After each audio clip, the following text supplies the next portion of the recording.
ほら、ルフィ、今一緒に海賊になる仲間を探してるんだ。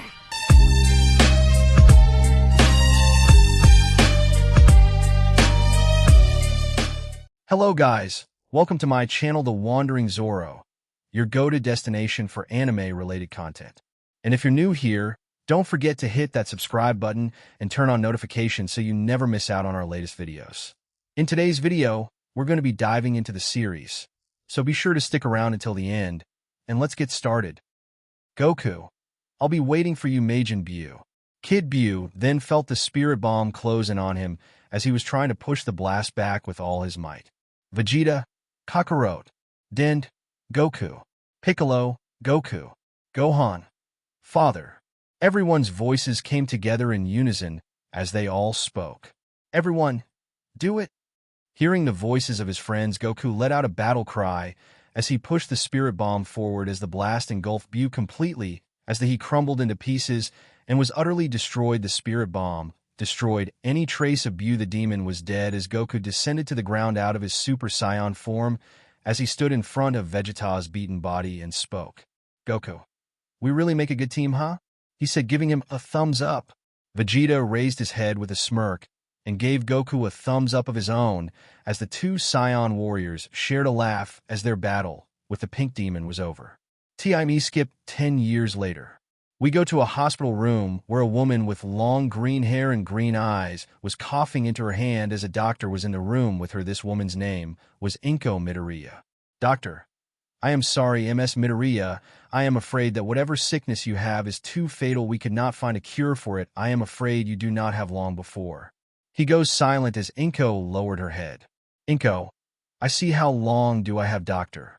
Doctor, I am afraid not too long. I would say it's amazing you have held on this long. The sickness you have until tomorrow morning at best. Inko, I see. Thank you, doctor. With Izuku. Izuku was walking out of school with Bakugo beside him. Bakugo. Hey Izuku, are you worried about your mom? Izuku. Yeah, it doesn't look like she's getting better. I am worried about her. Bakugo. Ah, come on, you know Ani is going to be alright. Pause. Izuku and Bakugo are 10 years old right now. Back to the story. Both boys made it outside to see Mitsuki, Bakugo's mom, as they walked up to her, as she smiled seeing them. Mitsuki. Izuku Katsuki. How was school? Bakugo. It was fine. Izuku stayed quiet. Mitsuki. Izuku. Are you okay? Izuku. Yeah, Mitsuki, I am fine. Smiles. Bakugo looked at him knowing he was still worried about his mother, as he can see that smile was fake. They then got inside the car as they drove off to the hospital to see Inko. They made it there. As they waited by her hospital room, they saw that the doctor came from her room and spoke. Doctor, are you here for Inko Midoriya? Mitsuki. Yes, we are. Doctor, you can go see her, but one at a time, please. Mitsuki looks at Izuku. Izuku, you go in first. Izuku nods as he goes to see his mother. With Inko. Inko was reading a book until she heard a knock on the door. Inko, come in. She sees her son walks in with a sad look on his face. He shuts the door and goes over to her. Inko, Izuku, it's so good to see you. How was school? Izuku, it was okay, Mom. How are you feeling? Inko, well, I am still very sick, but don't worry about me, sweetie. Izuku, okay, Mom. When are you going to get out of here? Inko, I don't know if I'm getting out of here anytime soon. Izuku, can you bring Mitsuki in here, please? I have something I want to tell her. Izuku, okay, Mommy. Izuku walks out of the room and sees Mitsuki reading a magazine while Bakugo was sleeping. Izuku, Aunt Mitsuki, Mom wants to see you. Mitsuki, really? Okay then. She gets up and goes into Inko's room. Mitsuki, hello Inko, feeling any better? Inko, can you close the door, please? Mitsuki goes and shuts the door. Mitsuki then walks closer to Inko and sits down by her bed. Mitsuki, Inko, it's gotten worse, hasn't it? Inko nods as she then coughs, covering her mouth. She coughs violently as Mitsuki stood up. Mitsuki, Inko. Inko stops coughing as she looked at her hand and saw vital fluid in her hand. Mitsuki, I'm going to go get the doctor. Inko, no, it's no use. There is nothing they can do. Mitsuki, Inko, there has to be something the doctors can do. Inko, you can't give up. What about Izuku? Inko, he needs you. Inko, There is nothing to be done. I am not going to make it, the doctors even said, so they said I will last until tomorrow morning at best. Mitsuki's eyes widened, hearing that her friend might not have long to live. Tears start to build in the corner of her eyes. Inko. Mitsuki, I have to ask you something. Mitsuki. Crying, yes, Inko, what is it? Inko. Can you please take care of Izuku for me? I hate the fact that I am dying because of some stupid sickness and I can't take care of my son, so please look after him for me. You are my best friend, and I ask you this because I trust you with this more than anyone in this world, so please can you take care of him? Mitsuki sees Inko crying, tears streaming down her face, as Mitsuki was crying as well. Mitsuki, I swear I will take care of him, as if he was my very own. Inko, you don't have to worry about that. Inko. Thank you, you always were a great friend. Mitsuki, oh how I wish I could see Izuku grow up and become a hero. Even if he doesn't have a quirk, I truly believe that he can be a great hero. I really do. Mom. Hearing this, both women looked at the door and saw Izuku with tears in his eyes, as he then rushes up to his mother and jumps on her bed and hugs her, crying. Inko. Sad Izuku, did you hear everything? Izuku nods his head with it buried in his mother's chest. Izuku. MOM. Please hang in there, don't die on me. I need you, you're all I've got left. Inko. Izuku, please know that whatever you do in life, whether you're a hero or a man with an ordinary job, just make sure you enjoy the life you live no matter what you do. Just know that I will always love you. Inko then began to cough violently. As Mitsuki got Izuku off her, Mitsuki called a doctor in there to check on her as one came in, but it was too late. Inko, feeling life slipping away from her, laid down, unable to move. She saw the crying face of her son and best friend as she slowly closed her eyes as her heart monitor flatlined. As she fell silent, she died. Tears were shed for the loving mother. Inko, who did not last until morning death, took her away, as Mitsuki took both Bakugo and Izuku home with her. When they got there, they informed Masaru about the news. As he hugged Izuku tightly, the boy cried until he could not cry anymore. Bakugo cried for the woman he considered his aunt. They embraced a group hug, shedding tears for Inko. That night, Izuku was asleep in the guest room. His eyes showed he had cried the whole night. He even cried himself to sleep, but unknown to him, his entire body glowed bright pink, as from this day, going forward, Izuku's life will never be the same. Prologue. The end. In Izuku's dream, Izuku sees a strange pink creature fight against a man with long golden hair. They fought on, looking like they were evenly matched, as the two beings continued to exchange blows. As he then saw the creature fighting a man with spiky blonde hair. The man was getting decimated by the pink creature as the thing smiled, as if he was enjoying the pain he inflicted on the two men. Izuku, seeing this, he was about to walk forward until he heard a voice. Izuku. Izuku. Izuku. Hearing his name, he wakes up to see Bakugo there. Bakugo. Hey, Mom said to wake you up. Breakfast is ready. Izuku. Okay, thanks, Katsuki. He gets out of bed and follows Katsuki downstairs to the kitchen, where he sees Masaru and Mitsuki. Mitsuki. Good morning, Izuku. How are you feeling? Izuku. I am okay, Aunt Mitsuki. Mom. He pauses when he said that. As he looked at his food in front of him, he remembers his mom. Mitsuki grabbed his hand, causing the boy to look at her. Mitsuki. Izuku, I know losing your mom hurts. I know she was a great woman, but you can honor her last words to you. She wants you to live a life you can be proud of, and knowing that no matter what you do, she will always love you. Sweetest smiles. Izuku. Thank you, Aunt. Mitsuki smiles. Mitsuki. That's good, now eat up, you two. You don't want to be late for school, do you? They did as she said, and ate their food as they went to get dressed for school, as Mitsuki dropped them off as they made their way to Many Time Skip, brought to you by Chibi Kid Buu beating on his chest. Izuku and Katsuki were outside at recess. Bakugo. Wait, so you're saying that you were dreaming that a pink creature was fighting some guy with long blonde hair? Izuku. Yeah, that was the dream I was having. The fight was awesome, and the creature could shoot blasts from his hands. Bakugo. Yeah, Izuku.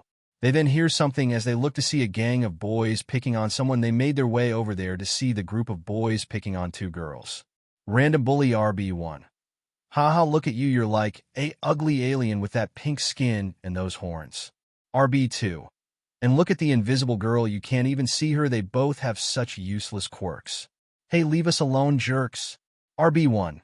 Oh, you think we are scared of you? RB2. Hold on, man, watch out, the pink freak might probe your brain. RB3. Their quirks are so useless, they will never become heroes. And who are you to decide that? All of you are just idiots picking on two girls, leave them alone. RB1. Oh look guys, it's Izuku Katsuki, the quirkless freak, and the stupid bomber. Bakugo. Leave those girls alone before I kick your butts. RB4. Oh yeah, it's 5 of us, and 2 of you, you can't take us all on, you idiots, and besides it's more like 5 on 1, because that quirkless loser can't do anything. Bakugo. Hey, stop making fun of my friend. He starts firing off mini explosions. RB5. Oh come on boys, let's show these losers what happens when they mess with us. The 5 boys surround Bakugo, and Izuku, hearing those words from the bullies, made Izuku angry. He was mad at the bullies for not just picking on the girls, but he was making fun of him as well. Suddenly Izuku gets a quick flashback. He sees Kid Buu aim his hand and fires a key blast. The memory ends as Izuku held out a hand towards RB1. RB1. How, what are gonna do, loser you? He was cut off as a key blast started to form in Izuku's hand. RB1. Getting scared. Hey, hold on, I thought he was quirk. He didn't get to finish as the blast flew right past his face, making the boy and the rest of the bullies fall to the ground as the blast blew up a tree. The bullies all look at Izuku with shock, as even Bakugo was looking at Izuku with a shocked face. RB2. Forget this, sorry man, I am out of here, you guys are on your own. He then runs away, followed by the other bullies as RB1 pissed his pants. Bakugo looks at Izuku. What the hell was that, Izuku? Izuku looks at his hand. I don't know, I just got a memory of that pink creature I told you about, and he did the same thing I did, so I just copied him. Bakugo. Do you know what this means? Izuku looks at Bakugo confused. Bakugo. This means you have a quirk. We can become heroes, man. Izuku. We can. Bakugo. Duh, this is awesome. We will be the best heroes ever. We will be even stronger than All Might. Izuku looks at his hand again. Izuku. I can be a hero. Excuse me. The boys look to see the 2 girls that were getting bullied. Thank you for saving me and my friend. Yeah, that blast was awesome. Izuku blushes. Thanks. Bakugo. Who are you two? My name is Mina Ashido. My name is Toru Hagakure. What are your names? Bakugo. My name is Katsuki. Bakugo. Izuku. I am Izuku Midoriya. It's nice to meet you girls. Mina. Nice to meet you guys as well. Smiles. They all walk off, heading back to class as Izuku wondered just what his power is and what was with the dream and the vision. Little did he know there was something deep inside of him, sleeping peacefully. The creature was pink with white pants on with a letter M on his belt. This creature's name was Kid Buu.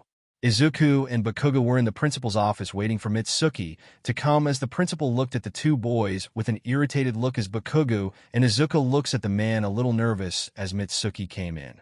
Mitsuki. Hello sir, I came as soon as I got your call. Principal. Thank you for coming, MS. Bakugo, I have called you here today to discuss these 2 children's behavior. Mitsuki looks at Izuku and Bakugo. Izuku got more nervous as she stared at him, but Bakugo wasn't worried at all as Mitsuki took her seat in front of the principal. Principal.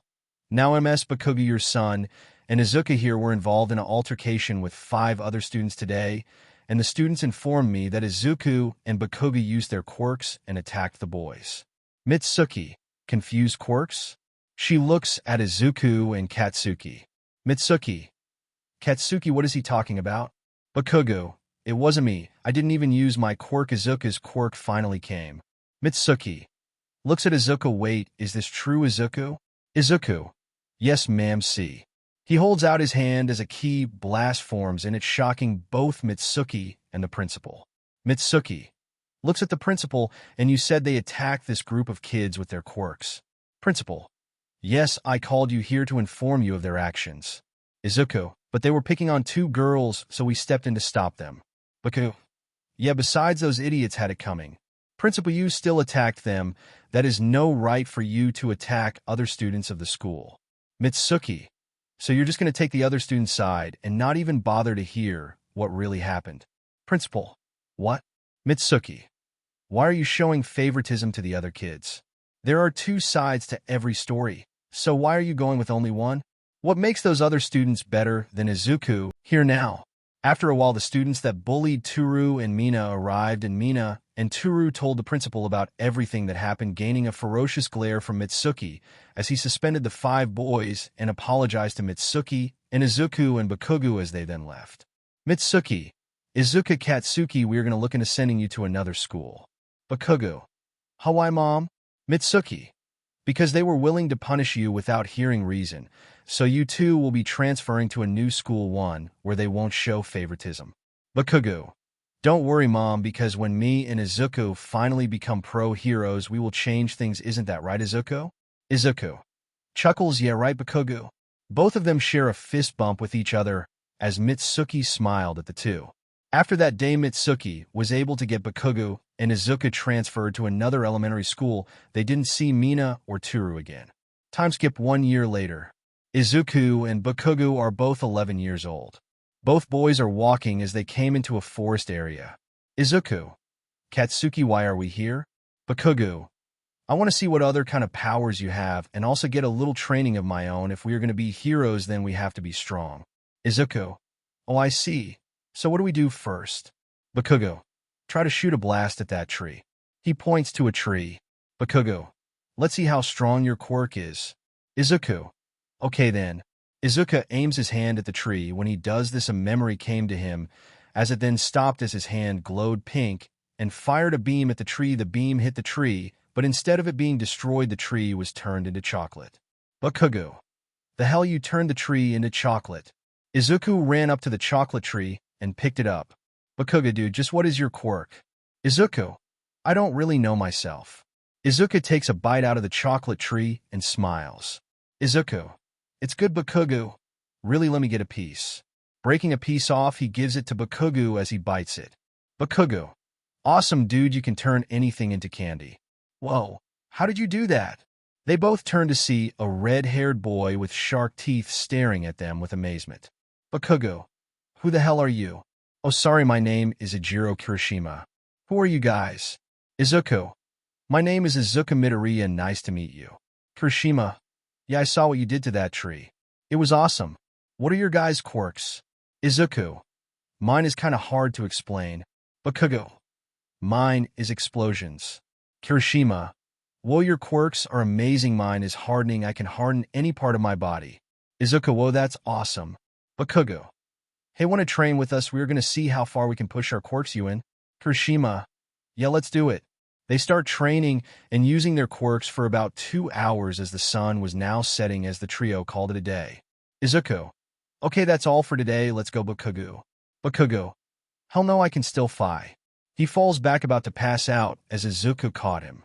Kirishima, man, you guys are awesome. Let's do this again sometime. Izuku, yeah. They then exchanged numbers as Kirishima went home as Izuku carried an unconscious Bakugo back home, where they both got an earful from Mitsuki. Time skip 3 years later. Izuku and Bakugo are now 14 years old and are in their last year of middle school, and today was the last day. Izuku wakes up and goes to take a shower and get dressed as he is in his school uniform and goes downstairs to see Mitsuki. Mitsuki, good morning Izuku.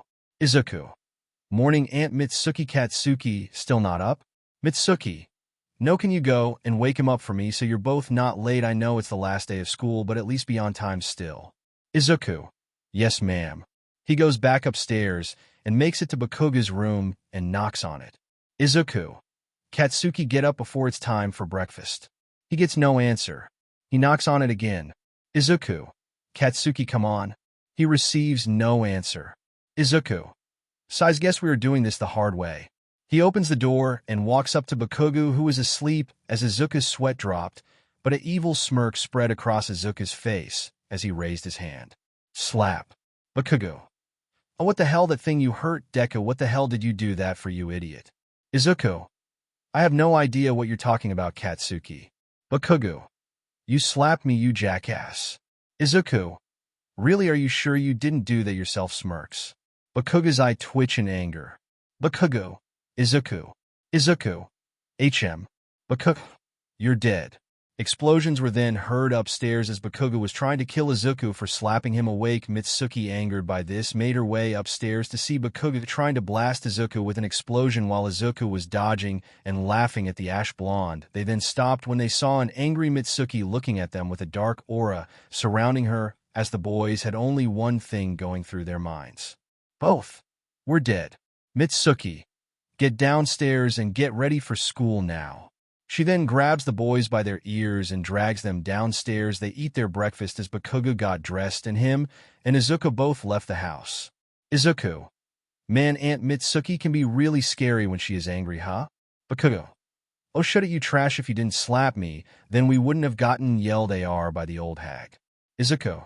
Well, you didn't wake up, so I did what would have helped, and smirks. It was funny. Bakugo. You didn't have to slap me, you idiot. Hey, guys. They both turn around to see Kirishima, Mina, and Toru catching up to them. Pause. Izuku and Bakugo met Mina and Toru again on the first day of middle school. Both were especially happy to see Izuku again, and their friendship with Kirishima grew. They were like three brothers who hung out with each other. Also, Bakugo is not much of an idiot in this one. He is super competitive, and him and Izuku act like brothers. Their rivalry is not intense, it's friendly competitive like Asta and Yuno's rivalry. Back to the story. Mina, aren't you guys excited? It's the last day of school, and next year we get to go to UA, the school of our dreams. Izuku, you're really energetic today, huh? Mina, come on, Midori, it's the last day of school, and we go to UA to train and become heroes. You're excited too, aren't you? She hugs his arm into her rack while looking into his eyes, making Izuku blush with the closeness of his pink-skinned friend. Izuku, you're too close. Mina looks away, blushing. Mina, oh, what's wrong, Midori? You don't have to act shy around me. Izuku, thinking this girl, she is too cute for words. Bakugo, get a room, you two. Izuku flips him off while Bakugo smirked as they made it to school. They get to their classes as they do their thing till the end of the day. The teacher walks into the classroom, holding a stack of papers. Teacher, well, I was going to give you guys career choice papers, but I know you all want to be heroes. This causes everyone except Bakugo, Izuku, Mina, and Toru to cheer in excitement. Teacher, now calm down. I see we have a few who wants to go to UA, Ashido, Hagakure, Kirishima, Bakugo, and Midoriya. Random boy RB1. Yeah, right, Midoriya and Bakugo won't even make it past the entrance exams, not to mention Mina and Toru's quirks are useless, so they will never be great heroes. This caused the students to laugh at Mina and Toru until Izuku spoke. Izuku, you know you're awfully good at running your mouth. What was your name again? Bakugo, don't worry, bro, he is just another extra. The name is Randall Melromark, and you should be careful who you're talking to. My family is the richest family in all of Japan. Izuku, actually, your family is the third richest in Japan after the Yayarosa family and the Briefs family, so that's not something to brag about. And besides, your quirk is fire, and you can barely use it, so don't go talking down to other people when you're weak yourself. The other students who had hearing this as Randall was angry at Izuku. Randall, you're going to regret talking to me like that, Midoriya. Teacher, students, that is enough of that now. I want to wish you all a great summer vacation, and I wish you future heroes the best of luck.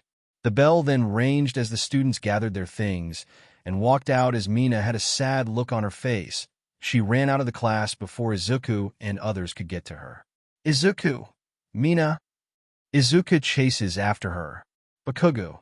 Hey man, where the hell are you going? Kirishima! Oh, don't worry about them, Bakugo. Come on, let's go get something to eat, man, my treat. Bakugo! Fine, whatever. They leave while Toru goes to find Mina and Izuku. With Mina was running off as memories of her being called names: freak, alien, mutant, pest, useless, all those horrible names she was called throughout school coming back to her as she stopped running, as she continued to walk, not knowing she was walking through an alley. She continues to walk, not knowing that a sludge monster was coming from the sewer. Well, just what I needed, a new body for me to hide in from that freak. I didn't know he was in town. Mina is still sad and was grabbed by slime tentacles as she struggled to get free. We now go to Izuku, who was looking for Mina, but to no avail.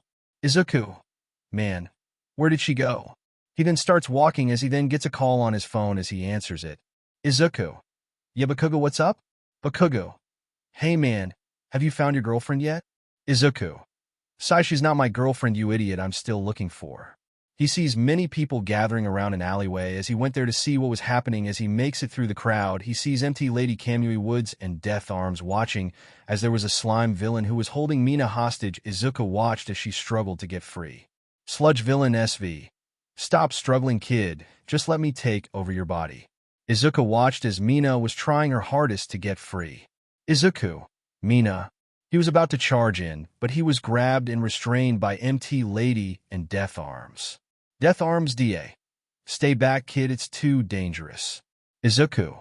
Hearing the voice, he turned his head to see Kirishima, Bakugo, and Toru. Izuku. Guys, what are you doing here? Bakugo.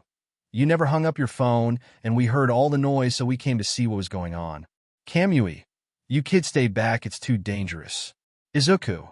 Then why aren't you doing anything? Then she will die if you don't do something. MT Lady. Our quirks are not right for the situation. We need to wait for another hero to arrive. DA. Until then, you kids stay back. Izuku looked at the struggling Mina as he saw her look at him. Mina, thinking, I'm not going to make it, this thing is going to kill me. Izuku, anyone please help me. He sees Mina look at him. Ash, she shed a tear seeing this. Izuku got angry by it, so angry that a pink aura surrounded him. Izuku. And you call yourselves heroes? You're nothing but jokes. Get the hell out of my way. His aura flared, blowing away MT Lady and Death Arms as he launched himself at the sludge villain. He burst through the villain, catching Mina in his arms as he flew in the air. SV.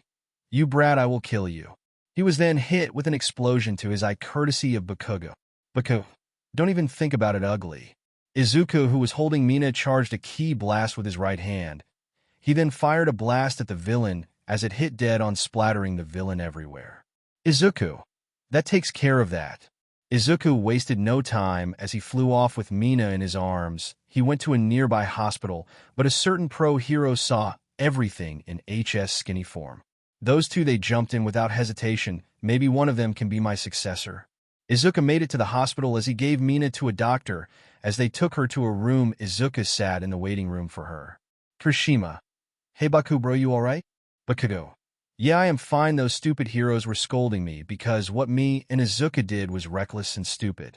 Toru. Speaking of Izuku, when could he fly, and what was up with that pink energy coming from him? Bakugo. You know, I'm done trying to guess what that moron's quirk is. He then gets a phone call as he looks to see his mother calling him, as he went pale seeing it was his mother. Bakugo. Damn it, Izuku, you owe me for this. Mitsuki. On the phone, and why the hell are you and Izuku on TV? What the hell were you two thinking, jumping in Tio, fight a villain? Just wait until you both get home. Katsuki, you both are in so much trouble. Bakugo. Saizoke, mom, see you at home. He hangs up. Kirishima. I take it that wasn't a nice phone call. Bakugo. Yeah, well, come on, let's get to the hospital to check on Pinky and Deku. Toru. Right. With Izuku. Doctor. Well, she isn't in any danger. She has woken up now. You can go see her now. Izuku. Thank you, doctor. He goes to Mina's room as he knocks on the door. Mina, come in. Izuku entered the room to see Mina awake as he goes and sits next to her bed. Izuku. How are you feeling? Mina. Well, that sludge taste is out of my mouth. Finally, ugh, I remember you getting mad and rushing in to save me before I passed out. Thank you. But why did you save me? Izuku. Huh? What do you mean, why did I save you? You were in danger, and the heroes weren't doing anything, and I just couldn't let you die. They said that their quirks weren't fit for the situation. They were going to let you die, and I couldn't allow that. Besides your blushes. Izuku looks away. Mina. And what? What were you going to say, Midori? Izuku. It's not important. Why did you run out of school? I chased after you to see if you were okay, but you were so fast. Why did you run off? Mina then looks down as she then spoke. Mina, do you remember when you, Bakugo, transferred out of our school? Izuku. Yeah. Mina.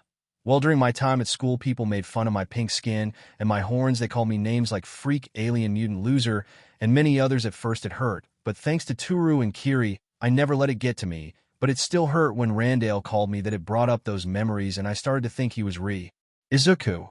Don't you dare finish that sentence. Mina looks at Izuku confused. Izuku. Mina, you are none of those things, so what you look different from anyone else. That doesn't matter. Since meeting you again, I can tell that you are a great person, so full of energy, always positive. You have a beautiful smiles that can brighten anyone's day. You are an amazing friend, and I don't care what anyone says about you. You're important to me, and I care too much about you to let someone hurt you. He then looked at Mina, who had tears in her eyes, smiling at him. Izuku. Mina, are you okay?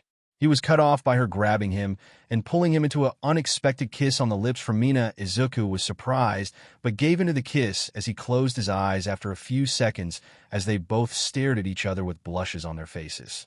Izuku. Wow. It's about time.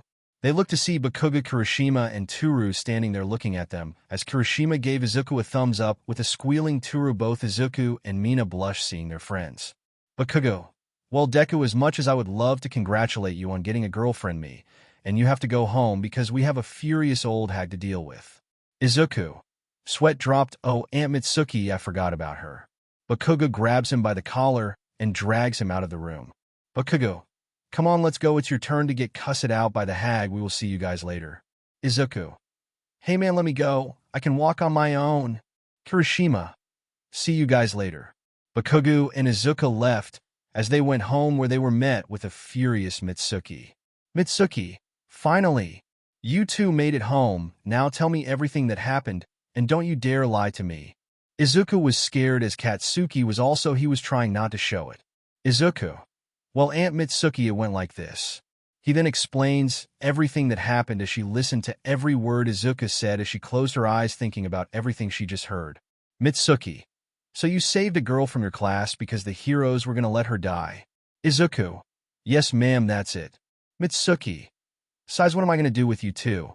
She then brings them both in for a hug. Mitsuki. You two need to just be careful, think about things before you jump in to save people, okay? Izuku. Hugs back, yes ma'am. Bakugo. Yeah. She lets them both go as they go to their rooms. Later that night, Izuku was staring out his window thinking about Mina and the kiss she gave him, placing a hand on his lips, the feeling of her lips touching his. He could not stop thinking about her. Izuku. Mina. With Mina. She was sitting in her bed thinking about the green-haired boy. Mina. Thinking Izuku.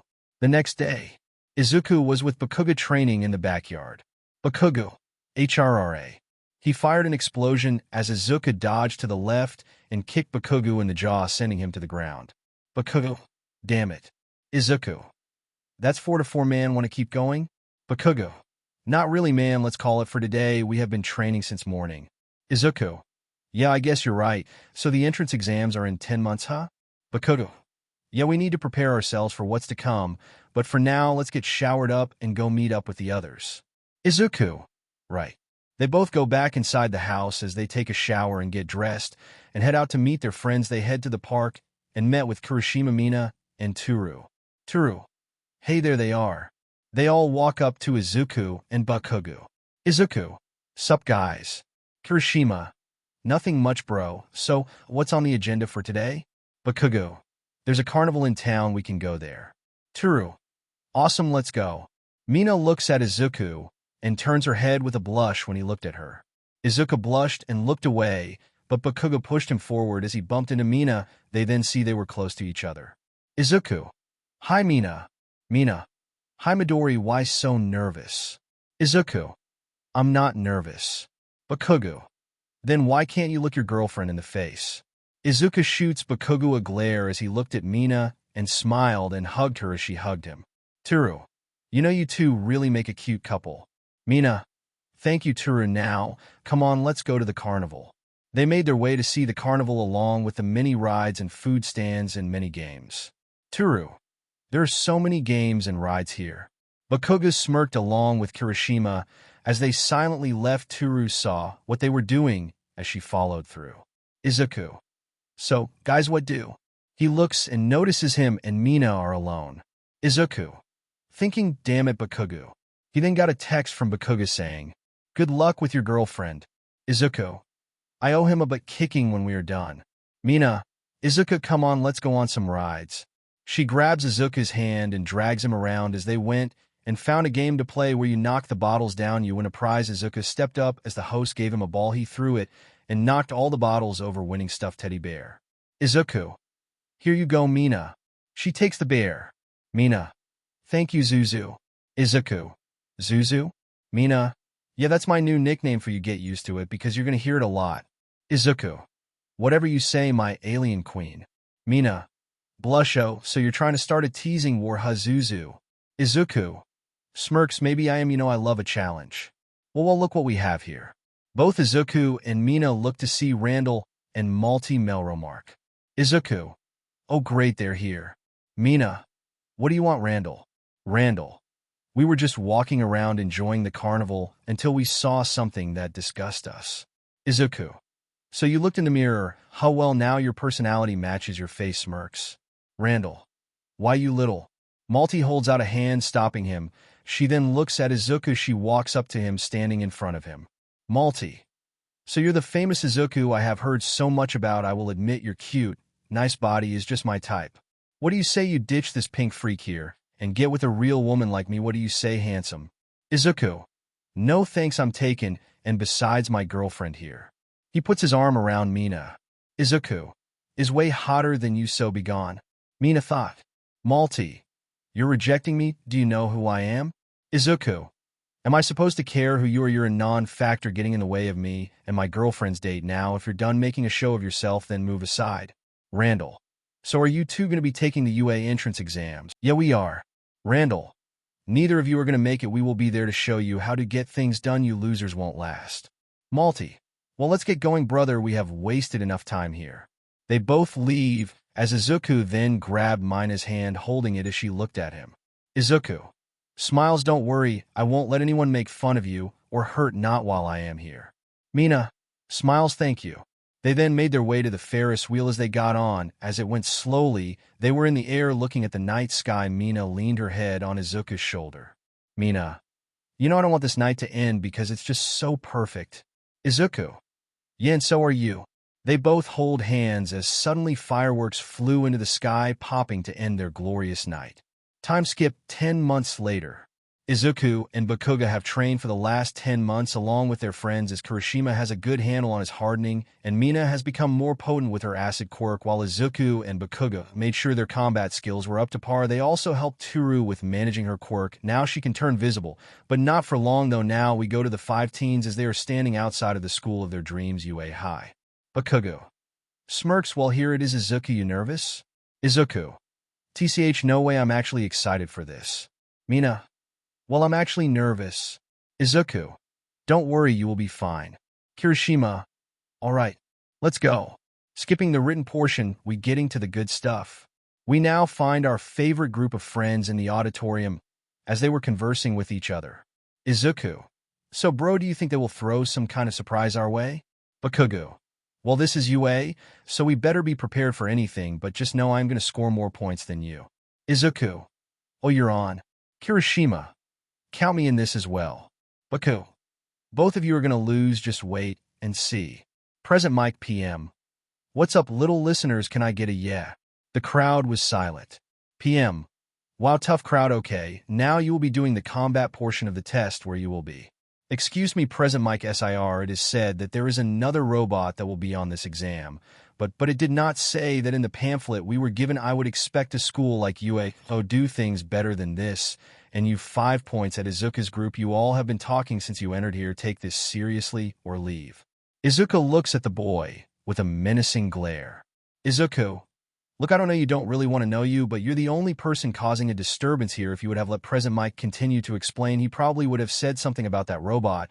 But no, you interrupted him now. I'm only going to say this once. Sit down, shut up before I take that stick that you have up your rear and use it to jab out all 4 of those eyes of yours, okay, clown?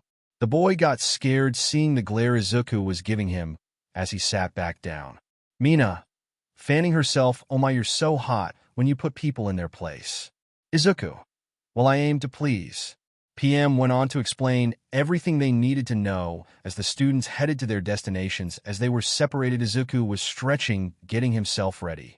Suddenly, the gate opened. Izuku, Kirishima, and Bakuga rushed in. As Izuku took flight in the air, he sees 4 3-point robots pop up, but he quickly deals with them by shooting mini pink key blast at them, destroying them as Bakuga was blowing them all apart along with Kirishima, who was bulldozing his way through them.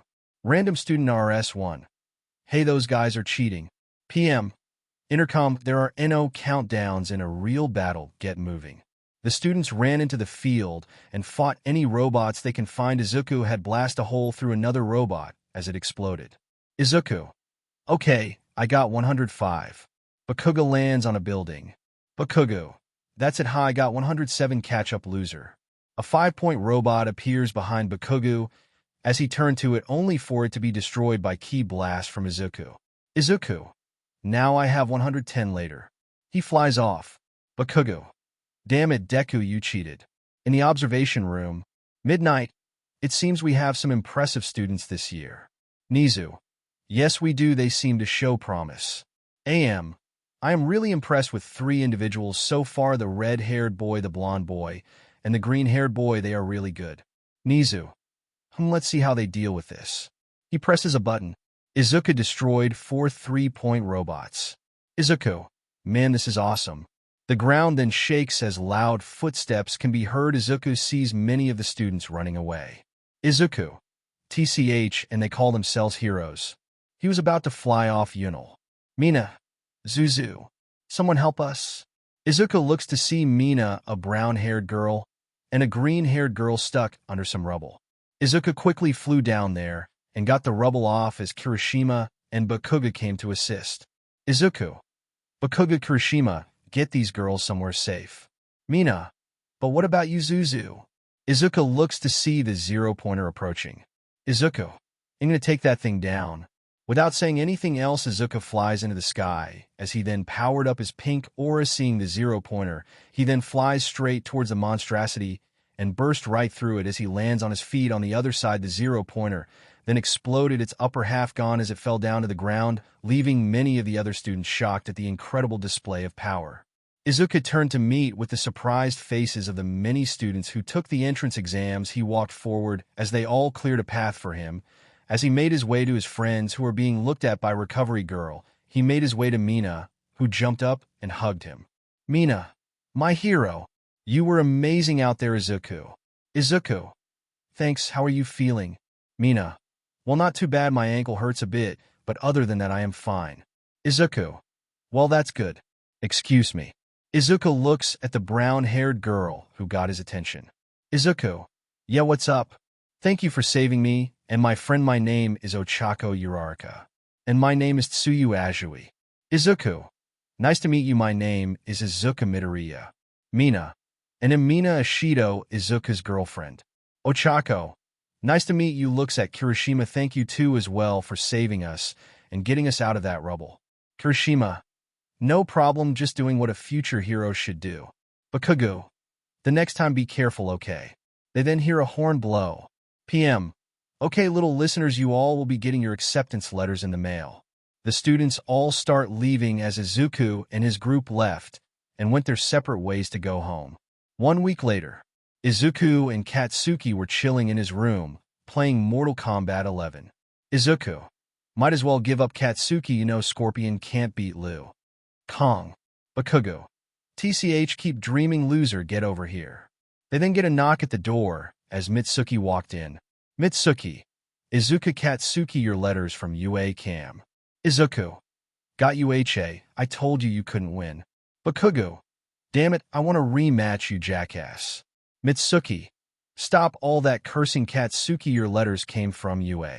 They both opened their letters as Izuku played the disc for his first, as All Might came on the screen. AM. I am here in projection, and I will be telling you how you did in the entrance exam. Now, young Midoriya, you scored an outstanding 120 villain points and 60 hero points due to you saving those people in need. And as for the written test, you placed second. You truly have what it takes to be a great hero, and I look forward to having you here at UA, young Midoriya. This is your Hero Academia. Izuku stood there with a wide-eyed expression. Izuku. I got in. Bakugo. Awesome, let's see how I did. Bakugo opened his letter as he found out his results as he came in second, which made him mad. Bakugo. What the hell? I came in second, damn it, Izuku, that's because you took out that robot that I was going to take down. Izuku. Chuckles, yeah right, it's not my fault. They then hear a knock at the door. Mitsuki. I got it. She goes down to answer the door and sees Mitsuki. Well, hello, you two, haven't seen you in a while. Hitoshi. It's nice to see you as well, MS. Bakugo. Hanami. Is Katsuki around? Mitsuki. Yeah, him and Izuku are in his room playing video games. Hanami. Izuku is here? Hitoshi. Awesome. Mitsuki. Why don't you both come in Izuku Katsuki company? Hearing that both boys made their way downstairs when they do, Izuku was immediately tackled into a hug by Hanami. Hanami, Izuku, it's so good to see you again. Izuku hugs her back. Izuku, it's good to see you too, Hanami. Hitoshi, man, it's good to see you guys again. He fist bumps Bakugo. Bakugo, so how long are you guys here for? Hitoshi, we are here to stay, man. Pause. The Shinso twins are old friends of Bakugo and Izuku from when they were in kindergarten together after the twins' parents died in a car crash. When they were 5, they were adopted by a special someone who will soon be named. Back to the story. Hitoshi, we're here to stay. Our stepdad is opening a dojo here in Mustafu. Bakugo, your dad? Hanami, yeah, have you heard of Tien Shinhan? Izuku, the Tien Shinhan, one of the strongest martial artists in the world, who doesn't know about him? Hanami, that's who adopted us, and he taught us many things, and guess what we're going to UA with you guys? Izuku, really, did you take the entrance exams? Hanami, yeah, we did. I came in 3rd while Lazy Bum here came in 5th. Hitoshi, haha, so funny. Izuku, anyway, it's good to have you guys back. Hanami, yes, so, Izuku, how is Ani Inko? Hearing that, Izuku looks down as Katsuki and Mitsuki's eyes widen as they look at Izuku. Izuku, she's gone. Hanami. Hanami, gone, what are you? She pauses when she sees the look on everyone's faces. Hanami, oh, Izuku, I'm so sorry I didn't. Izuku, it's fine, I know she is proud of me. She's looking down on me right now with a huge smile on her face. He looks up at the ceiling smiling as Katsuki and Mitsuki smiled at this. Hitoshi, I am sorry for your loss, bro. He walks up to Izuku and puts a hand on his shoulder. Hitoshi, but don't worry, we are here for you now, man. Hanami, we both are. Mitsuki, and so are we. Izuku, wow, thanks everyone. Time skip 1 week later. Izuku is getting dressed in his UA uniform as he ties his tie and goes downstairs to see Hanami and Hitoshi waiting for them. Izuku, I take it Bakugo isn't up yet. I'm up, jackass. Katsuki comes downstairs in his UA uniform. Izuku, wow, you actually got up early for once. Bakugo, oh, shut up, idiot. He receives a smack to the back of his head courtesy of Mitsuki. Mitsuki, stop that cursing brat. Hitoshi, Izuku, and Hanami laugh at this. They then made their way outside to meet Kirishima Toru and Mina, who hugs Izuku and kisses him. Mina, who are they? Zuzu. Izuku, they're the Shinso twins. They are old friends who came back not too long ago. They'll be going to UA with us. Kirishima, really, what class are you guys in? Hanami, class 1A. Pause. They will be replacing Mineta and Koda. Back to the story. Izuku, awesome, so you will be in class with us. Hanami, yeah, that's right. They made it to UA. As they look for their classroom, they are in shock by how big the door was. Bakugo, what kind of students actually go here, giants? Izuku slides the door open as they walk in and see the other students. There they go and take their seats. Izuku, I wonder who our teacher is going to be. Ochako, hey, Midoriya, Ishido, and Kirishima. Mina, hey, Ochako, I see you're in here as well. Tsu, we made it in, but I'm not surprised that you all got in. Well, I didn't expect to see you all here, well, except for one, of course. The group turns to see Izuku. Oh, damn it. Malty. Izuku, how good it is to see you here now that we are in the same class. Have you thought about getting with a real woman? Hanami. Izuku, who is this? Izuku, just someone who thinks she has a chance to take me away from Mina. Mina, which she can never do. She wraps her arms around Izuku's neck and smirks at Malty. Malty, TCH, that's what you think. She goes to her seat. / If you're here to make friends, feel free to leave. They look to see their teacher come out of his sleeping bag and walks up to the podium. My name is Shota Aizawa, and I will be your homeroom teacher now. Put these on and meet me out in the field. Ochako, but what about orientation? Aizawa, don't worry about that stuff. If you want to be a hero, then you won't have time for the silly things like that. The students all made their way to the locker rooms. Kirishima, whoa, Shinso, you're buff, man. What the hell kind of training you did? Hitoshi, my dad is martial artist, so he put through a training regiment that would destroy a normal man, but I will tell you if you really want to know. Mina, hey, Hanami. Hanami, yeah, what is it? Mina, I have to ask, how long have you known Izuku? Hanami, I knew this would come sooner or later. Well, Izuku Katsuki are me and Hitoshi as childhood friends. We have known each other since we were in kindergarten, and just to let you know, I won't try to take Izuku from you. I have a girlfriend. The girls in the locker room were shocked to hear this. Toru. Wait, you have a girlfriend? Does she go here? Hanami. Yes, she is in class 1B. Her name is Kami Utsushimi. Mina. Okay then. Hanami, alright. They all make their way out to the field where Aizawa was waiting for them. Aizawa. Okay, today I'm going to put you all through a series of physical tests to see just how good you are with your quirks now, Midoriya. Izuku. Sir. Aizawa. How far? School? Izuku. About 80 meters. Aizawa. I see. Tosses him the ball. Throw that ball there using your quirk without leaving the circle. Don't hold back. Izuku. Yes, sir. He then powers up his aura, blowing Aizawa back. He then reeled his arm back and launched it forward, throwing the ball. As it broke the sound barrier, flying at fast speed, the ball burned away because of the heat. Aizawa. 4274. Mina. Will we get to use our quirks? This is going to be fun. Izuku. Why did she just say that? Aizawa. Fun? How about this for fun? The person that comes in last gets expelled. Everyone except for Bakugo, Izuku, and the Shinso twins got scared. After the test, doing 1 through 5. 1. Izuku Midoriya. 2. Hitoshi Shinso. 3. Hanami Shinso. 4. Katsuki Bakugo. 5. Momo Yaoyorozu. Last. Toru Hagakure. Izuku. Oh no, Toru. Toru. No, I am going to be expelled. Aizawa. By the way, that whole expelling you thing, that was a ruse to make you take this seriously. Now, when you go back to class, grab a syllabus. They all made their way back to class and grabbed a syllabus. Izuku and his group are walking out of UA until they hear something. Hey, babe.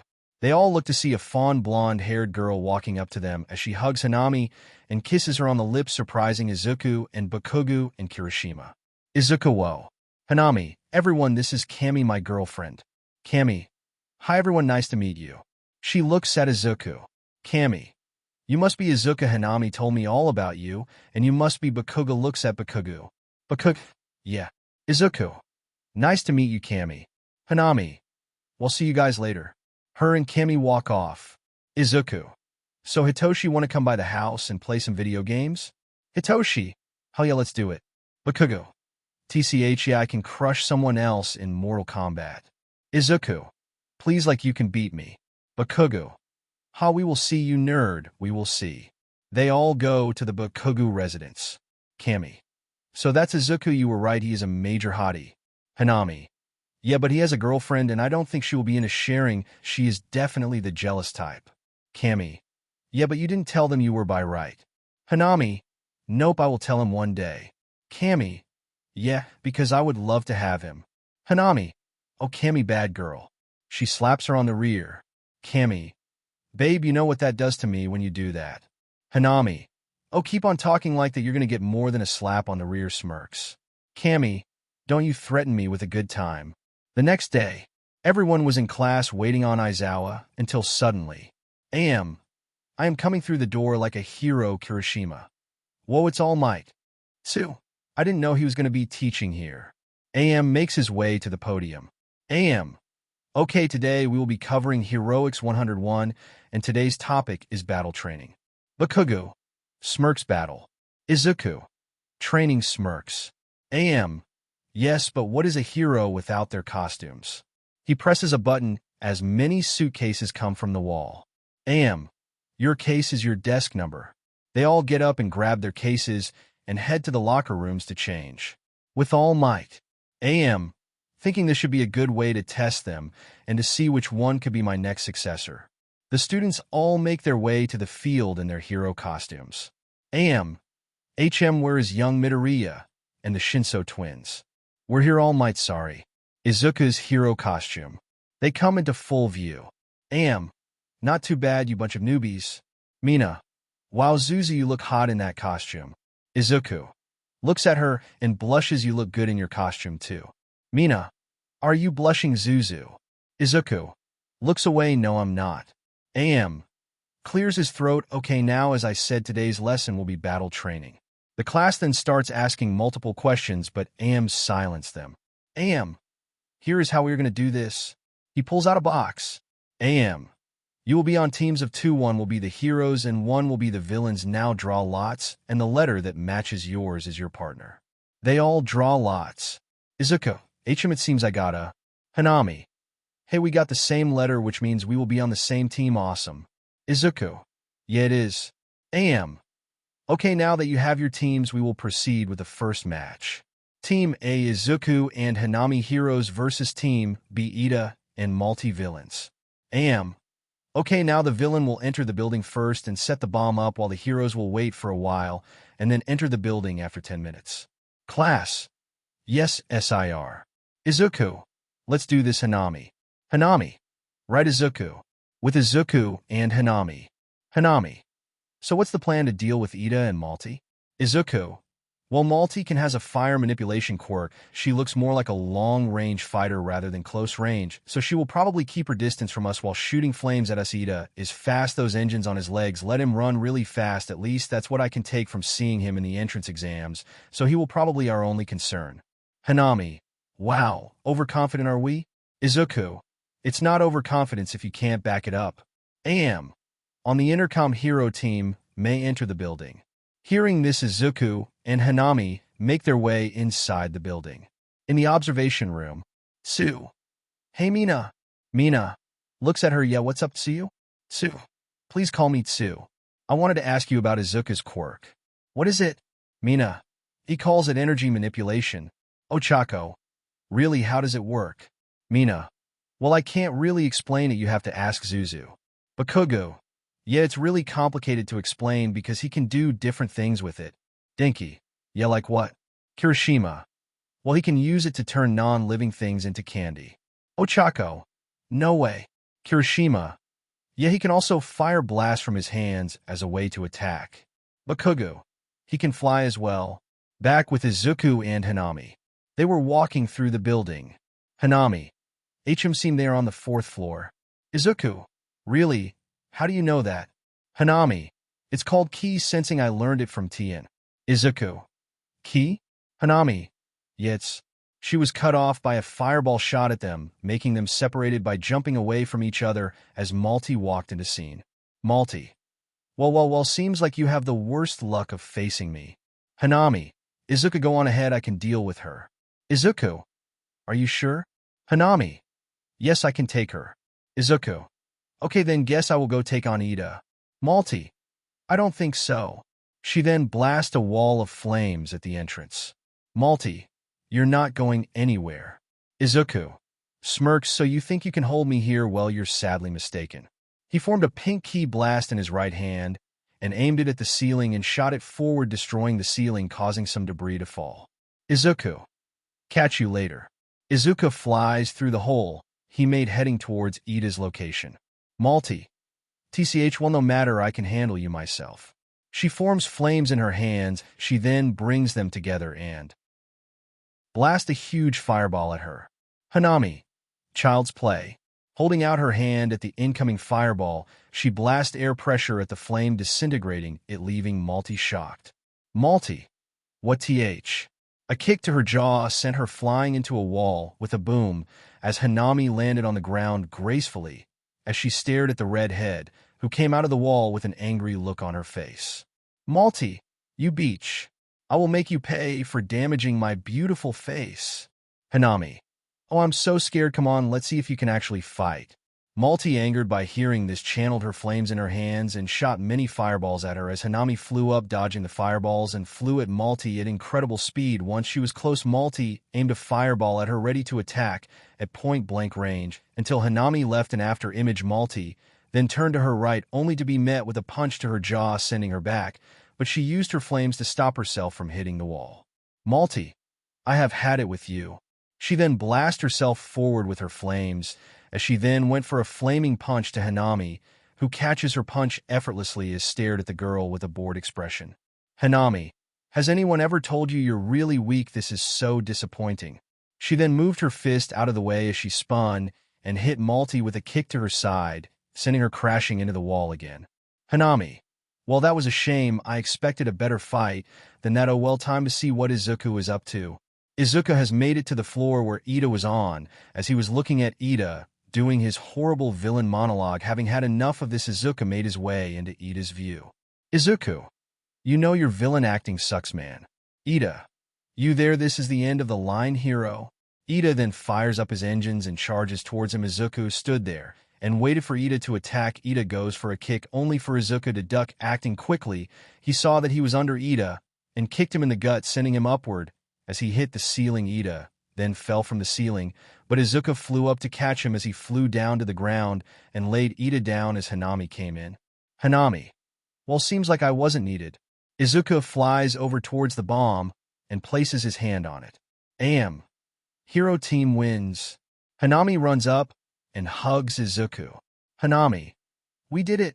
Izuku, of course we did. Ida then regains consciousness as Izuku offered him a hand as the boy took it, and Izuku helped him to his feet. Ida, you are really good, Midoriya.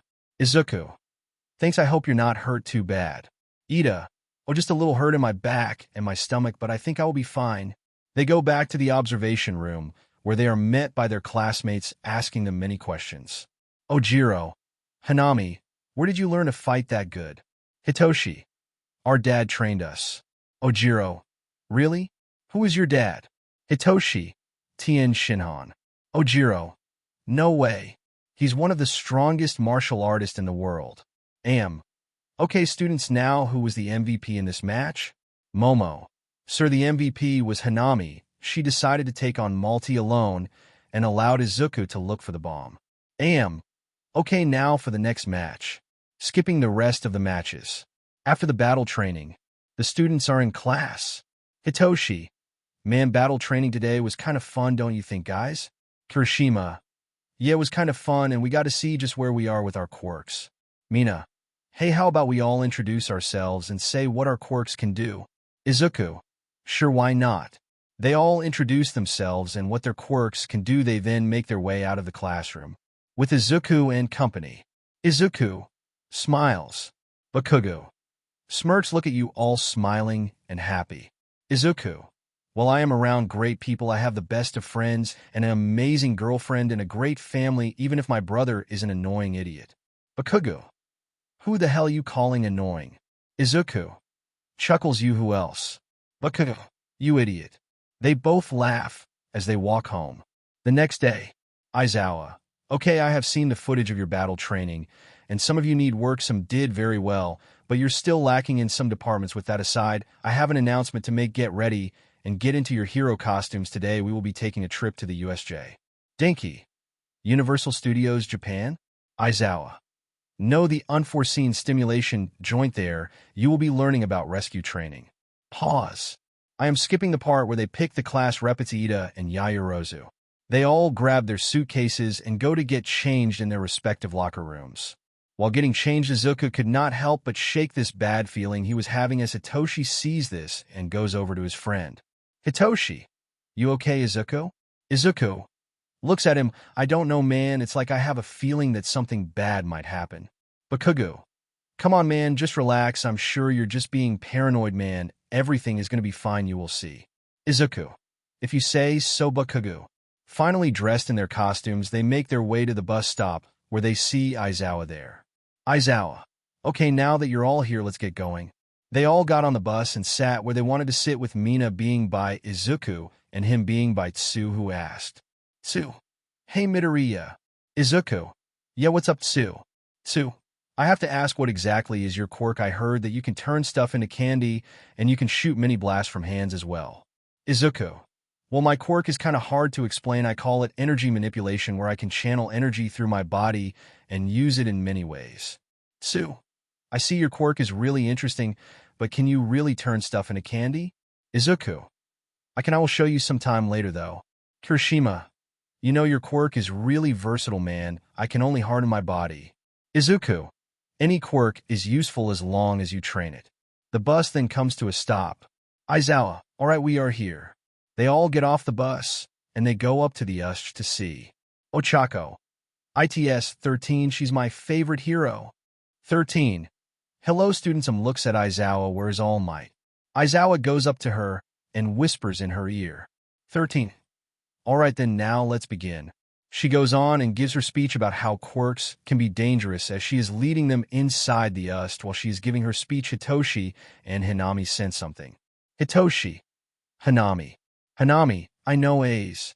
The lights then went out, shocking the students. Suddenly, a portal opened up as many villains start to come from it as a man with hands over his body comes out, followed by a white-haired man in a suit. Kirishima. Hey, you guys got fake villains. Aizawa. Those are real villains. 13. Protect the students. Putting on his goggles, Aizawa leaped into action, heading towards the villains below, while Izuku looked at the villains and at one in particular that made his eyes go wide. Izuku. No, it can't be that. Man, Shigaraki, I thought you said All Might was gonna be here.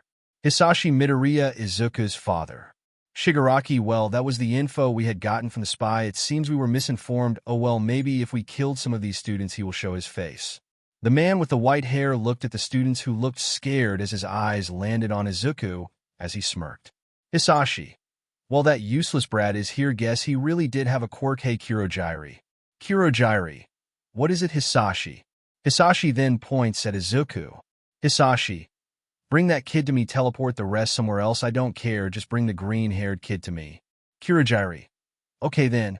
Kurogiri then warped himself behind the students who were all shocked. Kurogiri. You boy, there is someone who wants to see you. Izuku. Wah. Before he can finish, he was teleported right in front of Hisahi. Mina. Izuku. Kurogiri. Do not worry, we are the League of Villains, and we are here to kill All Might. Now time for the rest of you. He then makes another portal and sends them all away. 13 was trying to suck him into her black hole only for it to backfire, as Kurogiri turned it against her using another portal to hurt her with her own quirk. Izuku was staring at the white-haired man, now known as Hisashi, who was smirking at the boy. Hisashi. Hey, ID, what? No hug for your dad. Chuckles on my feelings are hurt. Izuku. You. Why are you here? Hisashi. TCH, well, to burst your bubble, kid. I have always been a villain, but don't worry, all your little friends are going to die today, even you. Izuku was about to speak until a knee to his gut made him gasp in pain as he coughed up some spit. Hisashi then punched Izuku in the face as he then spun and kicked him in the gut, sending him flying away. Aizawa. Midoriya. Aizawa was about to jump into action until a giant monster-like creature came and punched him, sending him away. Izuku then came flying at Hisashi and threw a punch only for Hisashi to sidestep him and punch Izuku in the jaw. He then grabbed his head and pulled him into a knee to his face. He then punches the boy in the gut this time, making Izuku spit up vital fluid. The students who didn't get teleported were Shiro, Hanami, Ochako, Ida, and Mina, as they watch Izuku get beaten down by his so-called father. Hisashi then grabbed Izuku by the head and slammed him into the ground. Hisashi. So disappointing, boy, and here I thought you could actually do something. I hope that you would gain your mom's or my quirk, but you didn't get either, so you were just another useless brat of nobody. How pitiful. Mina. Get away from him. She rushes down there to help Izuku. As Hisashi looked at her, he then breathed fire from his mouth and sent it towards her. But Mina was able to dodge out of the way, but she was suddenly stopped when a huge creature that Aizawa was fighting appeared in front of her, but the beast was blasted by Hanami, causing a huge smokescreen. When the smoke cleared, the beast was not even scratched. Hanami. What the hell? Shigaraki. Foolish girls, you can't hurt my Nomu. It has shock absorption and regeneration. Nomu, kill those brats. The Nomu then smacked Hanami and sent her flying away as he hit a wall hard and fell to the ground. Mina was firing acid at the monster only for the beast to grab the pink-haired girl and slam her into the ground, making her scream out in pain. Izuku. Mina. Hanami, stop this, leave them alone. Izuku, who was on the ground, tried to get up by his head, was stomped by Hisashi, keeping him down. Hisashi. Oh, are they your little girlfriends? Well, don't worry, because that thing is going to be what kills All Might, and if not, maybe it will weaken him, and I can deliver the final blow. Hisashi adds more pressure onto his foot, pushing down on the head of Izuku, who was in pain. Hisashi. Oh, what's wrong, brat? Do you need your mommy? Laughs. Well, I have a little secret I want to tell you, so listen up, okay? He then reached down and grabbed Izuku by his throat and lifted him up, making him look Hisashi in the eyes. Hisashi. Well, you want to know why your mother was so sick and the doctors never could find a cure for her? It's because the poison I gave her, there was no cure for it. Izuku's eyes widened hearing this. Izuku. Poison, you mean? Hisashi smiles evilly. That's right, brat, I killed her because she gave birth to a useless brat like you. Instead of inheriting our quirks, you have none, which makes you pathetic. Oh, I know. How about I make you watch as your little friend over there dies? He then slammed Izuku into the ground and lifted his head up forcefully, making him watch. Hisashi, Shigaraki, do your thing. Shigaraki, I like what you're doing. Hisashi Noma killer points at Minai. The Noma then picks up Hanami by her head and begins to squeeze. Mina, Izuku. Ino, stop this crying. Hisashi, keep looking, kid, you're gonna miss the best part when her head splatters all over the place. Izuku watches in horror at the sight before him, feeling helpless as he was about to watch someone he loved lose their life in front of him. Seeing this, something deep inside Izuku, the pink creature that was asleep, then opened its eyes, showing it was now fully awake back in the real world. Izuku's eyes start to change, his eyes turn black, and his pupils red. Out of nowhere, a bright pink aura burst from Izuku, blowing Hisashi off of him, as Izuku yelled out a huge battle cry as he then rushed towards the beast and punched it, sending it away. As he caught Mina and gently placed her down, he then slowly looked at the villains around with a sadistic smile on his face. Izuku, you're all gonna die. This scared some of the villains, but they saw Izuku vanish. He then appeared in front of the Nomu and fired a ki blast at the beast, destroying it completely, angering Shigaraki. Shigaraki, you brat, you destroyed my Nomu, I will kill you. Izuku looked at the man, and suddenly Shigaraki was kicked into the air by a foot that came from under him.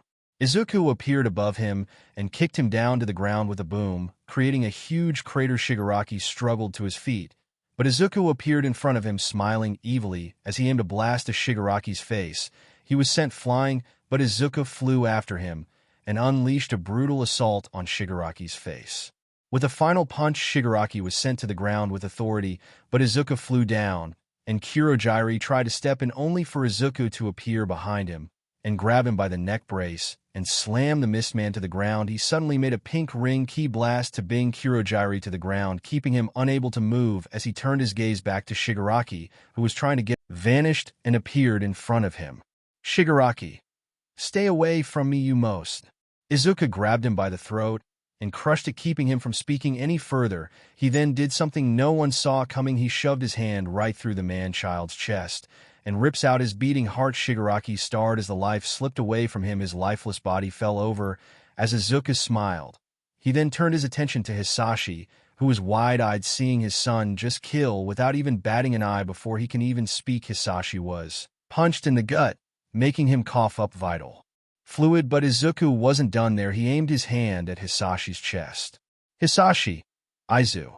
The blast from Izuku tearing through his chest silenced him. Izuku watched as Hisashi's body, no longer holding life in it, fall to the ground. Izuku then turned to face the villains that remained as they all were trembling, looking at Izuku. Random villain RV1. We surrender, please, we don't want to die. Izuku did not speak, he only smiled, which scared the villains as they all tried to run away, but Izuku raised his hand in the air. Unknown to him, the students all came back to the entrance at the USH, and they are all watching the scene unfold. They watched as Izuku killed both Shigaraki and Hisashi, but Izuku was not done, yet even Mina was watching this with horror on her face, seeing her boyfriend take the life of two villains. RV2. We have to get out of here, he's gonna kill us all. The villains ran towards the exit where the UA students were, but they were blasted by a ki blast from Izuku. All the ki blasts fired from Izuku hit every villain at the USH. No one could escape. Izuku was slaughtering them all. No one was getting mercy from him. The screams of pain and agony filled the USJ of the villains as vital fluid was everywhere. The students that saw this was horrified. Some even threw up. Seeing this, everyone was seeing their classmate kill every villain. Izuku then flew over towards the injured Aizawa as he knelt down and placed his hands on the man. Zero. Aizawa-sensei, he's gonna kill him. Hitoshi, wait, look. They look to see a bright light engulf Aizawa as all of his injuries heal. The light dies down as Aizawa slowly opened his eyes to look at Izuku, who was drenched in vital fluid. Aizawa immediately gets up. Aizawa, Midoriya, what the hell, huh? Before he can continue, Izuku fell forward as Aizawa caught him. He looks to see Izuku unconscious. Aizawa then looked at the horrified scene before him. He sees the dead bodies around the USJ, the bodies of villains. Aizawa, Midoriya, did you do this? Bodies were on the ground, lifeless. The only villain that managed to get away was Kurojiri, who teleported out of there due to Izuku's binding ring. But the villains that came to attack the Ust are dead by the hands of Izuku, who lost control of his power. Izuku, who is now unconscious as Aizawa, who was fully healed, placed the boy over his shoulder as All Might burst through the door, only to see the horrified scene before him as the students were all still in shock at what they saw. Then saw Aizawa walking up to him with an unconscious Izuku over his shoulder. Aizawa, what the hell happened here? Aizawa: I am not sure. I was unconscious and hurt. When woke up, I saw Midoriya covered in stains. Don't tell me he did all this. Mineta: that guy, he killed them all, and he was smiling as he did it. He's a monster. Malty: he did it. Izuku: Midoriya did it. He killed every villain without an ounce of mercy. He was no better than the villains that attacked here. Suddenly the rest of the heroes get their thanks to Ida going to get them as they see the scene before them and are shocked at what they are seeing, the dead bodies of villains everywhere. They look to see Izuku covered in stains as they put WDO and 2 together and they figured it out. Nizu: no, Izuku killed all these villains? Aizawa: I'm afraid so. Nizu: we have to call the police and get these dead bodies out of here. The police were then called along with an ambulance that came and took away any of the students that were injured as Izuku was loaded into the ambulance along with Hanami and Mina, who were also hurt, as they drive off heading towards the hospital to get checked on. As the students give their statements to the police, Bakuga snaps out of his shock and calls his mom to inform her about what happened. At the hospital, we go to Izuku's room where he is unconscious. In Izuku's mindscape, Izuku is in a black void. He looks around frantically, not knowing where he is. Izuku: hello, where the hell am I? Suddenly, he then sees something that looks like videos playing. He sees the pink creature he sees in his dreams, who is fighting the same man with long golden hair. He then sees the pink creature fighting another man with spiky golden hair. Izuku: it's those dreams I kept having. He then turns around and sees someone standing there. Izuku: wait, it's you. He sees the pink creature he kept seeing in his dreams looking at him. Izuku: who are you? Me Buu, you me? Izuku: Buu, that's your name. Buu nods. Izuku: wait, then why? A bright light engulfs Izuku as his body disappears from his mindscape. Izuku slowly opens his eyes to see he is in the hospital. He then sits up and looks around to see Bakuga sitting next to his bed. Izuku: Bakuga, about time you woke up, man. You had us worried, man. Izuku: oh, I see what happened. Bakuga: wait, you don't remember anything? Izuku: no, only thing I remember is Hanami about to be crushed by that monster, and that's it. Bakuga looks down afraid to tell his friend of what happened. Izuku: Bakuga, what happened? Don't tell me, did someone die? Did Baku? Izuku: the villains that were at the Ust, they were killed. Izuku's eyes widen hearing this. Izuku: how, who did it? Bakugo: it was you, Izuku. Izuku goes silent hearing this. Izuku: what? Bakugo: when you saw Hanami about to be killed, you lost control and went on a rampage and killed them all, even that guy with the hands on his face. You even killed your dad. You killed them all, slaughtered them like they were nothing. You didn't show anyone an ounce of mercy. You smiled while doing it like you enjoyed it. Izuku was thinking until the memories crash into him, as he now remembers everything, killing the villains and taking the lives of Shigaraki. As he held his head as he screamed, hearing this, Mitsuki rushed in to see him awake and runs up to him and hugs him tightly. Mitsuki: Izuku, thank God you're finally awake. Izuku continued to cry uncontrollably as Mitsuki wondered what was wrong. Izuku: Aunt Mitsuki, I killed the villains at the Ust. My power went out of control. I'm a monster. Breakdown he is going through. She held him tighter and speaks. Mitsuki: Izuku, it's going to be okay. You are not in control of your actions. Please don't do this to yourself. Bakugo: she's right, man. You just need to control your quirk. That's it. And I'm going to help you. Izuku: you want to help me even after what I did? Bakugo: though why wouldn't I? I'm not going to turn my back on my best friend. You have already lost so much, man. I want to help you so that you don't lose anything or anyone else. At another location, Kurojiri: I am sorry, master. Because of my incompetence, the young master was killed along with Hisashi and the villains that were with us. Even the Nomu you created for All Might could not stop him. AFO: do not worry, Kurojiri. It was not all in vain. Besides, we have gotten our hands on something very interesting. The next day, Izuku was sitting with Bakugo on the couch, watching TV. Niza gave the students the week off after what happened. Izuku could not get the memories of what happened out of his head. They then heard a knock at the door. Izuku, I got it.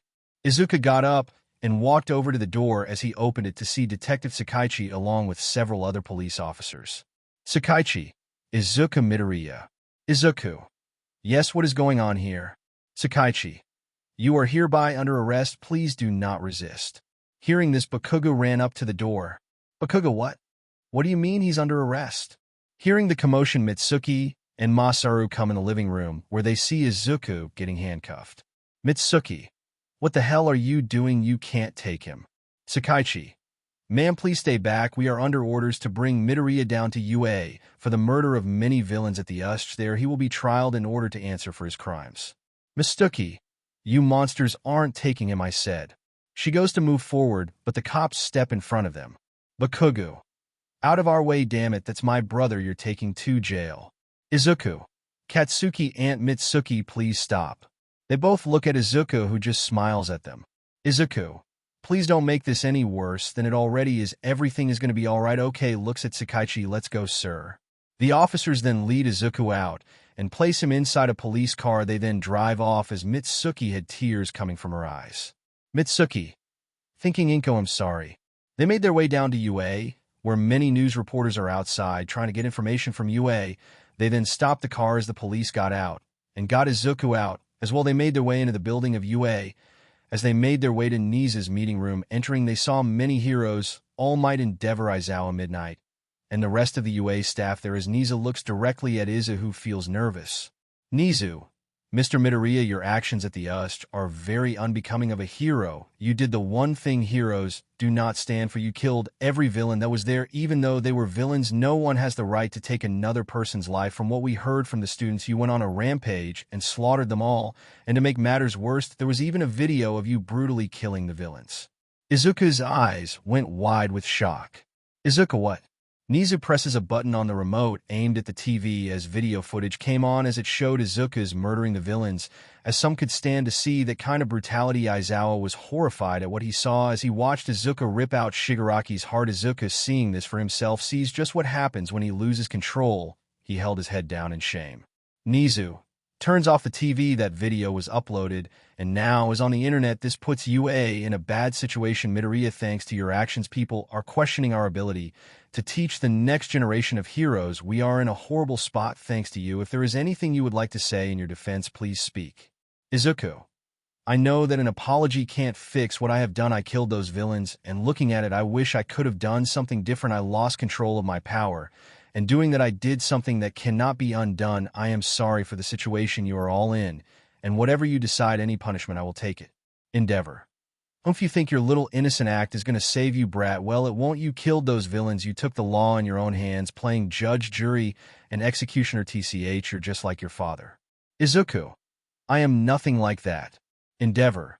Really, cause from where I'm standing, the apple does not fall too far from the tree. Hisashi was an assassin that killed people for money, and here you are acting just like him. You're just another villain in my eyes. Izuku felt himself getting angry at these words, but remained calm as Niza got his attention. Nizu.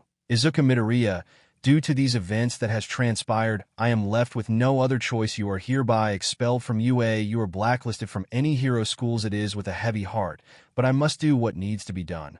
Izuku felt his whole world shatter right before his eyes. As he closed his eyes, not letting them see him cry, he nodded in understanding. Nizu. Due to this incident, you will not be sent to jail. Even though you killed people, you still saved many lives as well, so thank you. They then removed the handcuffs from Izuku as he was escorted out by the police. While they were walking, they made it out of the building, being bombarded by questions from the media on what happened. They made their way out of the crowd of media vultures as Mitsuki and Katsuki run up to him. Mitsuki. Izuku, what happened? Izuku. It's over, Aunt Mitsuki. They'd expelled me. Seeing his face, they saw tears start coming from Izuku's eyes, but he then flies off at incredible speed. Mitsuki. Izu. Bakugo stops her. Bakugo, Mom, just give him some time alone. Izuku was flying away, not caring where he was going, years coming from him, as he just lost his dream to become a hero, And no matter where he goes, he can never be the hero he wants to be while flying. He then spots Mina, who is sitting on a park bench with Toru. He stops and floats in the air. While the two below talk, he then descends and lands a distance away, but he was able to hear what they were saying. Toru, Mina, are you still shaken up about what happened at the Usch? Mina, how can I not be? Toru, I watched my boyfriend kill all those villains like it was nothing. Toru, Mina, he was only protecting you. Besides, Izuku didn't really know how to control his quirk. Mina, Toru, he killed people. Toru, but he saved our lives. Mina, then explain why he smiled while doing it, huh? He enjoyed every part of what he did. What he did doesn't make him a hero. It makes villains he killed. Hearing that, Izuku's eyes widened. He then walked out and made his way up to them, both of them unaware he heard the conversation they were having. He then spoke to get their attention. Izuku, Mina. Hearing her name, she looked to see Izuku, who gave her a sad smile. But she looked down as she stood up. Izuku then walked towards her. Izuku, I know that you must really feel scared of me. I wouldn't blame you. What I did is not good, and it can affect people. I just want you to know I am sorry for any trauma I may have caused you. Out of all the people in my life, I would never want to hurt you, the most important person right now in my life. Mina walks up to him, still with her head lowered, as she raised it to meet his gaze. Mina slaps Izuku as he looks at her in shock and confusion.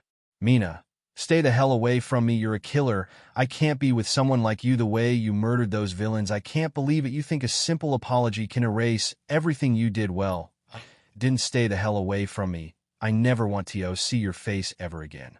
She turns and walks off as Izuku looked down, more tears threatening to fall. Toru walks up to him and tries to speak.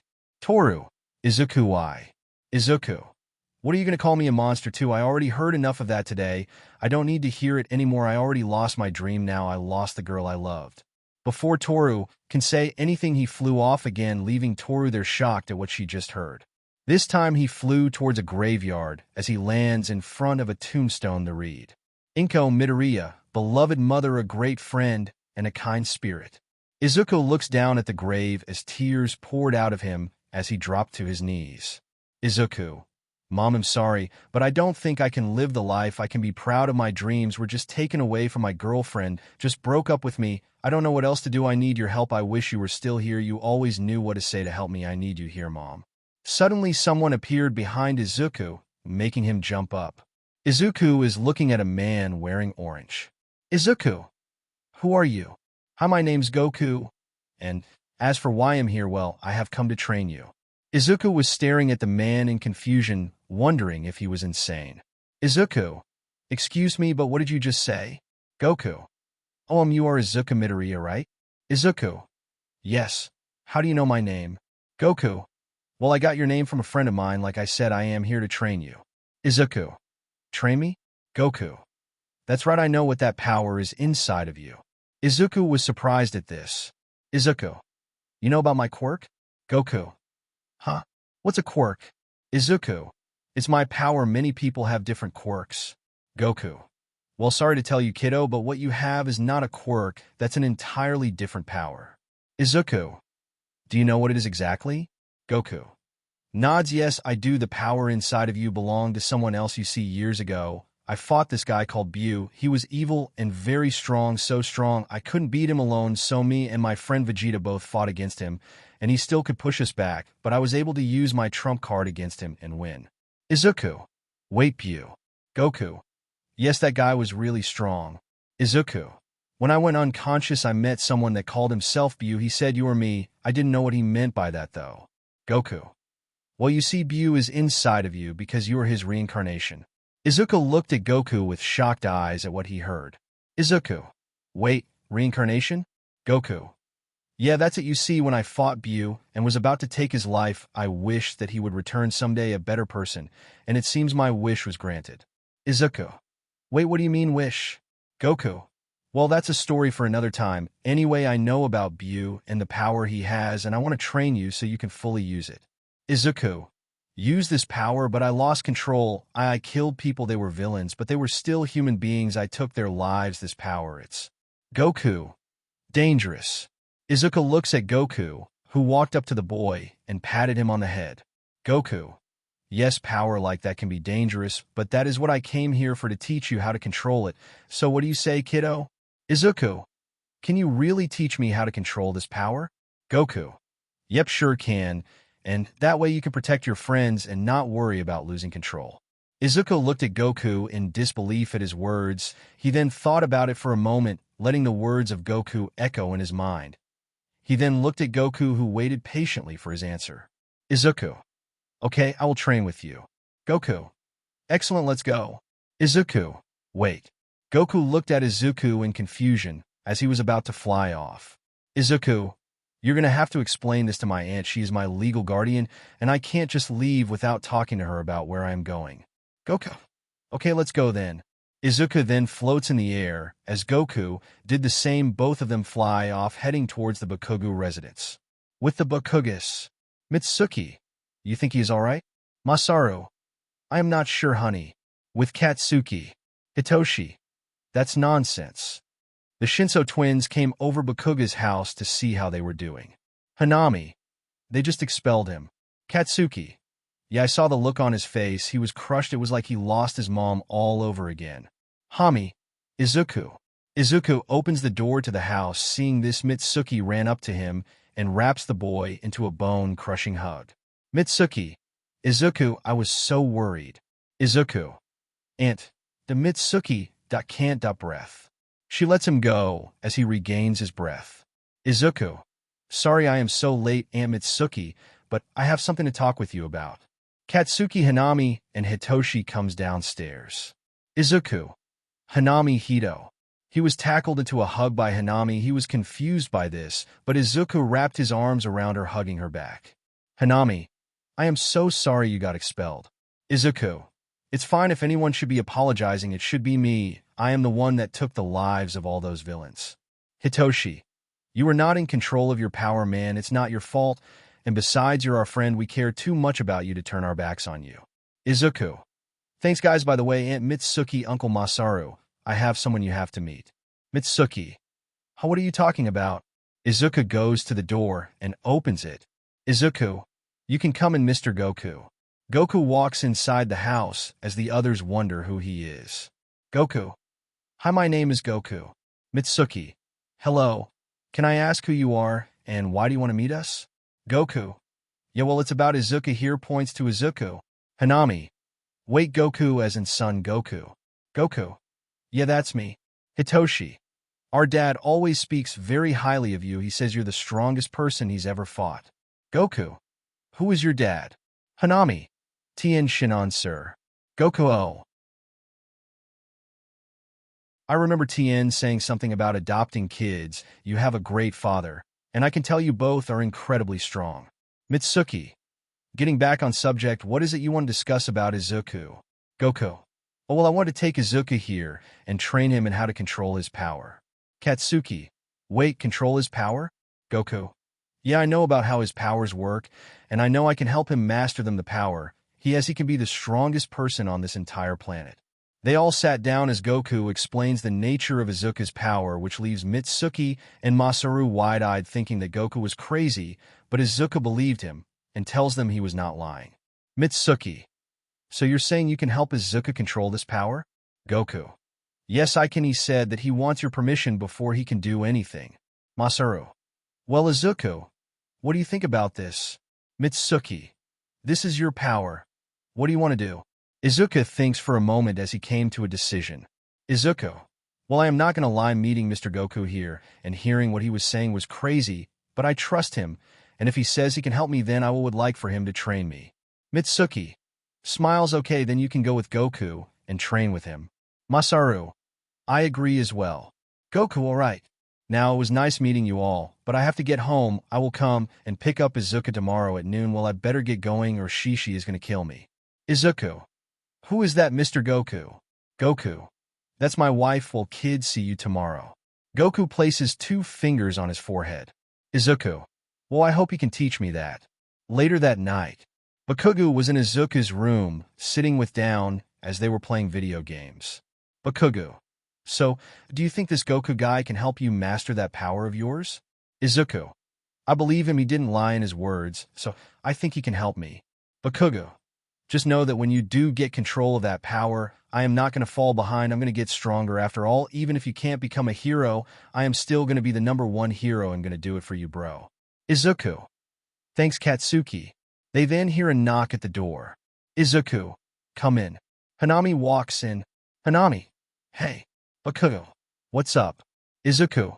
Sup, Hanami. Hanami. Izuku. Can we talk? Izuku looks at her as he sees the look in her eyes as he looked at Bakugo, and Bakugo nods as he got up and walked out of the room, leaving them both there. After he closed the door, Hanami walked over to Izuku and sat on the bed next to him. Izuku. Are you alright, Hanami? Hanami. I wanted to ask what's going on with you and Mina? Izuku looks down. Izuku. We broke up. She told me I was a killer, and she could not be with someone like me. I can't blame her. After what I did, I killed all the villains at the Ush. Hanami. Izuku. He cuts her off. Izuku. Don't tell me it's not my fault, because I know it is. I know I was not in control, but their vital fluid was on my hands, and watching it back, I felt sick to my stomach. Hami. Izuku, you did something that many heroes would be too scared to do. You crossed a line that many heroes would never cross. Izuku. It feels like I am just losing everything. I lost my mom, my dream, and the girl I loved. Hanami. You still have Katsuki, Aunt Mitsuki. Masaru Hitoshi. She places a hand on his face, bringing him to face her. Hanami. And you still have me. We are not going anywhere, Izuku. Izuku touches her hand and smiles. Izuku. Thank you, Hanami. Hanami. You're welcome. They both look into each other's eyes, getting lost, not saying anything. Unknowingly, their face inch closer to each other, slowly moving, and they grow closer. Their minds said to stoop, but their hearts were saying something different. Their lips connect, embracing in a gentle kiss. As they did not stop, they continued until Izuku broke away, surprising Hanami. Izuku. Wait, I can't do this. Hanami. What, why? Izuku. Hanami, you have a girlfriend. What about Kami? Hanami. Chuckles. Oh, Izuku. Izuku. What is it? Hanami.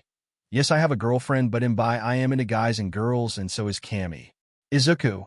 Surprise, huh? Hanami. Yeah, besides, I have liked you since we were kids. I wanted to confess to you, but you were already in a relationship, so I backed off. Izuku. Oh, I didn't know that. Hanami.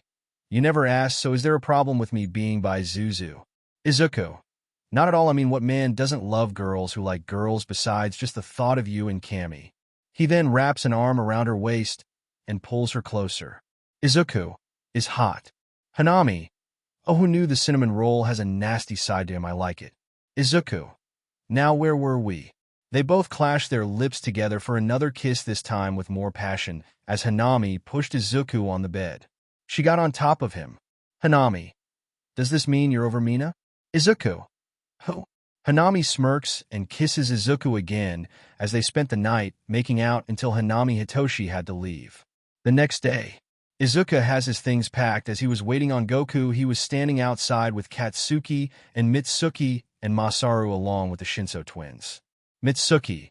You be careful now, Izuku, and listen to Goku, and you better call me after training. Do you understand, brat? Izuku. Yes, ma'am. Hitoshi walks up to Izuku along with Katsuki and Hanami. Hitoshi. Make sure you come back stronger, bro. I want to fight you to see how far you have come. Izuku. I can't wait, man. Katsuki. Don't leave me out of this. I want to fight you as well when you come back. Izuku. No problem. Hey, I might just take you both on. That's if you're going to be a challenge. Hanami hugs Izuku. Hanami. See you when you get back, Izuku. She gives him a quick peck on the lips. After that, Goku appears in front of everyone. Goku. Yo. Izuku. Mr. Goku, you're here. Goku. Yep, you ready to go, kiddo? Izuku. Yes, sir, I am. Goku. Alright, looks at the Bakugas. Don't worry. He is in good hands. I will take care of him. Mitsuki. Thank you. Good luck, Izuku. Masaru. Come back strong, my boy. Izuku. I will, thank you. Goku. Well, we're off. He places a hand on Izuku's shoulder as he places 2 fingers on his forehead as they instant transmission out of there. Goku and Izuku appeared at Capsule Corp as Izuku went wide-eyed seeing where they are. Izuku. Mr. Goku, are we really here at the Capsule Corporation? Goku.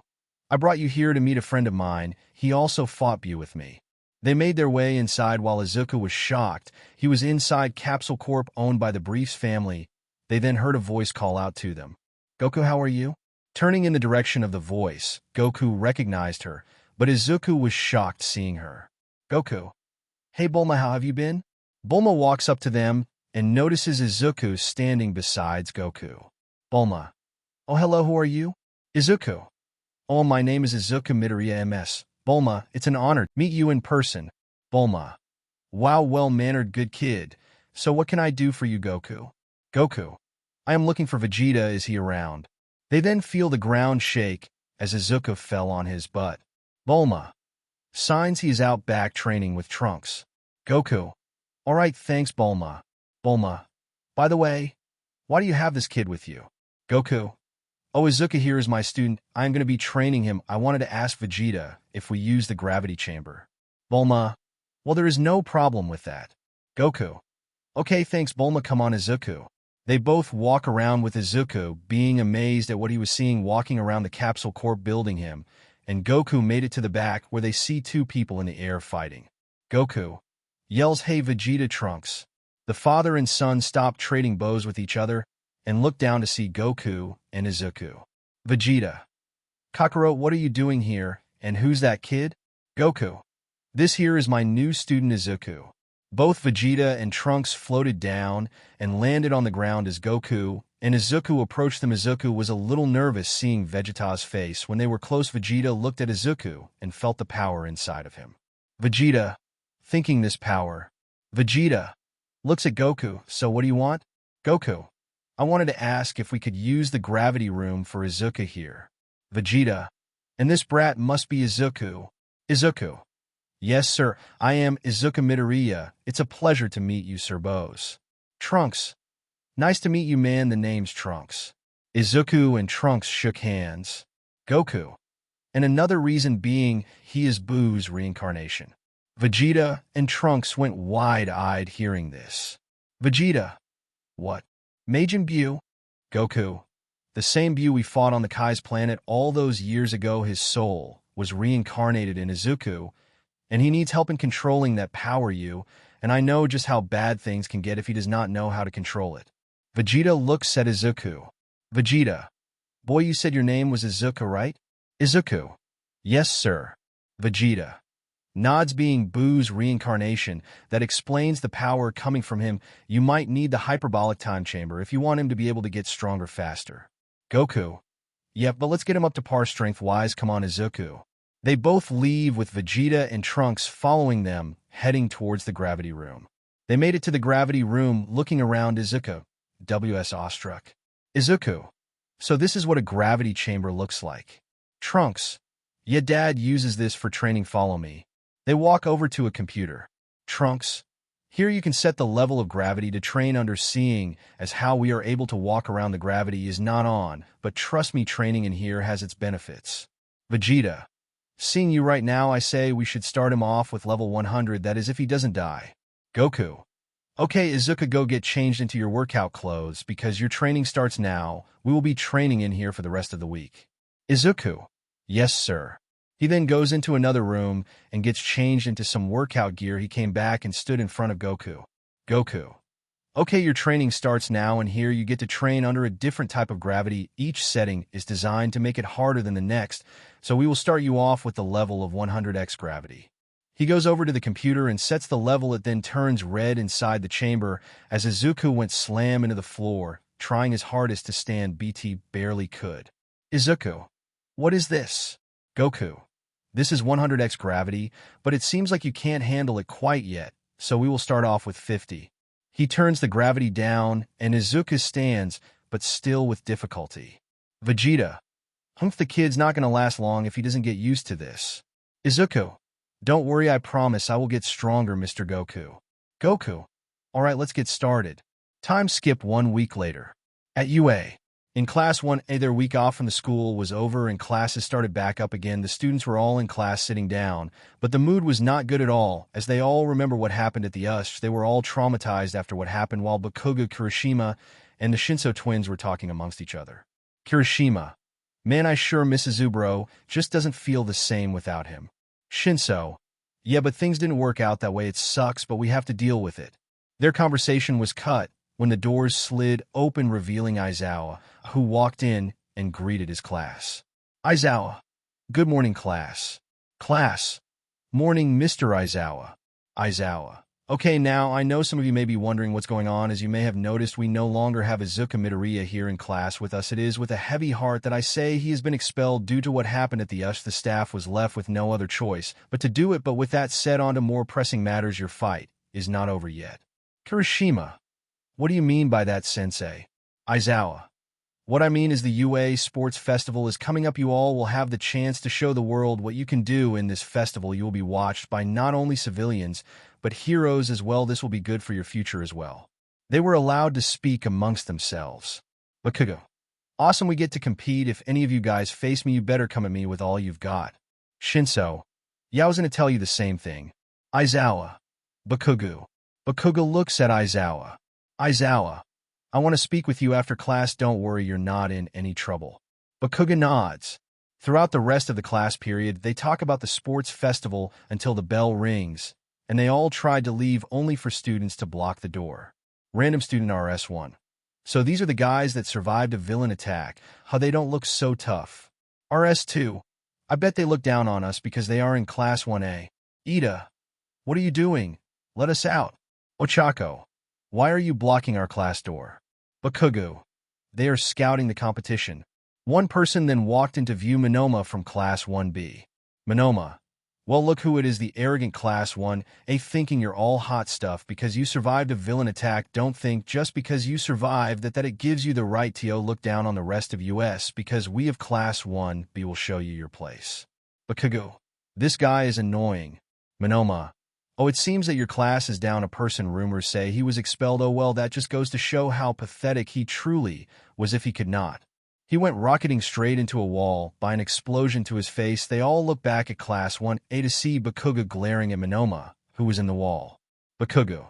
Let me make one thing clear to you jackasses. You can mock us all you want, but you're not going to badmouth my brother, not when I'm around, and I don't care about what class you're from. You come at us.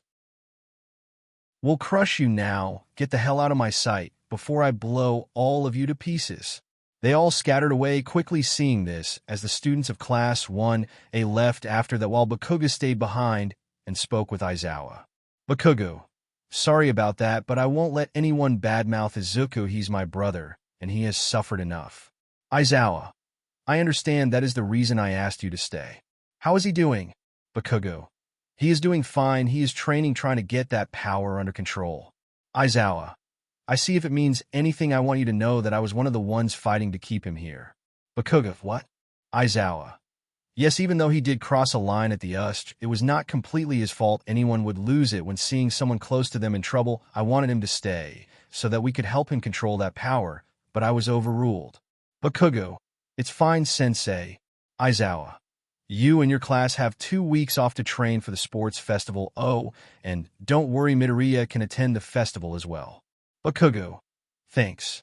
Aizawa. Oh, and one last thing. Next week, I want to meet with Midoriya to discuss something with him. It could help him in his future, so make sure to get in touch with him and let him know. Bakugo. I will, sir, thank you. He then walks out of the class with the girls of class 1A. Tsu, you broke up with him? Mina. Yeah, I did. He was a killer. Tsu, you saw what he did to all those villains, just like the rest of our class.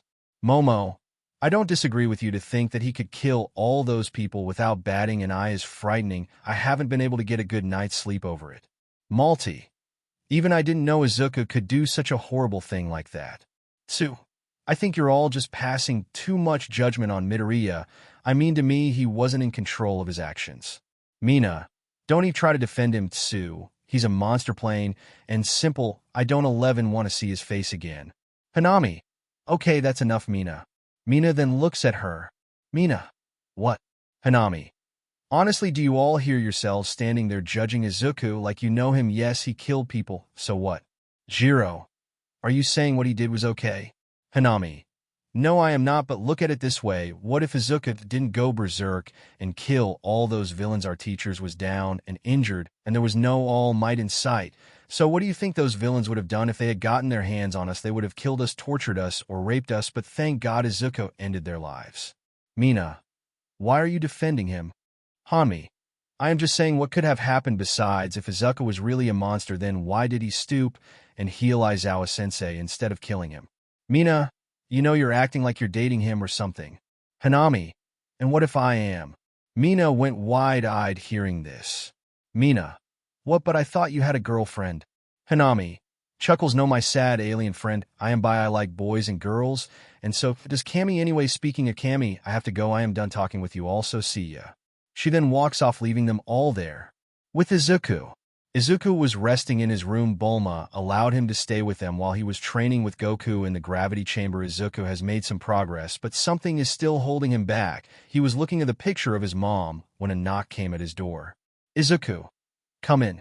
The door opens and Goku comes in. Goku. Yo, you okay, kid? Izuku. Oh, I am fine, Goku-sensei. Goku. What's that you got there? Izuku. It's a picture of my mom. Goku. Oh, so where is she? He then notices the sad look come on Izuku's face. Izuku. She died. Goku. I am sorry, I didn't know. Izuku. Mr. Goku, can I ask you something? Goku. Sure, what's up? Izuku. Have you ever done something you regret and wish that you could take it back? Goku. Yeah, I have. When I was little, I lost control of my power and ended up killing my grandpa. Izuku. You did? Goku. Yeah, but I made peace with that when I met him a second time. Izuku. You got to meet him how? Goku. It's kind of hard to explain, but there was a way, and there is a way for you to meet your mom. Would you like to see her again?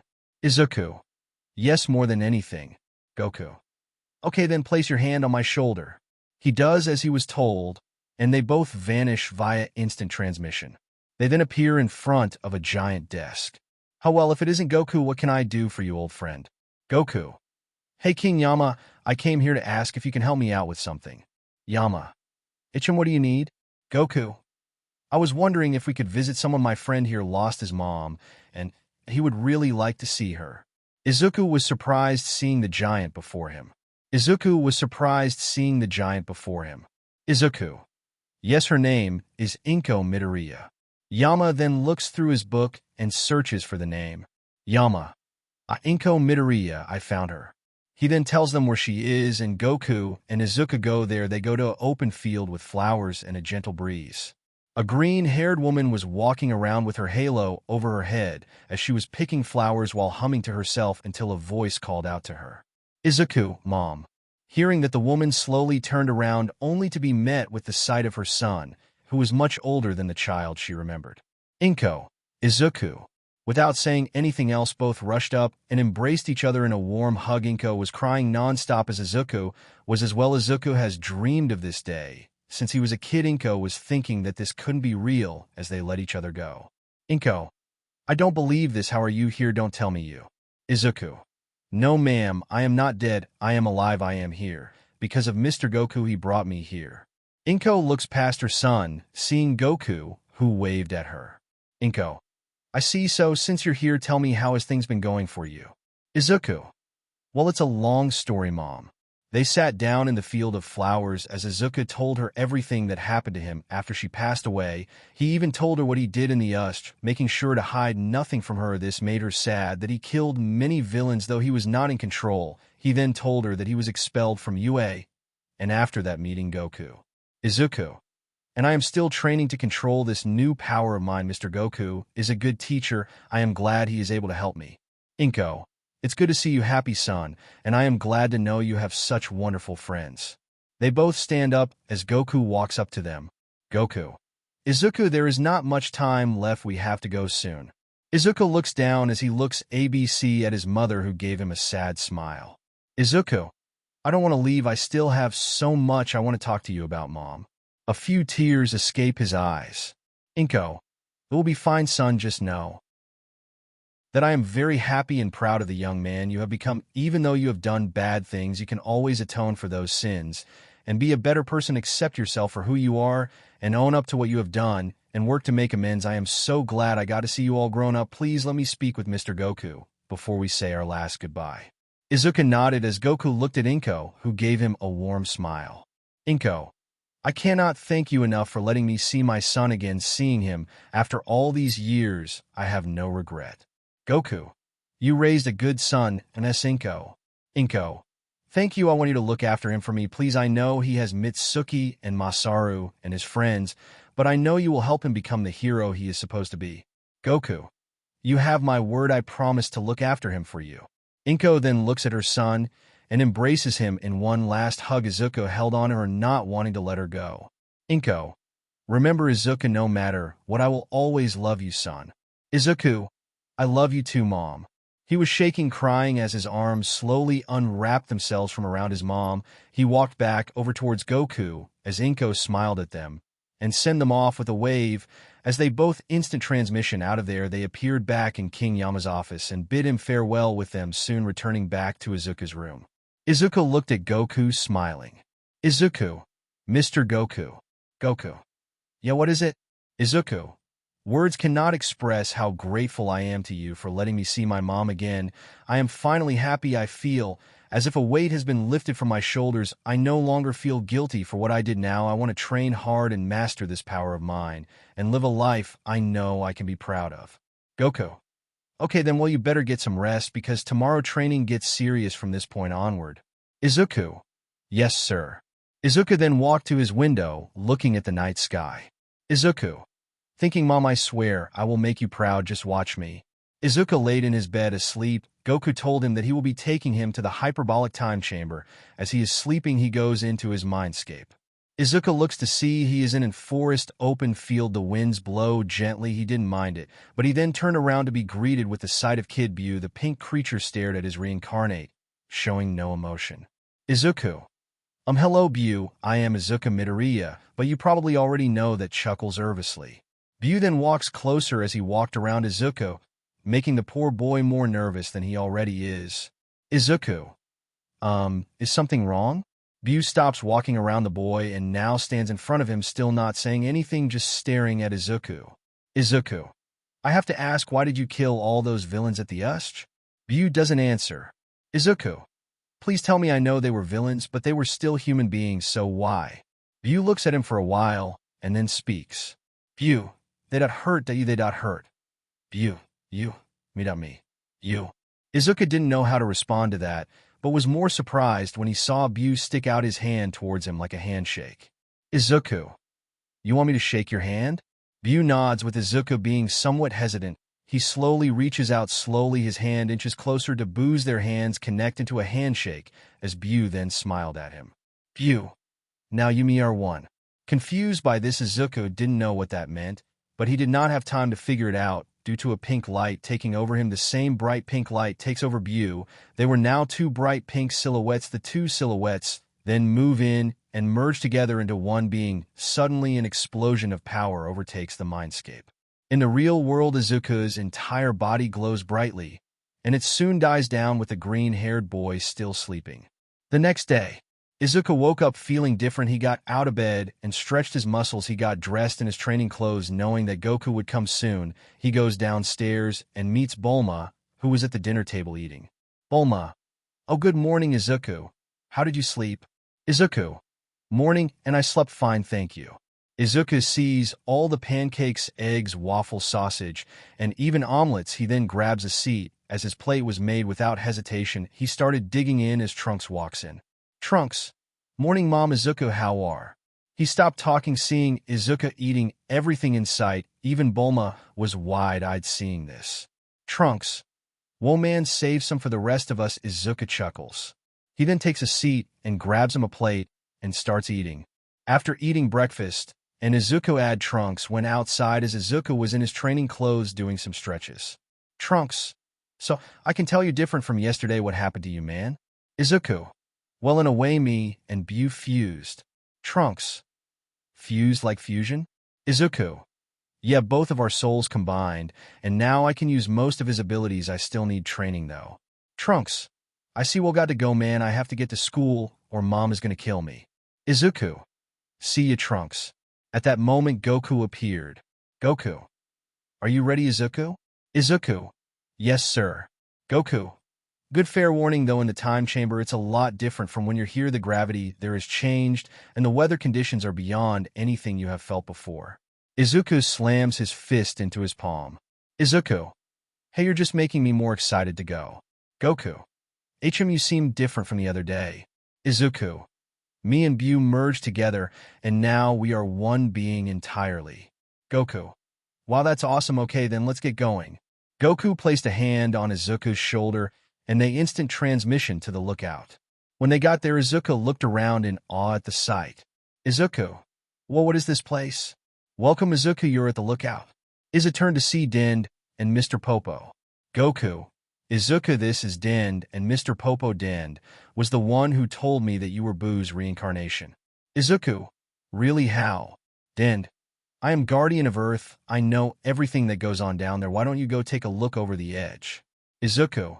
Whoa, I can't believe how high up we are. Goku. All right, kiddo, it's time to train. Looks at Dend. Do you think we could use the hyperbolic time chamber? Dend. Sure, I take it you're going to help Izuku further hone his powers. Goku. Yep, come on, Izuku. Izuku runs up to Goku as they made their way to the chamber door. Popo. There is enough food in there to last you. Take care. Goku. Thank you, Mr. Popo. He then opens the door, and Izuku walked inside. First, he walks around getting a feel for the place. He walks further and steps out into the open. Izuku. Eyes widen. No way. Izuku. There is nothing here. Goku walks up to see for himself. Goku. Yep, it's nothing out here, but wide space. Don't go running too far out there. You could get lost. Izuku. So, just what is this place? Goku. In here you can get a year of training, and on the outside only 1 day has passed. Izuku. You're kidding? Goku. No, I am not. We used this in the past to get to Super Saiyan 2. We still use it though when we can. They both walk out into the open field and stand across from each other. Goku then goes SSJ1. Goku. Now I want you to fight me while I am in my SSJ1 stage. This is just to see where you're at strength-wise, so don't hold back. Izuku. Yes, sir.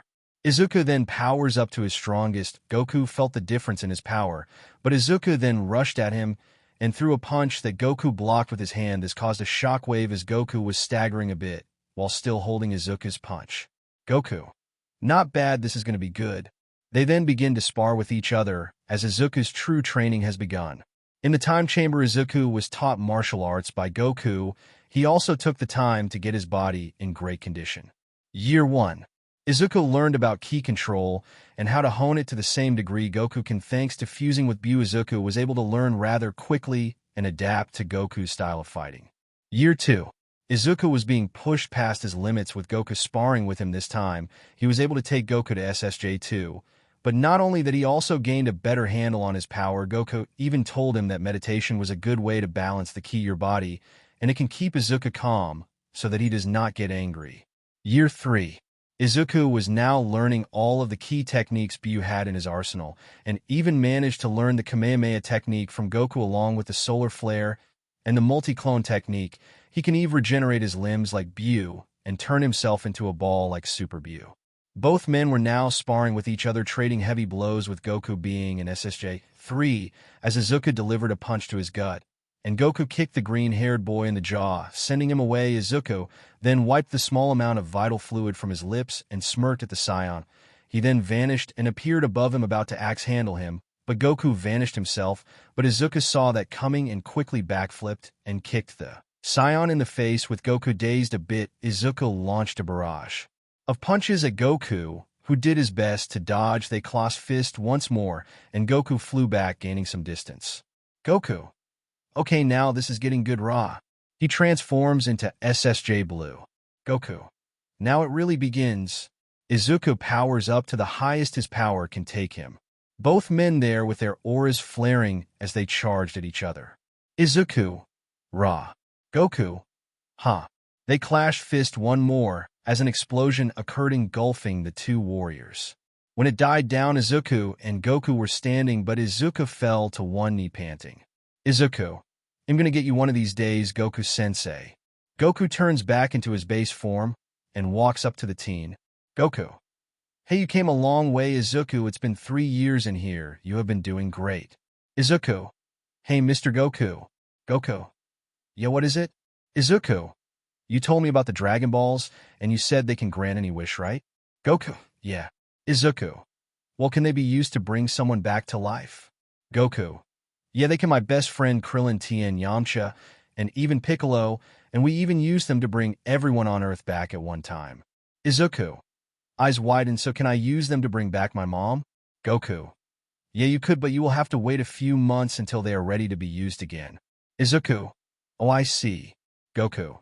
Yeah, well, come on, kid, it's been fun, but I think 3 years will do it for now, but feel free to call if you ever need to spar or need some more training. Izuku. Thank you, sir, I will. They both exit the chamber with Goku being the first and Izuku right behind him. Dend walks up to greet them. Dend. Finally done. Goku. Yes, we are. Thanks for letting us use the chamber. The results are worth it. Izuku now standing at about 5 feet 10 inches. He was his canon height. When he entered the chamber, he has the same body as Gohan did when he was a teen, with his hair going past his shoulders to his middle back. Goku. So, Izuku ready to go? Izuku. Yes, sir, but let me do the transmission this time. Goku nods and places his hand on Izuku's shoulder with the green-haired Majin placing his 2 fingers on his forehead, and the instant transmissions out of there appearing at Bulma's house while she was reading a book. Bulma. Oh, you're back and in 3 days, so how was the training? Izuku. It was harsh, but worth it, Bose. Thank you for all your hospitality, MS. Bulma, you were very kind to me. Bulma. Oh, don't mention it, Izuku, you were no trouble at all. And now that you have a handle on your power, you can handle yourself very well low in here. She hands him his backpack along with some clothes. Izuku. Thank you so much. He then goes to the guest room and gets changed. After showering, he changed into his new clothes and stepped out. Goku. Nice kid. Izuku. Mr. Goku, you have been nothing but kind to me and helped me out when I was at my darkest moment. I am grateful to you. Goku. It was no problem, Izuku. Take care of yourself. Izuku. I will, sir. Placing his backpack on his back, he places 2 fingers on his forehead. At the Bakuga household, Katsuki, Shinso, Hanami, and Kami were over there as Shinso and Katsuki were playing Mortal Kombat while Hanami and Kami were talking. Hanami. So we have 1 week left before the sports festival. Do you guys think Izuku is going to make it to see us in it? Shiso. Don't know, he does have a lot of training to do to control that power of his. Kami. Relax, babe, Izuku is going to be there. Honestly, you worry too much. Katsuki. TCH, if I know Deku, he has already mastered that power and is on his way home right now. Suddenly, someone appeared right in the room. As everyone turned and saw who the person was, everyone went wide-eyed. Katsuki and Shinso dropped the controllers. Hanami stopped drinking the drink she had, and Kami was shocked and blushing seeing the person in front of her. Izuku. Hey guys, what's up? Hanami spits out her drink, which hits Izuku in the face. Hanami. Izuku. Shinso. Izuku. Katsuki. Deku. Mitsuki, hearing the commotion, came bursting in the room with a frying pan. Mitsuki. What happened? Is everything okay? Katsuki. Deku is back. Mitsuki sees Izuku and sighs in relief. Mitsuki. I swear you kids almost gave me a heart attack with all that screaming. Welcome back, Izuku. Mitsuki then started walking out the door until it suddenly hit her. She immediately rushed back in and enveloped Izuku in a bone-crushing hug. Mitsuki. Izuku, you're back. Izuku. It's good to see you. To Mitsuki, please stop crushing my bones. She then lets the boy down, and he gets tackled by Hanami as she gives him a pat. Hanami. Sorry about spitting my drink on you. Izuku. Smiles. It's fine. I am glad I get to see you again. She gets off him, and Shinso and Katsuki come fist bump Izuku. Shinso. Whoa man, what we're doing with Goku? Izuku. Well, training actual. He took to this room where you can get a year of training, and only 1 day would have passed. Katsuki. Wait, what are you lying to me? Izuku. No, don't you see how different I look? Long hair. I even got taller a bit. Hanami. And you're more buff than before. Licks lips. Mama likes. Kami. I do too. Hi, the name's Kami. Hanami told me all about you. Izuku. Izuku Midoriya. She then goes to his ear and whispers. Kami. I am so glad to meet you. I hope you can handle 2 girlfriends, Izababe. She then licks his ear, making the boy shiver in excitement. Mitsuki then pulls them apart. Mitsuki. Okay, that's enough. You just got back, Izuku. You're not going to make me a great aunt this early, you hear? Izuku chuckles. Yes, ma'am. Mitsuki. Okay, Izuku, since you're finally back, I'm going to cook up something special tonight. Izuku. That's awesome. Katsuki. Wait, Deku, hold the hell on, you were in a place where you can get a year of training in a day? Izuku. Yeah, why? Katsuki. Why the hell you didn't bring me with you, trash? He was then hit the head by Mitsuki's frying pan. Mitsuki. Language brat. They all laughed at this and continued on playing video games. 2 days later. Izuku. Come on, man, I said my bad. Katsuki. That doesn't make things better, dumbass. You could have brought me with you. I could have been stronger than I already am. Izuku. Oh, suck it up, you will be fine. A knock then comes at the door. With Izuku going to answer it, he opens the door to reveal. Izuku. Mr. Aizawa. Aizawa. Hello, Midoriya, is MS. Bakuga home? Izuku. Hold on 1 second, yells Aunt Mitsuki company. Mitsuki makes her way into the living room and sees Aizawa. Mitsuki. Hello, can I help you? Aizawa. Yes, my name is Shota Aizawa. I am Katsuki Bakuga's teacher at UA. Mitsuki. What did he do? Katsuki. I am not in trouble. Aizawa. No, nobody is in trouble. I just wish to speak with Midoriya. Mitsuki. Really, about what? Aizawa. Is it alright if I came in? Mitsuki. Sure. She lets him in as he goes and sit on the couch across from them and speaks. Aizawa. Now, as you know, Midoriya, you have been expelled from UA and therefore can't become a hero, but I may have a way for you to be a hero again. Mitsuki and Katsuki were shocked from hearing this, and Izuku was the most surprised. Izuku. But how I was banned from all hero schools, how can I possibly become a hero? Aizawa. Not exactly a pro who is always in the spotlight, but what would you say about being an underground hero? Izuku. A underground hero? Aizawa. Yes, an underground hero is a pro hero who does not work in the spotlight, only in the night, and they sometimes do dangerous missions other pro heroes won't take. That is the type of hero I am, but here is where you come in. How would you like to become my sidekick? Izuku. Wait, your sidekick, but don't you usually work alone? Aizawa. Yes, but I am willing to make an exception for you. I can bring you in. As an intern, you will learn under me the ins and outs, and given how you do, you could possibly be recommended to take part in the provisional licensing exams. That way you can become my official sidekick until you earn your pro hero license. Izuku. But why do you want someone like Madame? I killed people, even though people tell me I ain't not a monster. I still did it. I crossed a line. I ruined the school's reputation, and if you're associated with me, you will only ruin yours as well.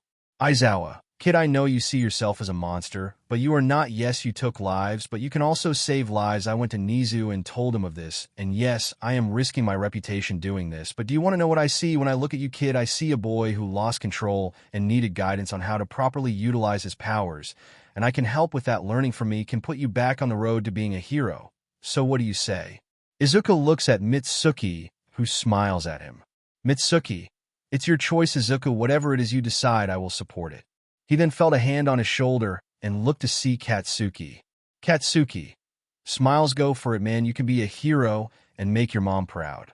Izuku then held his head down and spoke. Izuku. Aizawa-sensei, I will. Izuku. I will work under you and become your sidekick. Aizawa nods hearing this and speaks. Aizawa. You will start working after the sports festival, which is in a week, so be ready. Izuku. About the sports festival, will I be able to attend it? I know I can't participate, but I am still allowed to go, right? Aizawa. Of course, that reminds me here. He digs into his pockets, pulling out a ticket to the sports festival, which Izuku happily took. Izuku. Thank you, sir. Aizawa. Don't mention it, kid. You saved my life. It seems only right that I help make your life better. Thank you for your time, MS. Bakugo. Mitsuki. No thank you, Aizawa, for giving Izuku a chance to be a hero again. Aizawa. No worries, see you all at the sports festival. Aizawa then takes his leave as Mitsuki directed her attention at Izuku. Mitsuki. Isn't that great, Izuku? You get to be a hero. Izuku. Yeah. He smiles, but then tears start to come from his eyes to see him crying with Mitsuki, and Katsuki smiled at this. Izuku. Mom, I can be a hero. The next day, Izuku, the Shinso twins, and Katsuki have made their way to Dagoba Beach as they are waiting for someone. Shinso. So why did you want us to meet here? Izuku. Simple, you guys only have a week left until the sports festival, and I want to test you to see how strong you have gotten. Bakugo. Oh, is that it? Well, this is going to be fun. Shinso. Well, what are we waiting for? Izuku. We're waiting for Kirishima. Hey everyone. Izuku. Kirishima, he made it. Kirishima. Izubro, you're back. Izuku. Yeah man, it's good to see you. Kirishima. No way dude, how the hell did you change so fast? Izuku. I will explain that later now. He gets in his fighting stance. Izuku. Let's see how much stronger you all have become. They all smirk and gets ready for a fight. Kirishima hardened his arms and torso while Bakugo fired explosions from his hands. Hanami. You sure you want us all to come to you? Izuku. Yeah, it's fine. After all, this is also a test of my skills, so come at me seriously. Bakugo. Alright man, you asked for it. He blasts himself forward with a powerful explosion and goes for a right hook, to which Izuku parries and grabs the ash blonde by the arm. He then spins and sends him into incoming Kirishima, who was charging at him, but crashed into Bakugo, who was thrown into him. Both Shinso and Hanami rushed at Izuku and started throwing punches at the green-haired Majin, but he was able to parry their attacks. When both twins went for a punch, Izuku flared up his aura. Doing this, he sent them both away. Kirishima, who was spinning while holding onto Bakugo's arm, was thrown at Izuku using his explosions to increase his speed. The blonde was coming at Izuku fast. Bakugo. Here I come, Deku, I am gonna blow you away. Izuku smirked as the closer Bakugo got. Right when he was about to launch his explosion, Izuku vanished, leaving an afterimage. Bakugo, what the? A kick to his right side sent him crashing down into the sand. Izuku then flew at Kirishima, but was cut off by Shinsu, who was aiming to kick his head off, which Izuku dodged, and went for a kick of his own, with Hanami stopping this by grabbing his leg with his left leg. Caught. Shinso was going to attack until Izuku placed both hands in front of his face. Izuku. Solar flare. A bright flash of light blinds them both. Hanami. Damn it. Shinso, having to cancel his attack due to being blinded, but was kicked in the back and sent to the sandy ground. Hanami was still recovering from being temporarily blinded, but Izuku then axe-handled her to the ground with a boom as he flew down to Kirishima, who was waiting for him with a smirk. He goes to punk the red head, but the hardened warrior moved out of the way to reveal Bakugo charging up his attack, and Izuku was in front of him. Bakugo. Take this stun grenade. The blast hit dead on what it looked like to Bakugo, who was smirking, thinking he finally got him, but Kirishima. Bakugo, behind you. Bakugo. Huh. Turning around only to be met by Izuku fist to his face, sending the blonde away. Looking up, he saw Hanami preparing a ki blast. Hanami. Take this. She fires her blast at Izuku, who raised his hand. Izuku. Spirit cannon. Firing his blast at her, the two beam connect, with the couple now locked in a beam struggle that didn't last as Izuku overpowered her, with Hanami being blasted back, but not too hard because Izuku held back his power. He then tilted his head, dodging a punch from Shinso as they started exchanging blows with each other, but that changed when Kirishima got involved, throwing punches of his own. Izuku was holding his own, blocking both of them and parrying their attacks. He then stopped Kirishima's punch and kneed him in the gut and kicked away Shinso, with the red-haired boy dropping to his knees. They all managed to get back up, but Izuku held up his hand. Izuku. I believe that's enough for today. You guys have definitely improved. Come here. They all gathered around Izuku, who held up both his hands, and they were all suddenly enveloped in a pink aura. Their injuries began to heal. Their eyes widened with the pink aura dying down. Kirishima. No way, dude, you can control your power perfectly now. Izuku. Yeah, I can. They then hear clapping and turn to see AM. I am here clapping for that incredible fight you all just had. That was amazing. Izuku. All Might, what are you doing here? AM. I was just taking a stroll around the city when I heard an explosion, so I rushed over to see what it was. When I saw you all here, I was going to step in, but something told me not to. You must be young Midoriya? Izuku. Yes, sir, I am. AM. I am so sorry about you being expelled from UA. I was one of the ones that wanted to keep you there, actually. Izuku. It's okay, and thank you for your support. AM. May I ask what you kids are doing here? Hanami. We were just doing some sparring for the sports festival, sir. AM. I see. WL, then carry on. I have to go now. He then jumps off. Izuku felt All Might's ki and was thinking something was wrong. Izuku. Thinking All Might's ki, it's weakening. Hanami. Izuku. He looks at her. Izuku. Yes, Hanami. Hanami. So, what did you think? Izuku. You all are incredible fighters. I have no doubt you will outshine everyone at the sports festival. Shinso. That's the plan, man. Bakugo. I'm gonna do more than outshine everyone. I'm gonna win the whole thing. Shinso. Yeah, right, keep dreaming, man. I'm gonna win. Bakugo. Screw you, I'm winning the whole thing, just watch. Kirishima. Yeah, I will be the one winning the sports festival. Izuku watches the three argue as Hanami saw this. Hanami. Hey, you okay? Izuku. Yeah, it just feels good to be back. He then looks out to the sea, watching the waves crash onto the sand. Hanami interlocked her fingers with his. Izuku looked at her, smiled with her, smiling back. 1 week later. The crowds were cheering, the people were lined up. Why? Because today is the day of the UA Sports Festival, where the heroes of tomorrow will be scouted by many pros who will watch them all compete in today's events. And the crowd right now was ready to watch alongside the other fans. Hey, you Izuku, right? Izuku looks up at the man. Izuku. Tien Shinon, it's a pleasure to meet you, sir. I heard a lot about you from Mr. Goku. He stands up and shakes Tien's hand. Tien. Yeah, Goku told me about you as well. Well, Hanami always talks about you non-stop, so yeah. Izuku chuckles, I see. Hey, Izuku. Hearing the voice, he looks to see Bulma, who was with Trunks and Goten. Izuku. Ms. Bulma, Trunks, what are you guys doing here? Trunks.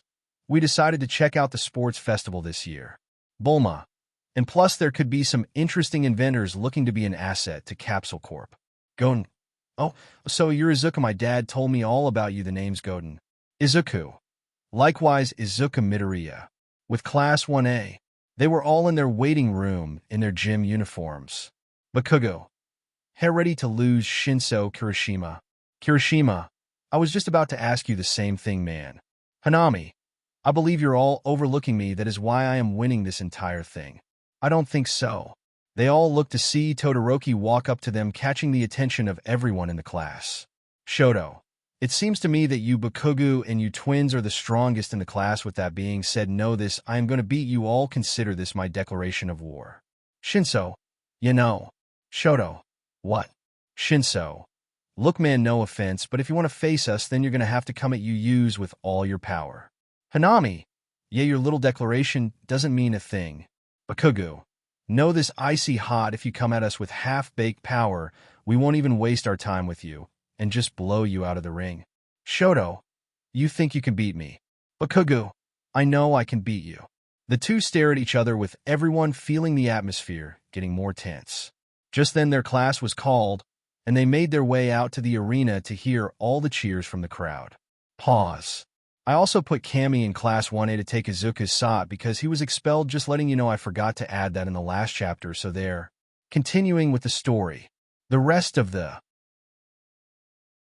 classes were called and made their way into the arena. PM. Hello, everyone, and welcome to UA Annual Sports Festival. The crowd's cheers were deafening. Trunks. So, Izuku, who are you going for to win? Izuku. I am going for my friends, but if I'm being honest, it's going to be out of Shinso or Bakugo that wins. PM. Now for this year's referee, for the first-year students, the R-rated hero Midnight. Midnight stood on the podium with the males in audience blushing and cheering for her, and the male students blushing up a storm. Midnight. Welcome to the sports festival, ladies and gentlemen. We have a lot in store for you all today. But before all that, we have the student pledge from our first-year representative, Katsuki Bakugo. Bakugo. Huh, I have to give a speech? Kirishima. Yeah, bro, laughs. Shinso. Chuckles, sucks to be you. Bakugo. Go to hell, you too. He then made his way on the stage and spoke into the microphone. Bakugo. I just want to say I'm going to win, and if you have a problem with that, then you better come at me with everything you've got and prove me wrong. He slammed his fist into his palm. Bakugo. You hear me, bring it on. I want nothing but the best, so don't hold back because I won't. Izuku, watching this, smirked. Izuku. That guy, he's a trash, but you can't help but to love that confidence, though. The crowd then cheered, with some thinking Bakugo was being too arrogant. Shinso. That ought to light a fire under them. This just became more fun. Bakugo. Yeah, that's why I did it. Kami taps Hanami on the shoulder, getting her attention. Kami. Hey babe, look, I told you he was going to be here. Hanami sees Kami pointing at Izuku in the crowd. Izuku was wearing a black hoodie to keep his face concealed, so no one causes him unnecessary trouble. But they saw his face. He gave them a smile and winked at them. Hanami waved at him, while Kami blew him a kiss. Izuku. Go wild, you guys, and good luck. Midnight. All right. Now for the first event, which will be. She spins the wheel with the people and the students watching in anticipation as it stops on. Midnight. The first event will be obstacle race. She explains the rules of the event to the students. Once she was done, they all gathered in the tunnel. Izuku. Hey Bulma, why exactly are you here at the sports festival? Bulma. Well, I could probably get someone to intern with me at Capsule Corp. I mean, there are many inspiring inventors at UA in the support course. Izuku. I see. Well then, let's see what they have in store. Midnight. Now begin. Shoto immediately freezes the floor beneath him, trapping the other students. Thinking he got them all, he was about to run off until 3 people flew over his head. Shoto. What the? Hanami. Chuckle. Sorry, half and half, but we saw that coming a mile away. Cammy. Like that was totes too easy. Shinso. See you at the finish line. Yes, Hanami taught Cammy how to fly. She trained with them for the 2 weeks until the sport festival. The bicolored-haired teen started hearing explosions and turned to see Katsuki blast right past him. Bakugo. Half and half monster, take your declaration and shove it up your rear. You're not beating me. He blasts off heading after Shinso, Hanami, and Cammy. Shinso looks behind to see Bakugo. Shinso. Smirks. What took you so long? Bakugo.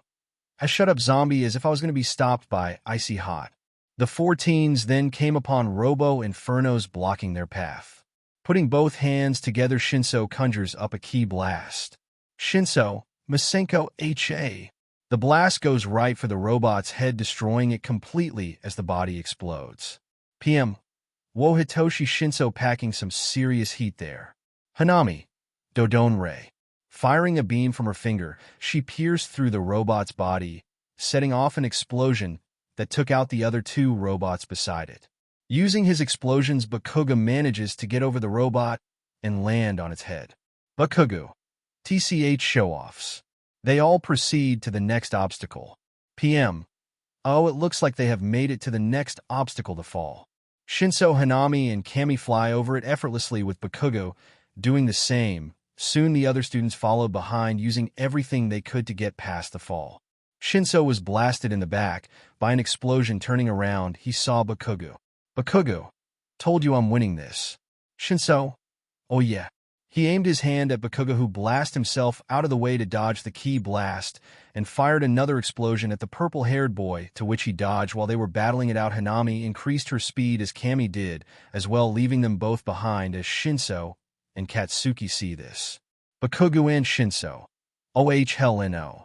Shinso increased his speed and flew after them, with Katsuki blasting himself forward with more power, trying to keep up. Meanwhile, they have made it to a minefield, with Todoroki treading lightly as he moves to keep from blowing himself up. Shoto. Thinking, damn it, I have to catch up to them. The Shinso twins were firing many ki blasts back and forth at each other, fighting for the lead, with Katsuki firing his explosions at them. Izuku was watching this with a smile on his face. Izuku. They are almost at the finish line. Quickly approaching the finish line, they still fought for dominance until Shinso got an idea. Shinso. Sorry guys, but this is the end of the road. Bakugo. What are you talking about? Shinso placed both hands in front of his face, shocking them. Shinso. Thanks Izuku's solar flare. The bright flash blinded them all, only temporary, but enough for Shinso to fly forward with his speed increased, which let him past the finish line. PM. And the winner of the first event is Class 1A Hitoshi Shinso. Tay crowd erupted in cheers. Izuku. Idiot, he got that from me when we spared. Tien. That was amazing, they both have come so far. Izuku. Oh, you haven't seen nothing yet, they are just getting started. Hanami. Damn it, second place. Bakugo. TCH third, lucky guy, am winning the next one. Shinso. Shinso. Yeah right, I am taking this whole festival. Bakugo. Smirks, will see about that. They both laugh, with Cammy and Hanami watching them. Not too long, Shoto came. Seeing that he was in 5th place angered him. Shoto. Thinking they beat me. After a while, the students all gathered together and are now looking at Midnight, waiting for the next event. Midnight. Alright boys and girls, this next event will now be chosen. It will be. She spins the wheel and it lands on Midnight. The next event will be a battle royal. Midnight. In this event, the last 8 students still standing in the ring will go on to the next event, which will be the one-on-one battles. The crowd cheers in excitement as the students all were now in the ring. Hanami, here we go. Bakugo, I will make sure I am one oof the last one standing. Midnight, let the battle royal begin. Immediately Tetsu Shishida and Jizo came at Shinso looking to take him out, but the purple-haired boy was dodging their attacks by parrying Tetsu's punches and leaping over Shishida, punching down at him, and easily dodging Jizo's blades with Bakugo. He is seen using his explosions to keep many students at bay. Bakugo, annoying, take this. Putting both his hands together, he fires rapid explosion shots at the incoming students. Hanami punched one student in the gut, sending him flying out of the ring. Mineta was sneaking behind Kami, while she was not looking, with an evil smirk on his face. Mineta, thinking Utsushimi is in my sights, I can definitely get her out of here. The grape-haired boy launches at her, but what he did not expect was Kami quickly turning around and kicking him in the jaw, sending him flying out of the ring, letting him hit the wall. Mineta, but how did she know? Kami, I knew you were behind me the entire time, Grapefruit. I'm not just a pretty face, but I'm pretty dangerous too. Hanami walked up to her. Hanami, seems training in hand-to-hand help you out a lot. Kami, yeah, now let's clear out this ring. Hanami, got it? Shinso was surrounded by 5 students: Shota, Ojiro, Sato, Kaminari, and Aways. Shinso, well, you guys think you could take me on, huh? Ojiro, I have always wondered what it would be like for us to fight, but this is a festival, sorry pal, but I have to get you out of here. Shinso, I see, well then come at me. They all launch at the boy, with Shinso dodging their attacks with ease. He then kicked away Aways and went to deliver a sweep kick to Sato, who jumped away, avoiding the attack. Shinso quickly got back to his feet and spoke. Shinso, stop. They all ceased their attacks. Shinso time. They all were blown away with ease as time winded down. The ring was being filled with less students. Shoto sent some ice at Bakugo, who kept blow ing it away with his explosions. He then blasted himself at the bi-colored-haired boy. Bakugo, what the hell did I tell you? Icy hot. If you're not going to come at me with everything you've got, the hell out of my way. He blasted the half-in half-user, sending him away. Hearing that Shoto was angry, so angry, he accidentally let his fire side show a bit, but calmed himself and used his ice to keep him in the ring. Soon the ring was filled with less and less students, with it soon narrowing down to the 8 ones left standing. Midnight. Alright, it seems we have our 8 participants now to see who will fight who. Match 1. Hanami Shinso vs. Kami Utsushimi. Match 2. Mina Ashido vs. Ochako Uraraka. Match 3. Hitoshi Shinso vs. Tenya Ida. Match 4. Katsuki Bakugo vs. Shoto Todoroki. Midnight.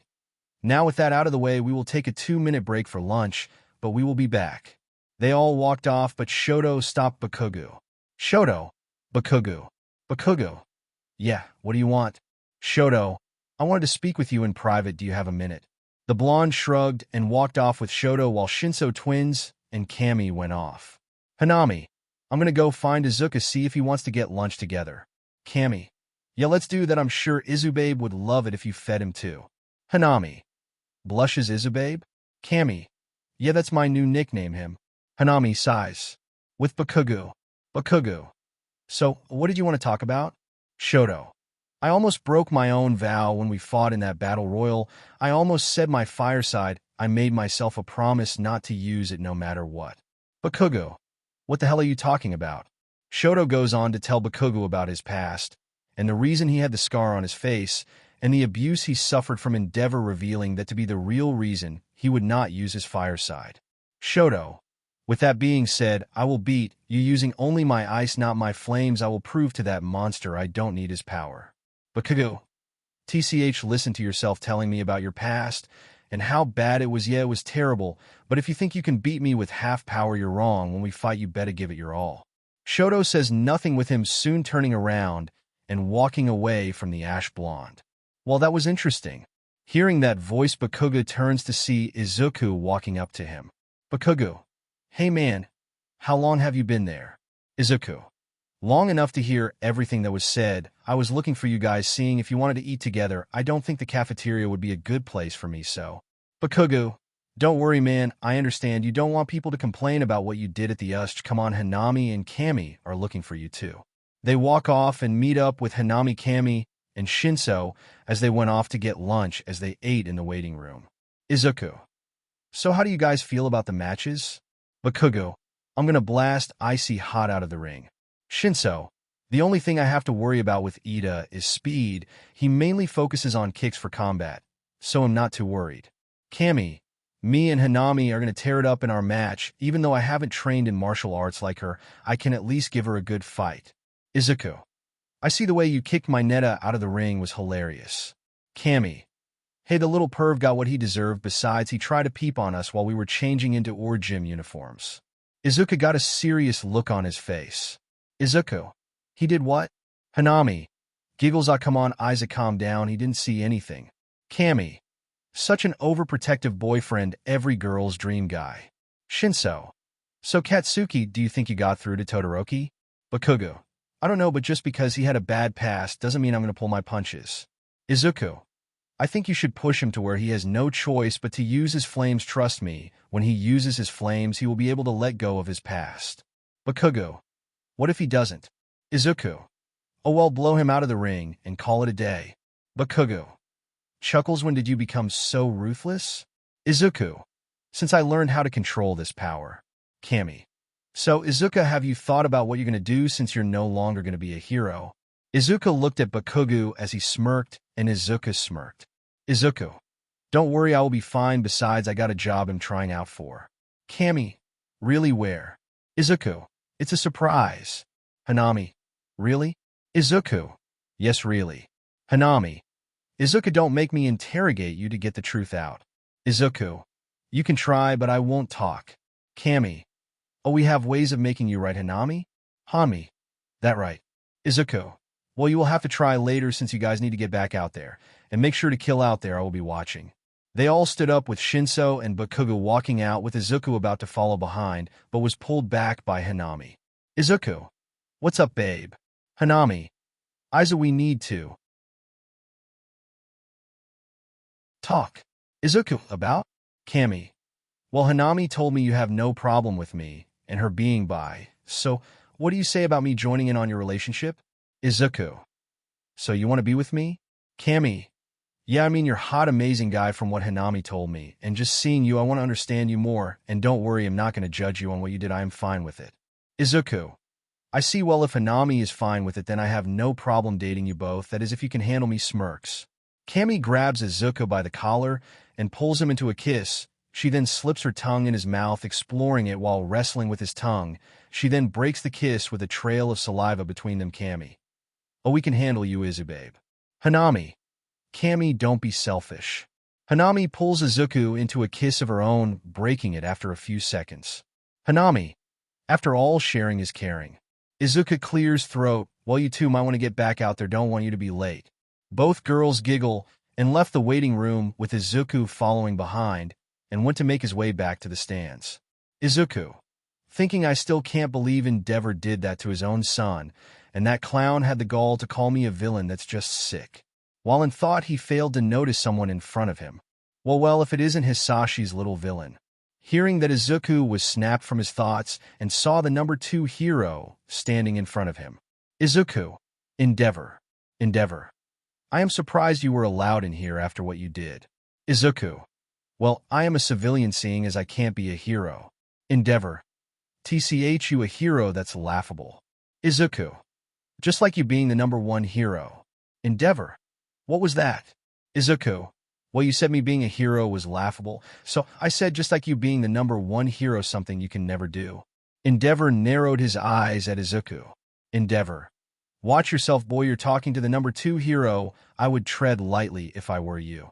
Izuku: I don't care about you being the number 2 hero. As far as I'm concerned, you don't deserve that title. I heard about what you did to your own family. You disgust me, and you have the nerve to call me a villain when you destroyed your own family. Food, greed, and stupidity.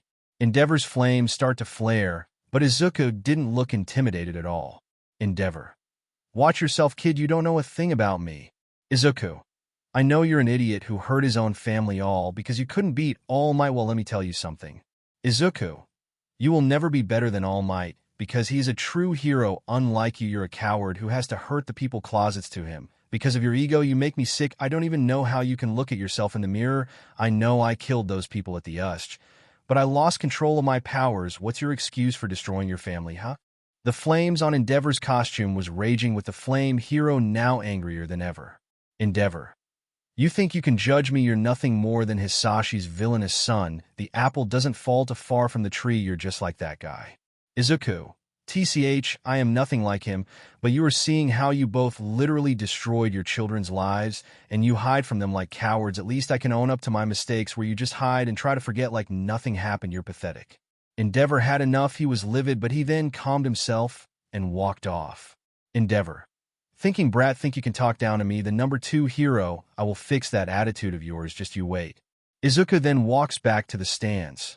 The crowd was roaring. The matches were set. Right now in the ring is Hanami Shinso. Standing across from her was Kami Utsushimi. Both women smiled at each other, with Hanami soon speaking. Hanami. May the best woman win. Kami. Yeah, definitely. PM. Okay, ladies and gents, we have class 1A Hanami Shinso and Kami Utsushimi. Which one of these feisty first years will go on to the next round? Midnight. Are you both ready? They nod. Midnight, begin. Both girls rush forward, closing the distance with a clash with their forearms, connecting both, trying to overpower the other for the advantage, with Hanami jumping back, only to rush in once more and go for a punch, with Kami dodging to her right, the fawn-haired girl OES, to deliver an elbow to Hanami's head, with Hanami vanishing. Kami then backflipped out of the way, avoiding a kick from Hanami, who appeared beside her. Kami launches at Hanami, with both women soon grabbing the other one's hands, trying to gain an advantage. Hanami. I see that training in hand-to-hand worked well. Kami. Yeah, did I have to keep up with you? Seeing how my quirk works, I need some skills to back it up. I might not win, but I will sure give you one hell of a fight. They both start trading punches with one another. Doing this, they both start to ascend in the air, fighting with the audience getting behind them. Mina. Whoa, since when could Utsushimi do that? Ochako. Yeah, she's almost keeping up with Hanami. Shinso. Well, seeing as how she has been with Hanami so long, and she learned how to fight. Kami punches Hanami in the face, which the purple-haired girl then returns the punch with one to her gut. Kami then goes for a punch, only for Hanami to vanish and appear above her to drop an elbow, to which Kami vanished as well. Kami then clashed fist with Hanami, which lead to them both exchanging punches yet again, but Hanami got the better of the exchange and kicked the girl in the gut and hover above her to deliver an axe handle to her back, sending her to the ground. Kami manages to stop herself from hitting the ground, but then Hanami comes at her with another kick. This time, she kicks her in the jack, sending her flying out of the ring and into the wall, giving her the win. Midnight. Kami is out of the ring. The winner is Hanami Shinso. While the crowd was cheering, Hanami was walking over to Kami and helped her up. Kami. Ouch, well, can't say I'm not disappointed, but good win, babe. Hanami. Don't be down on yourself. You showed what you can do. Even though you didn't use your quirk, you are still more likely to get scouted by pros. Kami. Yeah, you're right. They then shook hands, showing good sportsmanship. The two then made their way out of the arena to the stands. With Endeavor. Endeavor was speaking with Nizu and another person, the chairwoman of the Safety Commission. Nizu. You want to do what? Endeavor. I want you to allow me to fight that brat when this sports festival is done with. Think of it as an extra event. Nizu. But Izuka has done nothing wrong since he was expelled from UA. What will you gain from this? Chairwoman. This will go to show that villainy will not go unpunished. The fact the boy is still walking around after what he did is insulting, so I will agree to this, and it has already been made official. After the sports festival is done and the awards are given out, that is when the fight will take place. Nizu. I see. Well then, if you're that eager to have this done, then it will be done. Endeavor. There, trust me, this will be good entertainment for the audience. Endeavor walks out of the room with a smirk on his face. Endeavor. I told that brat he should watch who he mouths off to. Now you're going to pay the consequences. You're nothing but villainous trust, just like your father. In the arena, the match between Ochako and Mina took place, with Mina gaining the win, allowing her to move on to the next round. Shino's match with Ida didn't take place due to Ida having to leave due to a family emergency, so Shinso won by default. Now, with that said, the match between Bakugo and Todoroki will take place. Bakugo walked into the arena with Todoroki doing the same as the two stared each other down from opposite sides of the ring. PM. You can almost feel the tension in the air with these two. We have Class 1's explosive wild child Katsuki Bakugo and his opponent the half-and-half prodigy himself Shoto Todoroki. Trunks. Hey Izuku, you think that bi-colored-haired boy will use his full power? Izuku. My guess is no, seeing as how much he truly doesn't show it. His hatred for his dad is blinding him, and against someone like Bakugo, holding back is going to lead to his loss. Midnight. Are you both ready? They nod. Midnight. Let the match begin. Without wasting time, Bakugo launches himself at Shoto, using his explosions, but he blad himself away to avoid a row of spikes coming at him.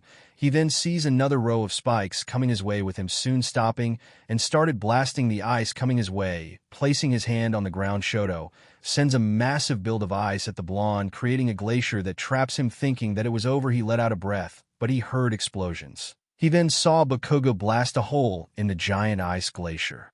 Bakugo. It takes more than that to beat me, icy hot. Shoto. Persistent icy. He then sends massive ice pillars at the blonde, who was blasting himself in the air to avoid the attack. While in the air, he held his hands together, firing off multiple mini explosions from his palms at Todoroki, who made a giant ice wall, but it was being destroyed slowly. Bakugo's attack. Izuku. Thinking Bakugo is the worst opponent for Todoroki, Bakugo won't pull his punches when faced with a tough opponent. Him going all out from the start means he shows respect to a strong adversary. Unless you use your flames, you will be no match for him, Todoroki. The ice wall gets destroyed, revealing Shoto with his right side frozen and him shivering. Bakugo. Look at yourself. If you don't use your flames, you won't win, and you're getting frostbite. Shoto. What? I want him, not giving him the satisfaction of seeing me use his power. Bakugo gained a tick mark on his head. Bakugo. You idiot, can't you see without your flames you won't beat me? And to make matters worse, you're hurting yourself in the process. You think by not using your full power you can actually win. Stop being dumb and use your power. Shoto. Shut up, I won't use my flames. I can beat you with just my ice. Bakugo. You are seriously insulting every other competitor here. You hold yourself back because of personal reasons is going to lead to you being killed in the field. This is the last time. Use your full power. Shoto responds by sending another row of ice spikes at the blonde, with Bakugo letting off a huge explosion that blows it away. Bakugo. Tchh, fine. Then if that's how you want it, then I'm ending this. The blonde blasts himself at the bi-colored-haired teen with force that made him move with incredible speed. He was able to avoid the ice sent his way as he made it to the red and white-haired boy's face and aimed his hand at him. Bakugo. Get lost, icy hot monster howitzer impact. Todoroki was sent sailing out of the ring and hit the wall. Midnight. Todoroki is out of bounds. Katsuki Bakugo wins. Trunks. Hey, he won just like you said. Izuku. Yeah, I knew that was going to happen, which is why I told Bakugo to blow him out of the ring. Bakugo looks at Todoroki's unconscious form and turns and walks away. Meanwhile, in the crowd, Endeavor watched this, angered that his son lost. Hanami was in Class 1A's waiting room as she walked out, knowing her match was next, but someone grabbed her and pulled her into a queue, surprising her. She saw it was Izuku. Hanami. Oh, Smiles, don't sneak up on me like that. I almost kicked your butt. Izuku. Sorry about that. I just wanted to wish you good luck. Hanami. Thanks. She gives him a peck on the lips and walked out into the arena. Izuku was about to walk back to the stands until he heard someone speak. What are you doing here?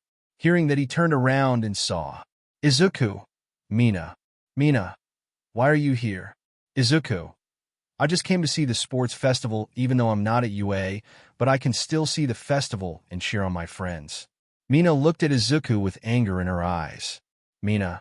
You think you can just show up like nothing happened? You need to leave. Izuku. Mina, I'm just here showing support for my friends. Mina. You mean the friends you traumatized with your psycho show at the UST? We haven't forgotten. Izuku. Izuku looked down. He then turned and walked off, not wanting to hear anymore. Izuku. Good luck against Hanami. You will need it. Mina. I don't need support from you. Just stay away from me like I said. Izuku leaves her sight as she walks into the arena. Mina. Thinking, why was he here of all times? Why just when my life was staring to get better, when I thought I was over what he did? She made it in the arena and stood across from Hanami, who looked calm and collected, while Mina was pissed off seeing Izuku again. Hanami. HM, hey, are you okay? Mina. Just shut up and fight. Hanami was surprised hearing this. Midnight. Begin. Mina uses her acid to slide towards Hanami, who flies at her thinking quickly. Mina dodged a punch aimed at her head as she slides back away from the girl, but Hanami vanished and appeared behind Mina and delivered a kick to her back, sending her forward. Mina, however, was able to rebound and land on her feet. Mina, that hurt. Hanami aimed her index finger at Mina with a ki blast forming. Hanami, Dodon Ray. Firing the beam. Mina, while barely able to avoid it, but Hanami used this to her advantage and appeared on her right and went for a kick only for the pink-skinned girl to block it with all her might. Hanami lowered her leg, still trying to block. Kirishima. Whoa, she's not letting up, is she? Shinso. Trust me, Hanami is holding back a lot right now. She's fighting with full-on martial arts. We learned from our dad martial artists like to test their opponent to see where they are at strength-wise. Right now, Hanami is toying with Mina, seeing how Mina doesn't really have any expertise in combat. No matter how agile or quick she is, Hanami is faster and stronger. She then kicks Mina in her left side, sending her away. Mina was bouncing on the ground like a skipping stone and landed at the edge of the ring. The pink-skinned girl struggled and managed to get to her feet. Mina aims her index finger at Hanami and fires acid like bullets from it at Hanami, who easily dodges and flies straight for her. Going for a punch, Mina was able to slide out of the way, skating on her acid, but Hanami vanished and appeared in front of her with her hand aimed at her stomach. Hanami, it's over. She fired a ki blast that sent Mina out of the ring with her hitting the wall. Midnight. Mina Ishido is out of the ring. The winner is Hanami. Izuka didn't even bother to watch the match. He already knew the result. Time skip. Midnight. Alright, ladies and gentlemen, due to a special event taking place, the final match of the sports festival will be a three-way battle. The last person standing will be this year's winner. We have Katsuki Bakugo, Hitoshi Shins, and Hanami Shinso from Class 1A all ready for the final bout. Kirishima. A special event? Ochako. I wonder who will win? Kirishima. My money is on Baku, bro. Even though the Shinso twins have been dominating the festival, I know he can win. Tsu, I don't know, it may come down to one of the Shinso twins. Shinso. Well, seems like we made it this far. Bakugo. Smirks, yeah, let's give them one hell of a show, alright. Hanami. Midnight. Begin. Bakugo kicked things off with an eclosion that made the twins jump back. The ash blonde came at Shinso with a left hook, to which Shinso dodged, but he had to dodge yet again with Bakugo letting off an explosion with his right.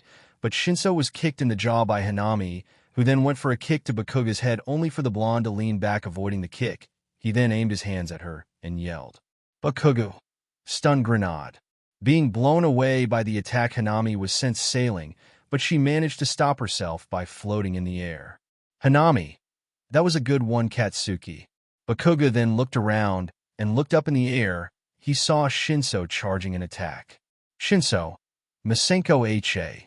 He fired the blast downward with the ash blonde blasting himself out of the way to dodge, but he was then kicked in the side by Hanami, who sent him flying, but using his explosions he quickly rebounded, but had to block a punch by Shinso. The impact was strong. It sent the blonde down to the ring. He had to use an explosion to soften the landing. He then had to avoid an axe kick that cracked the ring, but Hanami spinned and went for another kick too, which Bakugo barely dodged but then got caught by an elbow to his gut by Hanami. Bakugo. Thinking this chick is too quick on her feet. Hanami smirked at him, but jumped out of the way to reveal Shinso, forming another blast with him, firing it at Bakugo with the blast missing thanks to the blonde firing an explosion to propel himself in the air. Bakugo. Take this rapid-fire AP shot. Firing multiple mini-explosive bullets at them, they were able to dodge them with Shinso vanishing in air. He then appeared and unched the ash blonde, sending him to the ground with a boom. He was still in the ring. Izuku. It's almost unfair for Bakugo to fight them. The ash blonde struggled, but got to his feet as Shinso landed on the ground. Shinso. Still standing, huh? Bakugo. Chuckles, you know me, if I'm going down fighting. Hanami then landed on the other side of Bakugo. Hanami. Well, let's wrap this up. She then flies at him with Shinso launching himself at him, forming a ki blast. Bakugo, seeing both of them rushing at him from both sides, smiled with both twins closing in on him. He quickly grabbed Hanami, who was aiming to kick him by the leg, and threw her in the way of Shinso, who was ready to fire his blast. Hanami. OHSHI. She was blasted and sent out of the ring, crashing into the wall outside. Shinso. Well, sorry, sis. Bakugo. Sorry, man, had to think of something. Shinso. Don't worry about it, it's all in the name of competition. Tien. Now it's just Shinso and Bakugo. Bakugo was breathing heavily. Shinso. Well, Katsuki, let's do this. Bakugo. Yeah. Both men launched at each other and clashed fists. Shinso then went on the assault, launching a barrage of punches at the Ash Blonde, with Bakugo throwing his own exchange of fists at Shinso, but Bakugo was tired. Shinso. Not getting tired, are you? Bakugo. No, I still got more in the tank. Their fight continued blow for blow, neither one giving the other an inch. Shinso. This has been fun, Bakugo. Bakugo. Right, it has, Shinso. Both. Hi-ya. With one final roar, they launch one more punch, which connects to the other's jaw. They both stood there motionless, the crowd watching with anticipation, but to their surprise, Bakugo fell to the ground unconscious, giving Shinso the win. Midnight. And both Katsuki Bakugo and Hanami Shinso are down. The winner of this year's sports festival is Hitoshi Shinso. The eruption of cheers was deafening, with the purple-haired boy standing tall in the ring. Many times skip. The three of them stood side by side with their medals around their necks. This time Bakugo didn't need to be restrained. Like I said, he is not a huge idiot in this. Shinso had his first-place medal, while Bakugo was next to him with his second-place medal, and Hanami with her third. Seeing this, Izuku couldn't help but smile, seeing his best friends and girlfriend being acknowledged for their hard work. Now for a special announcement from the number 2 hero himself, Endeavor. The Flame Hero walked on the stage and was given the microphone by All Might as he began to speak. Endeavor.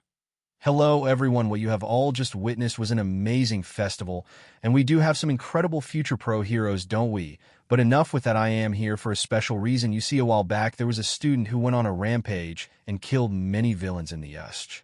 The crowd then starts to murmur amongst themselves, remembering seeing something like that on the news. Endeavor.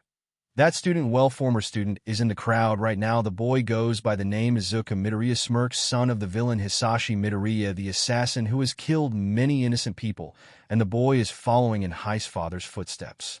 Izuku narrowed his eyes at the flaming pro. Izuku Midoriya murdered villains and got no punishment for it. How can we heroes and people as a society let trash like that walk free? I mean, he killed once, who is to say he won't do it again? He is a walking danger to everyone, and as the number 2 hero, I am stating this, Izuku Midoriya, I have a challenge for you. Izuku doesn't say anything, with some of the people in the crowd booing him, glaring at him with hatred. Endeavor. You and me fight right here, right now. The crowd gasped in shock hearing this, but Izuku only raised an eyebrow as he stood up. Izuku. You want to fight me? Endeavor. Yes, and to make it even interesting, if you by some miracle manage to defeat me, you can go on about your days like nothing happened and live your life how you wanted, but when you go to jail and pay for your crimes. Izuku's friends looked at Endeavor with anger in their eyes. Endeavor. This was agreed on by both Nizu and the chairwoman of the safety committee. So, what are you going to do, murderer? Izuku placed 2 fingers on his forehead and vanished and appeared in front of Endeavor, shocking the pro. Izuku. I accept. Everyone went wide-eyed hearing him accept. Izuku. Just do me a favor, don't get mad and throw a tantrum when I beat you. Endeavor. So you agree? Izuku nods. Midnight looks at Nizu and he nods. Midnight. Well, ladies and gentlemen, it seems like we have a special match about to take place. Izuku Midoriya versus the number 2 hero, Endeavor. The crowd was cheering for Endeavor to beat Izuku, with the green-haired boy pressing a button on his watch with a bright flash on him. He was now in a new set of clothes. Izuku. Smirks. Now shall we begin? Izuku was standing across from Endeavor, who was smirking at the green-haired teen. Izuku. You sure you want to do this? Endeavor.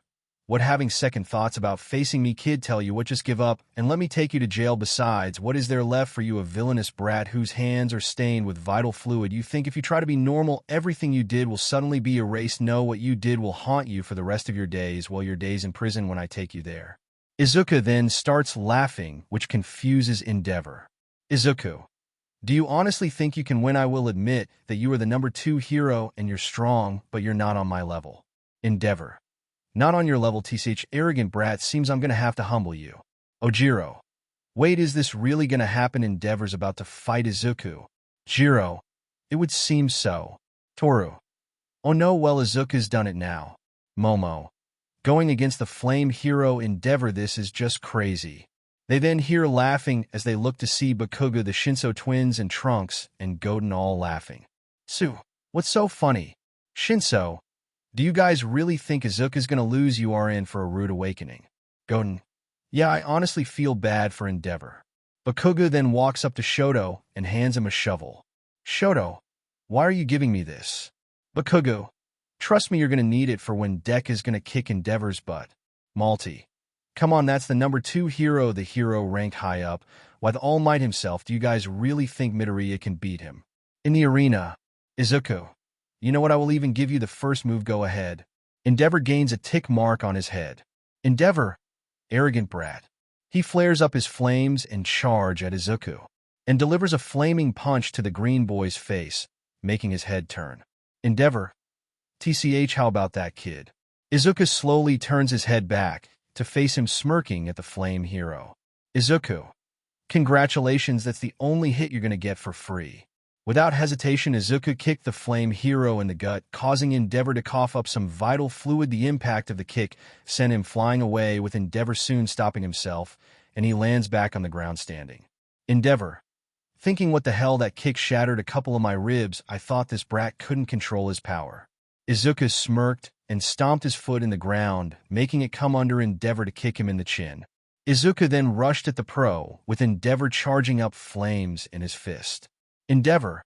Alright brat, time to finish this flash fire fist jet burn.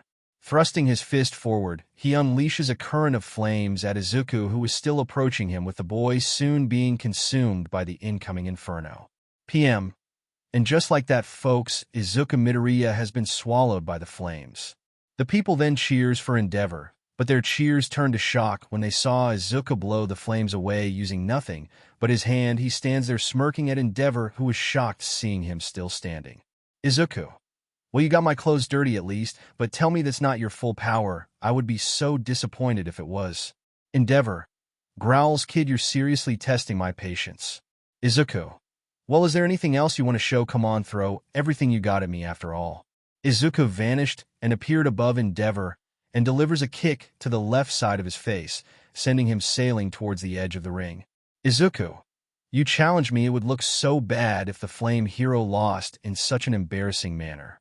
The flame hero channels flames to his feet to stop his Endeavor, is now seen bleeding from his head. Endeavor. No way, that kick. Endeavor sees 3 Izukus in front of him. Endeavor shakes his head, restoring his vision. Izuku.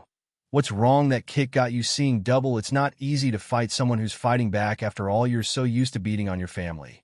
Endeavor got angry hearing this. Endeavor. Shut up, brat. You're nothing but a villain, plain and simple. Izuku. And you're nothing but a flaming coward. You're a villain in a hero's costume. Tell me, would all these people and heroes watching look at you the same after they hear what you have done? Endeavor rushes at Izuku, placing his hands together. He creates a ball of fire and launches it at Izuku. Merely grabbed the flaming ball and crushed it in his hand. Izuku. am getting bored. The green-haired boy vanished with Endeavor looking for him, only for Izuku to appear in front of him, delivering a powerful uppercut to the flaming hero's chin, sending him airborne with Izuku hot on his trail. He then kicks Endeavor like he was a soccer ball, sending him higher in the air. Izuku then appears above him and goes on the assault, punching Endeavor repeatedly in the face with the red-haired man, unable to fight back. Each punch took its toll on the man. He then jumped back with flames at his feet, glaring at Izuku. Endeavor. All right, that's it. If you want me to get serious, then I will. Don't blame me if you die. His flames then blazed, burning hotter than ever with Izuku. Smirking. Izuku. Oh, getting fired up, aren't we? The people in the crowd were watching had to shield themselves from the heat. Endeavor. You're done, kid. Prominence burn. Izuku just floats there, with the currently of flames hitting him dead on. The people gasped seeing this, while Trunks, Goten, Tien, Shinso twins, and Bakugo weren't worried, with everyone seeing the burning flames in the air. Endeavor. They're that shut you up. He looks at the burning flames in the air that were then blown away by Izuku releasing his power. Endeavor seeing this went wide-eyed with shock. Endeavor. "In a way, that's one of my strongest techniques. How are you even alive right now?" "Izuku, that's simple, you're too weak." Izuku then vanished with him soon appearing and delivered an elbow to the flaming quirk user's gut, making him cough up vital fluid. He then punches Endeavor, sending him down to the ground with a boom. Izuku, following behind him, lands on his feet. He then extends his hair, and it wraps around Endeavor as it lifts him off the ground. To everyone's surprise, Izuku begins to slam him on the ground repeatedly. Shoto can't believe what he is seeing. Even the other students in Class 1A and 1B can't believe it. "Shoto, he's just toying with my dad." Bakugo was eating popcorn, and Shinso eating a hot dog, and Hanami some candy, watching Izuku toy with Endeavor. Izuku then released his hair grip from Endeavor, with the pro having some difficulty getting up, but made it to one knee, with Izuku appearing in front of him with a ki blast aimed at his face. Endeavor was sent flying, but Izuku appeared behind him, grabbing him by the head and slamming him face first into the ground, adding insult to injury. Izuku started to fly with while dragging Endeavor's head on the ground. Niza could not believe what he was seeing, as well as the chairwoman for the Safety Commission. Aizawa's eyes were wide, seeing the dominance displayed by his future sidekick. "PM, I don't believe this, folks. Endeavor hasn't had a chance to gain the upper hand on Midoriya this entire time. He is literally getting beaten down there." "Izuku, what's wrong, number 2? He stops dragging Endeavor to lift him up, showing the crowd his beaten down form. "Izuku, come on, weren't you going to show me my place?" Izuku then releases him and kicks him, sending him skidding on the ground towards the edge of the ring. Izuku then looks to the stands and speaks. "Izuku, hey Todoroki, now I see why you hate this guy so much. This so-called hero has the gall to call me a villain, but he hurts his own family. I would be ashamed too. He is so weak he can't stand up right now. Look at him." They all see Endeavor struggling to stand to his feet. "Izuku, you're pathetic. Now I see why you were never able to catch my villainous father. You call me a villain. Compared to you, I'm a saint. You will always be second best. Hell, if it was up to me, you wouldn't be a hero at all." Izuku then walks up to Endeavor and stands in front of the now standing beaten and bruised hero. "Izuku, you challenge me, and this is the power you wield. I am ashamed. I even accepted this stupid fight. But hey, this is what happens when you think with your ego and not your brain. Let me guess, you thought that I didn't know how to control my powers and figured this would be an easy win, but oh, how wrong you were." Endeavor was breathing heavily, vital fluid coming from his head. His flames were slowly dying down while he glared at Izuku. "Izuku, I hope you take this as a lesson, but before you pass out, I want you to know something, and remember this, take it to heart with what I am about to tell you." Endeavor clenched his fist. Endeavor, thinking, damn it, why can't I beat this kid? This brat has humiliated me and utterly destroyed me in this fight. "Izuku, you will never surpass All Might. No matter how hard you try, no matter how hard you work, you will never surpass All Might the way you are now." Endeavor's flames burned brightly and launches himself at Izuku, who had his arms crossed with the flame hero, throwing punch after punch only to miss, with Izuku smirking at him. That smirk then turned into a frown. "Izuku, well, I did enjoy kicking your butt, but it's time to end this." He grabbed Endeavor's right fist, charging flames. He went to punch Izuku with his left, but that was effortlessly blocked too. Endeavor tries his hardest to get out of Iz's grasp, but to no avail, with the green-haired boy kicking the flame hero so hard Endeavor went flying upward. Everyone watches as he goes so high that the flaming pro falls to the ground, seemingly out of it, with Izuku raising his fist in the air and the body of Endeavor landing on his fist gut first, with Endeavor gasping before he blacked out and passed out. The entire crowd was shocked and stunned, so shocked that no one spoke, with Izuku then dropping the unconscious form of Endeavor to the ground and looks up to see Nizu and the chairwoman of the commission.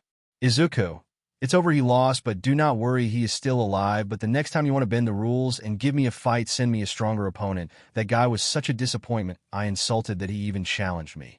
Izuku then walks out of the ring, while Midnight snaps out of her shock. Midnight, the winner of the special event, is Izuku Midoriya. Opening his eyes, Endeavor sees a white ceiling, trying to sit up only to grunt in pain, feeling the effects from his fight with Izuku. "Ah, you're finally awake." Hearing a voice next to him, he sees his daughter Fuyumi standing there. "Endeavor, what happened?" "Fuyumi, you don't remember? You fought that kid Izuku Midoriya." Endeavor then remembers his fight, only to scowl knowing he lost. "Endeavor, Damn it, that kid beat me. I never knew he was so strong. I can't believe I made a fool out of myself. Fuyumi. The doctor said your injuries weren't life-threatening, but you did take some damage in your fight. Ah. Endeavor, you're awake. He turns his head to see the doctor there with his clipboard in his hand. Doctor. Well, good thing you're awake. Your results finally came in. Recovery girl managed to heal some of your injuries. You had broken ribs, a separated shoulder, and a concussion. You have been out for 6 hours. Endeavor then sighs as he thinks back to his battle with the green-haired boy. 1 week later. Izuku. HRRA. Firing a ki blast at his opponent, which in response, a ki blast was fired back at him, with the attacks clashing as the struggle for dominance began. Right now, Izuku was sparring against Vegeta. They were in a rocky area. Izuku wanted to test himself against the Saiyan Prince, and he was not disappointed. Vegeta. Is this really the best you got, bro? You better not be holding back on me. Izuku, Saiyan who was using his Super Saiyan Blue form, what he found out about Vegeta is that him and Goku were different. Where Ka held back, Vegeta will come at you full force. Izuku. Ha! Pushing more power into his blast, Izuku tried to match the Saiyan Prince, but Vegeta was not having it. Vegeta. Well, it seems like you're not making this as boring as possible. But playtime's over, kid. To emphasize his point, he added more power to his attack, with it overpowering Izuku's blast. The blast then hit Izuku, sending him crashing through a mountain. Vegeta. Is this all you got, boy? Izuku comes from the rubble with visible scars, and his clothes are a little damaged. Izuku. Smirks, not even close. Flying back into the fray, he engages Vegeta in hand-to-hand combat, throwing punches and kicks, to which the Royal Saiyan was parrying and blocking with ease, that when Izuku threw a punch, he then stopped it with his right hand. Vegeta. Off my turn, Smirks. He then punched Izuku in the jaw and unleashed an assault on the green-haired boy, hitting him with a barrage of punches, as he then kicked Izuku to the ground. Right when he was about to crash, Izuku stopped himself. He then had to vanish as Vegeta came down aiming to kick him, but the green-haired boy disappeared. Watching this fight were Izuku's friends Hitoshi, Shinso, Katsuki, Bakugo, Ejiro, Kirishima, Hanami, and Kami, who were also accompanied by Trunks, Goten, and Piccolo. Bakugo. I never knew this Vegeta guy is not pulling his punches. Trunks. Yeah, that's dad for you. He doesn't hold back when he fights. He's not going to halfway anything. It's either full force or nothing. Piccolo. Izuku wanted to see where he stood when facing someone who is at the same level as Goku. That's why he challenges Vegeta. Kami. I hope Izuku doesn't get too hurt. Kirishima. He'll be fine. They hear clashes of fists, returning their attention back to the fight. They saw Izuku trying his best to keep up with Vegeta, only for the Saiyan to punch him in the gut, causing him to keel over. But he then smacked away Vegeta's fist and went for a punch of his own, only for Vegeta to vanish and appear above him, delivering an axe handle to Izuku's head, sending him to the ground with a boom. When the smoke cleared, Izuku laid in the crater, while Vegeta descended to the ground, reverting back to his base form, crossing his arms. Vegeta. Not bad, kid. You actually made me sweat in that battle, but you still have a long way to go. Izuku sits up, grunting in pain. Izuku. Thanks for agreeing to spar with me, Vegeta. Sir, it really helped a lot. I wanted to see what it was like to train with someone other than Mr. Goku, and you did not disappoint. Vegeta. Yeah, whatever. Bakugo.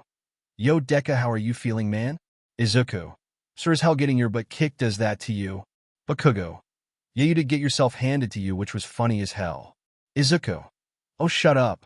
Piccolo. That aside, you really have a better handle on your power from the last time. Izuku. I owe it all to Goku-sensei. He helped me hone my skills. Vegeta. Alright, let's get going. You need to get yourself healed up, kid. Izuku. Yes, sir. Many times skip. Izuku was back at Capsule Corp with his friends, as Goku, Vegeta, Piccolo, Tien were there. Kirishima. So, Izubro, are you coming back to Udata now that you're Aizawa-sensei's sidekick? Izuku. I'm not sure. Hanami. Why not? Izuku. Come on, you guys, remember the Ust where I killed all those villains? I know I wasn't in control of my actions, but the vital fluid is still on my hands, and I doubt anyone at that school will let me forget what I have done. Bakugo. So what everyone thinks. Hitoshi. Yeah, man, you're still our friend, and we got your back. Kami. And you know me and Hanami aren't going anywhere. Izuku. How honestly, I don't deserve such good friends. I thought everyone would have just abandoned me after what I did. You did nothing wrong, kid.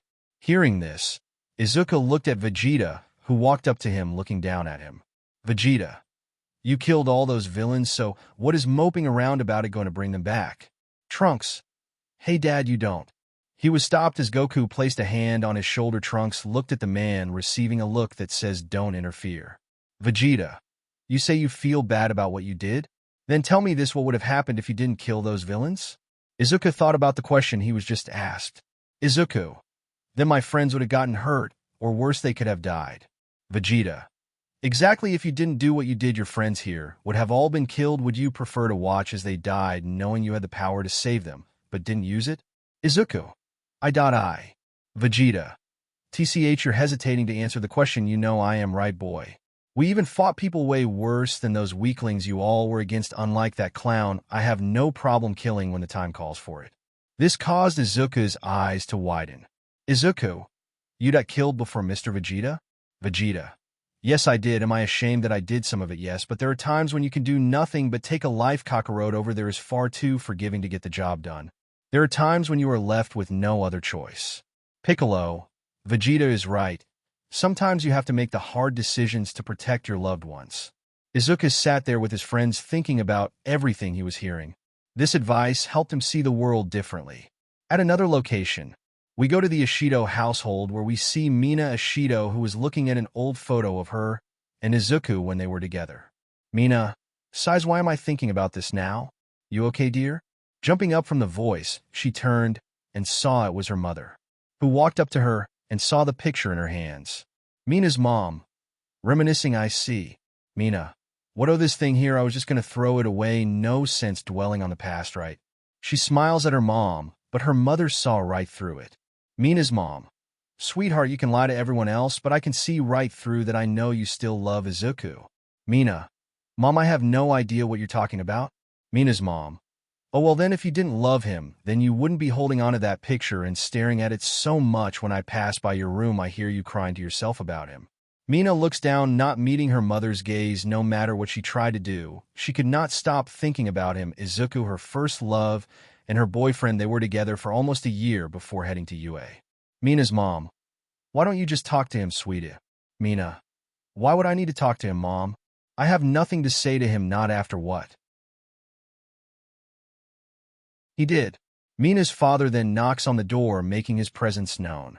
Mina's father, is everything all right in here, Mina? Mina, yeah, Dad.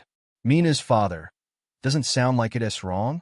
Mina's mom, I am telling her that she needs to stop causing herself pain and just talk to Izuku.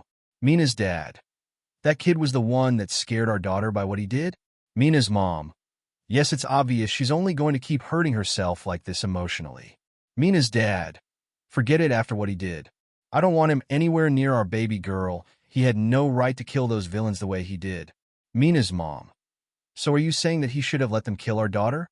Mina's dad's eyes narrowed hearing this as his wife continued to talk.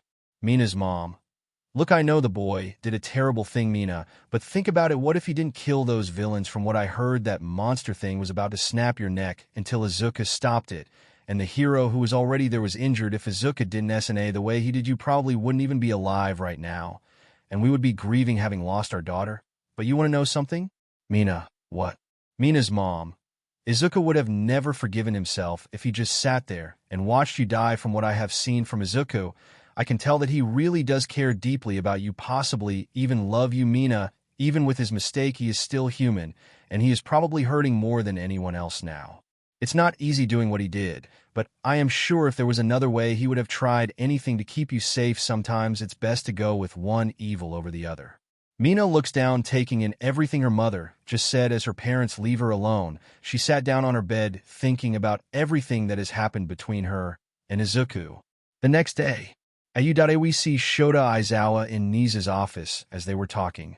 Nizu, Aizawa, are you sure about this? Aizawa, I am Nizu. Nizu, I am not complaining, I am just thinking about the safety of our students. I know that Izuku Midoriya is not evil, but after what he did, this school is sure to face criticism from the media and other pro-heroes for your decision regarding Midoriya. Aizawa, I fully understand, sir, but this kid deserves a second chance, just like anyone else. I know in my heart that this is not a mistake.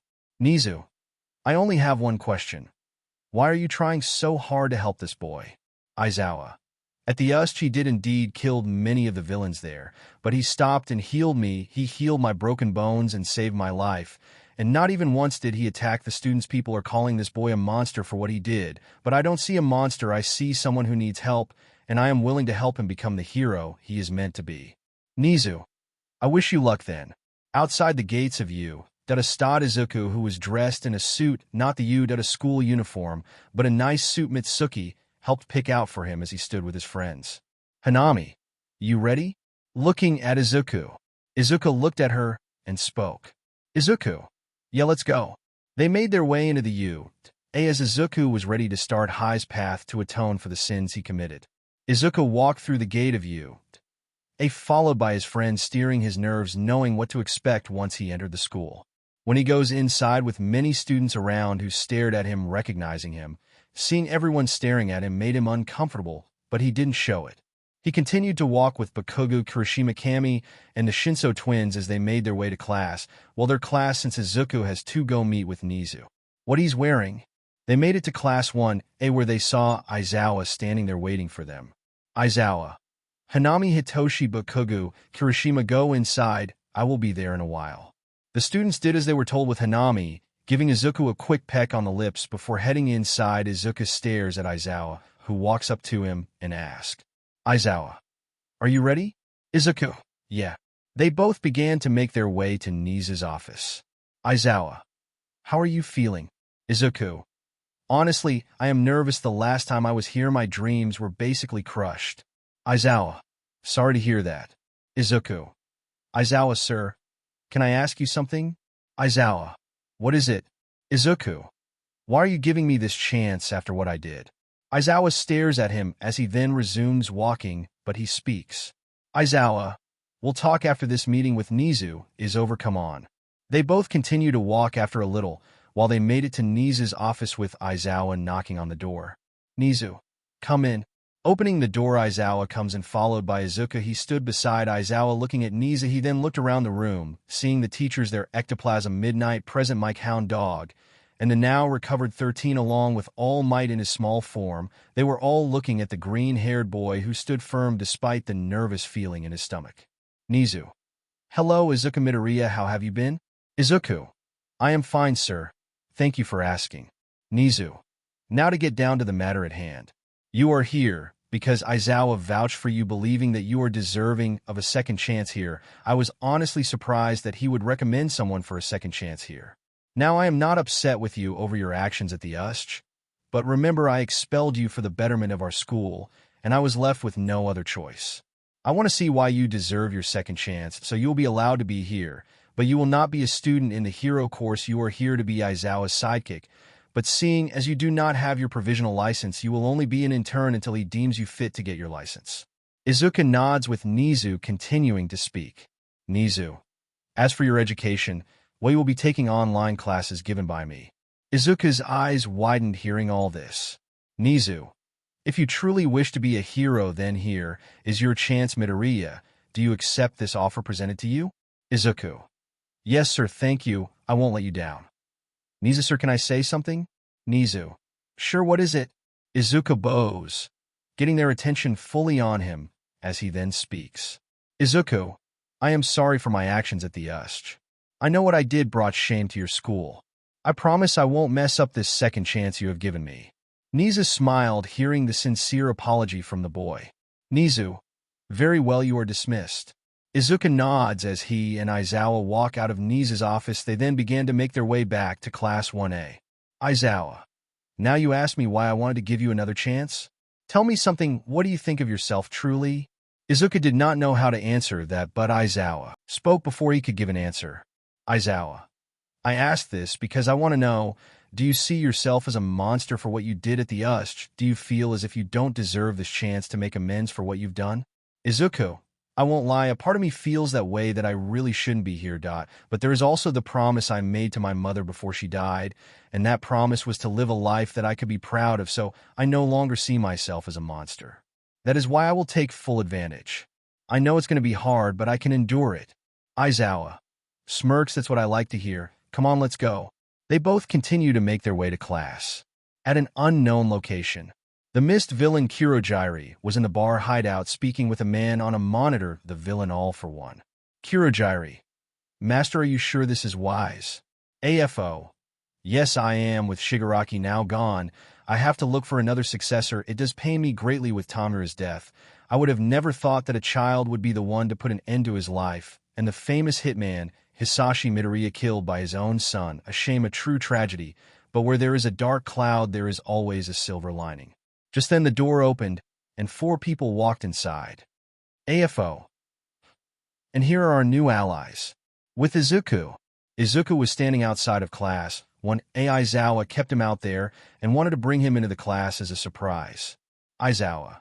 Now, as for why I'm a little late, there was something that needed my attention. Now I know that you all have did exceptionally well at the sport festival, but now before we get on the subject of hero names, I would like to make an announcement. The entire class were focused on what Aizawa had to say. Aizawa. Now I have brought someone here that will be helping me out here in this class. Some of you may know him well, some of you may not get along with him, but I ask that you at least try to make an effort because he has been through a lot himself.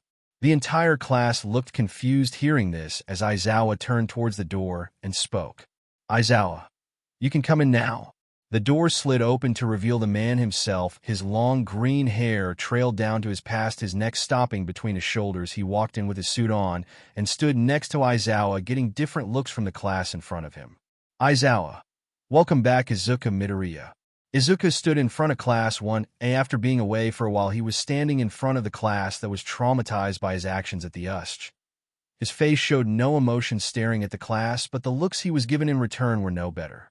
Anger, fear, cautious worry, all in their eyes aimed directly at him, and he couldn't blame them. Malty. Aizawa-sensei, what the hell is that monster doing here? Aizawa, using his quirk, silenced the red-haired girl, stopping her from saying anything further. Aizawa. Quiet, Mel remark. Now from this moment onward, Izuku is going to be my assistant here in this class. This was decided by me, therefore it was my decision to bring him back here at UDA. Though he will not be a student here in the hero course, he will still be receiving an education in order to graduate. I have given him the opportunity to become my psychic. I know you all are not trusting of Midoriya after what he's done, but the world is not black and white. What he did was bad, but there are times where heroes themselves will have to take those type of measures themselves. Denki. So what you're saying is it's okay that he killed all those villains? Aizawa. No, I am not saying that at all. What he did was bad and he has paid for it, but I believe in second chances, so their Midoriya is here to stay, whether you like it or not, so deal with it. His words left no room for argument, but not many liked that decision. But Izuku then spoke. Izuku. I know that you all are still weary of me after what I did. I know most of you must hate me for what I did. I don't blame you. I make no excuse for what I did. Jiro. No excuse, dude. You murdered every villain that invaded the USH and smiled like some sort of maniac. Zero. I felt like I was watching something out of a horror movie. Dude, did you know I still have trouble getting sleep over that? TCH, but I bet you slept like a baby, didn't you? Izuku didn't say anything as Momo then spoke. Momo. I just can't believe that after what you did, you actually had the nerve to walk back in here like everything was forgotten. It was you that put this school in a very bad position, Midoriya. Ida, what you did was unforgivable and unbecoming of a hero. Tell me, can you even look at yourself in the mirror after that? Do you still think you're a decent human being now that there is vital fluid on your Bakugo? Shut the hell up, 4 eyes. Hearing Bakugo yell, silence the glasses-wearing robot boy as the Shinso twins spoke up. Hanami, if you think that what he did was too hard to stomach, then get your asses out of the hero course now and save yourself the trouble.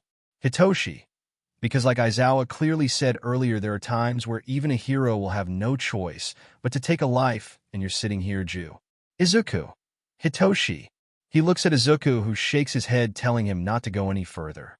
He looks at the class once more and speaks. Izuku, I know you're still affected by what I did, and for that I am sorry. When a man is wrong, the only thing he can do is take responsibility and apologize. If that isn't enough, then I will show you with my actions. I want to be a hero and live a life I can be proud of, so I will make amends for my wrongdoings, I promise. Aizawa. Now that everything is clear up, it is time for you to formulate your code names and your hero names. This got them a little excited for this. Aizawa. This is related to the nominations from the pros I mentioned the other day.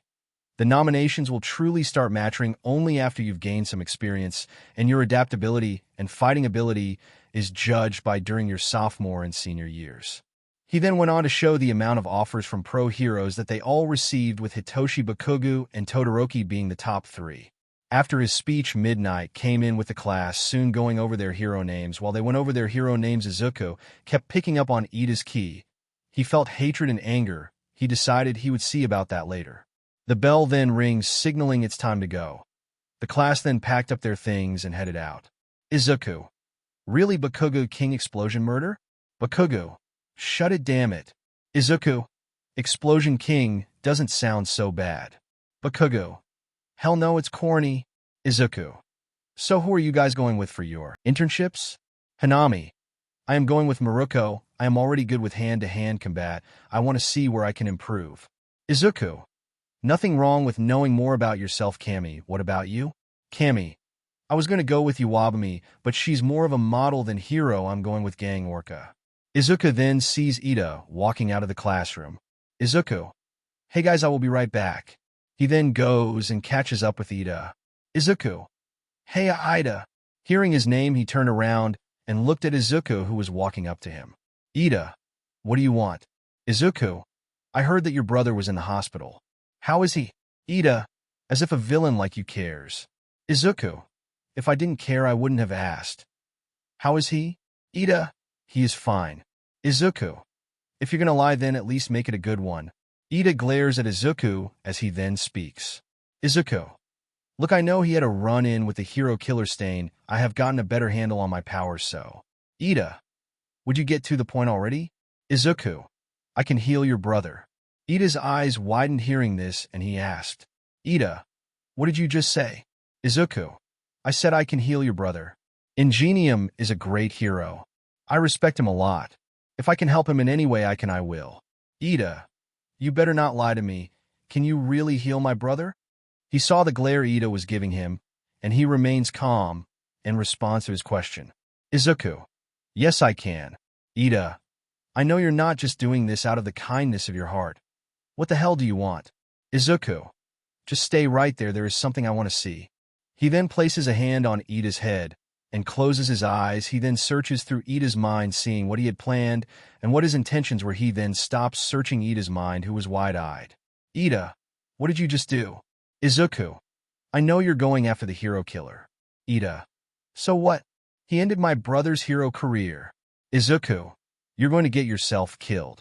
What is your plan when you confront him? Do you even know about his quirk? Do you know how many pro heroes he's killed? What can an inexperienced hero in training do against a bona fide killer? Ida remained silent, not being able to argue at all of Izuku's claims, seeing as he was right. Izuku, that's what I thought. If you want me to heal your brother, you don't go after the hero killer. Ida, what?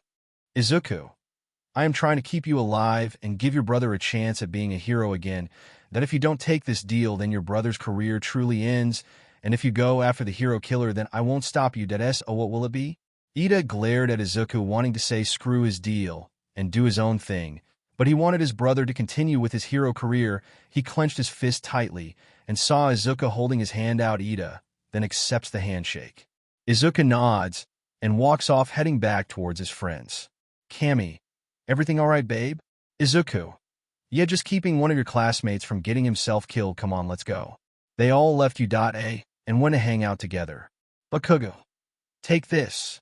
Firing an explosion at Izuku, who dodged, tilting his head, the green-haired youth responded by throwing a punch to the blonde's face, to which Katsuki jumped back and blasted himself in the air all around, trying to confuse Izuku, who flew at the blonde bomber. Once he was close enough, Bakugo aimed both hands at Izuku with a blinding light, making it look like he was about to fire an explosion.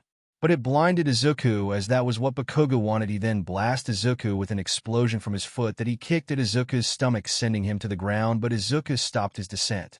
Izuku, you learned how to fire explosions from your feet? Bakugo, hell yeah, I did. I got to have an ace in the hole against you. Bakugo was now standing on the ground, as Izuku landed on the ground as well. Izuku, I don't think that just because you learned a few new tricks that you're going to have an edge over me. Bakugo, bring it on. Both teens smirk at each other before rushing at one another. They were in Gym Gamma having a spar. Bakugo wanted to spar with Izuku, and they asked Aizawa if they could use the gym, which he said yes to. They were both dressed in UA gym attire.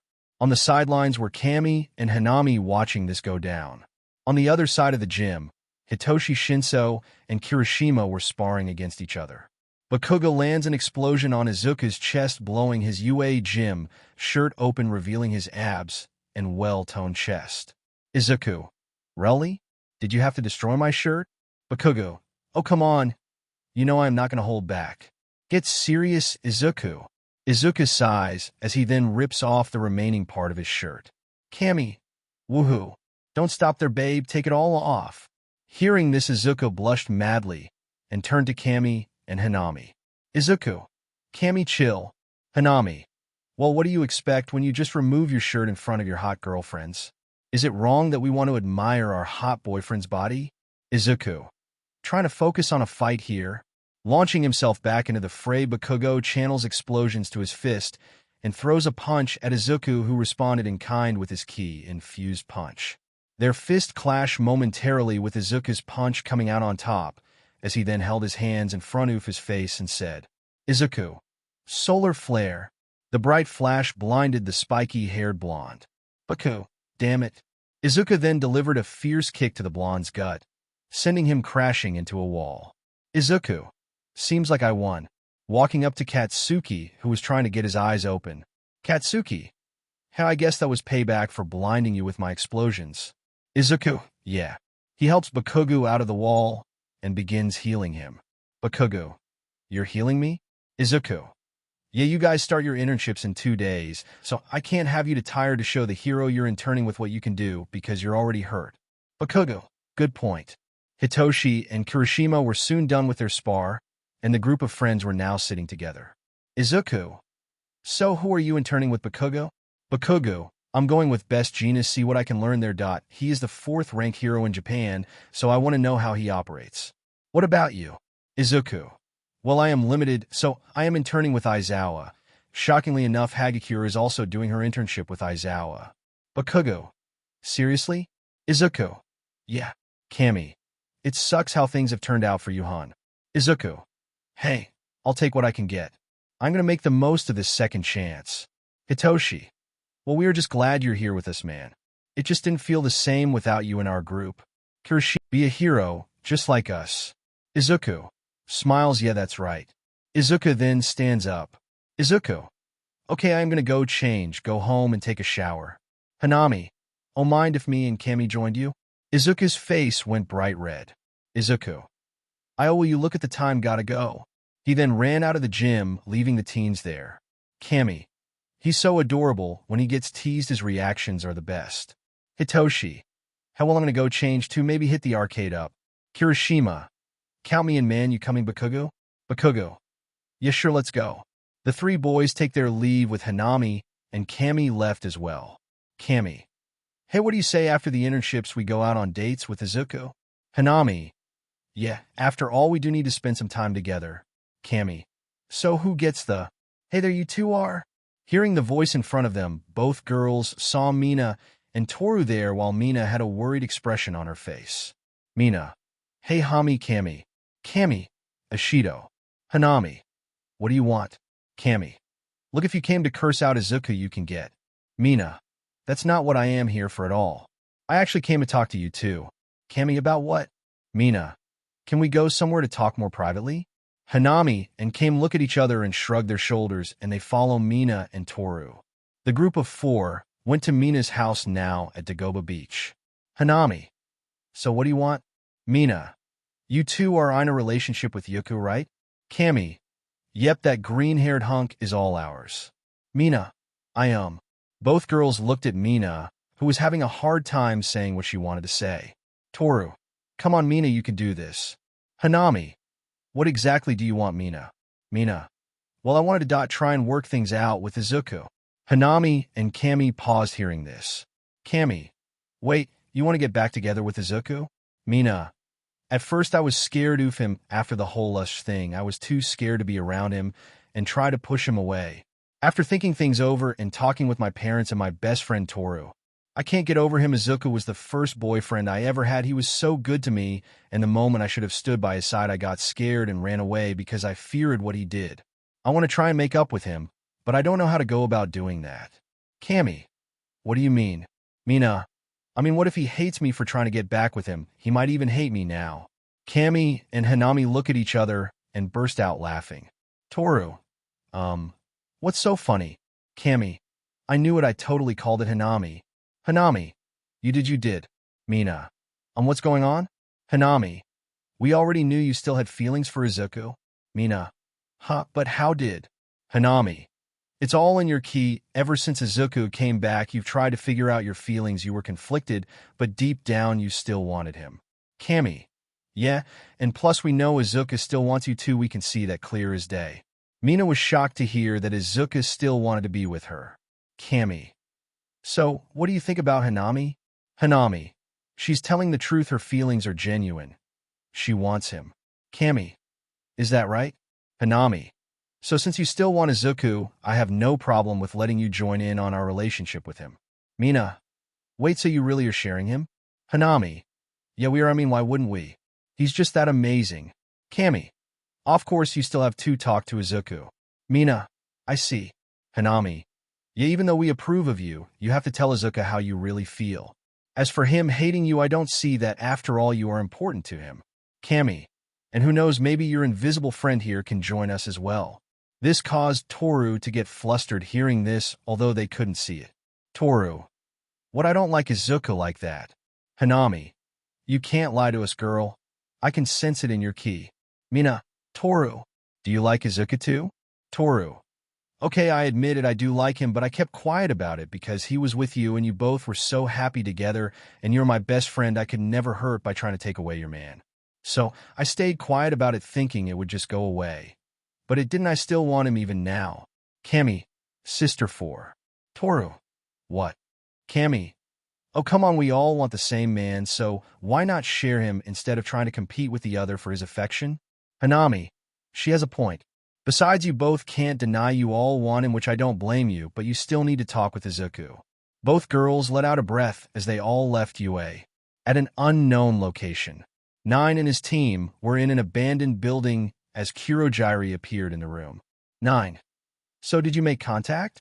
Kurogiri, yes I did, and here he is. Forming a warp gate, someone walks out from it, seeing the people before him. 9. Welcome, Hero Killer Stain. With Izuku, a knock on the door of the Bakuga household came as Mitsuki answered it. Mitsuki, how can I help you? She then noticed it was Mina who was at the door as Mitsuki narrowed her eyes at the pink-skinned girl. Mina, hi MS. Bakugu, is Izuku here? Mitsuki, yes he is. Mina, can I talk to him? Mitsuki gave Mina a stern glare and yelled for Izuku. Mitsuki, Izuku, you have company. Izuku, coming. Mitsuki then looked back to Mina and spoke. Mitsuki, look, I don't know why you're here or why you want Izuku, but know this. Don't you ever hurt that boy again. You really broke his heart when you not only broke up with him, you abandoned him when he needed you the most. Mina held her head down, knowing Mitsuki was right. Mina, I know. Izuku comes to the door, and his eyes widen seeing Mina there. Mina, hey. Izuku, hey, what do you want? Mina, can we talk?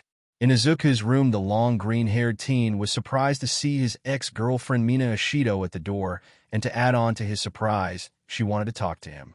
Izuku being the person, he has decided to hear what she had to say, so he let Mina come in, and they went to his room to talk. Izuku, well, you wanted to talk, so let's talk. What is it you want to say to me? Mina looks away, trying to find the words, but seeing his face being near him made it hard for her to find the words as Izuku spoke again. Izuku, if you're here to tell me off about how much of a psycho I am, you can get OU. Mina, I am not here for that, I swear. Izuku, then what is it? Mina, I don't want to see you to talk about how things went down between us. Izuku, you wanted to talk about that? You made yourself pretty clear that you didn't want me. Why the sudden change? Mina, I know you probably have every right to hate me, but I haven't been able to get over you. She lifts her head, looking him in the eyes. Mina, I yelled at you, called you a monster, a murderer, without even considering why you did what you did. I was in danger and was about to lose my life. I still have nightmares about that day. I was scared of what you did and wanted nothing to do with you, but every time I try to forget about you, I kept remembering who you were when we were dating. How sweet you were, how shy you used to get whenever I teased you, the way you smiled at me and listened every time I had a problem. You never made fun of me when I asked questions I thought were dumb. You always helped me with my homework, and you were respectful to me and my parents and was always a gentleman to me. Mina, you were there for me through good times and bad, and when it came time for me to stand by your side when you needed me the most, I ran because I was afraid of the person I thought you had become. Izuku noticed tears starting to come from her eyes, looking at him. Mina, I am so sorry. I shouldn't have been so stupid. I should have believed that you would never willingly do something like that. Izuku just stares at her with the pink-skinned girl continuing to pour her heart out. Mina, I turned my back on you. We both wanted to be heroes, but how can I be a hero when I hurt one of the people that means the most to me? I am so sorry for everything. Izuku sat down on the bed next to her, his hair shadowing his eyes. Not saying a word, 1,000,000 thoughts were running through his mind, and he was thinking on what he could say at this moment. Mina, seeing how unresponsive he was, held her head down and stood up. Mina, I understand if you don't want to see me again. I just hope you can forgive me for how horrible I have been to you. I hope you, Kami, and Hanami have a great life together. I just wanted you to know how sorry I was. She turns to leave, but soon feels her hand get grabbed by Izuku. She turned to see him sitting down holding her hand. Izuku, sit down. Mina, already feeling like she knows what's coming next, sits down and wipes her eyes and holds her head down, ready for Izuku to speak his mind. The green-haired teen finally looks at the girl who walked away when he was at his lowest point possible. The girl he gave his heart to, who just got done telling him how she has felt ever since they broke up. He now is ready to speak. Izuku, you just told me how you feel, so it's only fair that I get to do the same. When I was kid 10 years old, in fact, I watched as my mother took her last breath. I lost the only person that loved me. I was then taken in by the Bakugas, who were like family to me. Katsuki's like a brother to me. Mitsuki and Masaru are my aunt and uncle, and I care for them as if they were my own parents. But then, you came into my life. Mina flinched, fearing the words that were about to come out of his mouth. Izuku, you were important to me. You were my first girlfriend, the one I could be myself around and not be judged. I loved how you would tease me just to get a reaction out of me. I loved your incredible spirit and energetic self. When you smiled, I could not keep my eyes from you. I sometimes ask myself, how could I get so lucky to have a girl like you end up with a guy like me? I thought it was all a dream, but no, it was real. The happiness I felt with you was real. Mina looks at him, her eyes meeting his, as Izuku was fighting the tears that threatened to come from his eyes while speaking. Izuku, I saw you in danger.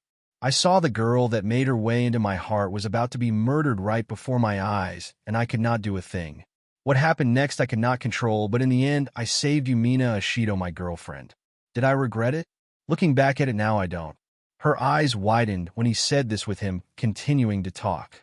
Izuku, at first I regretted killing those villains, but I will not apologize for saving you.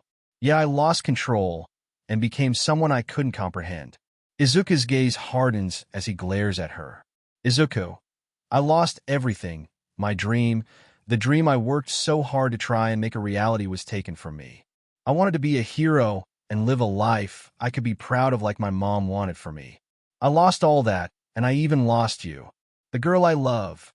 Mina's entire world stopped at hearing those words. Thinking she was hearing things, she asks, Mina, what did you just say? Izuku, I love you. Every time I want to be angry at you. I couldn't. I wanted to hate you, but I could never bring myself to feel that way towards you. So I moved on with Hanami and Kami, yet deep down I still had feelings for you. Izuku looked down. Izuku, I know that you do not wish to be with me, so you can go and move on with some other guy and not worry abo.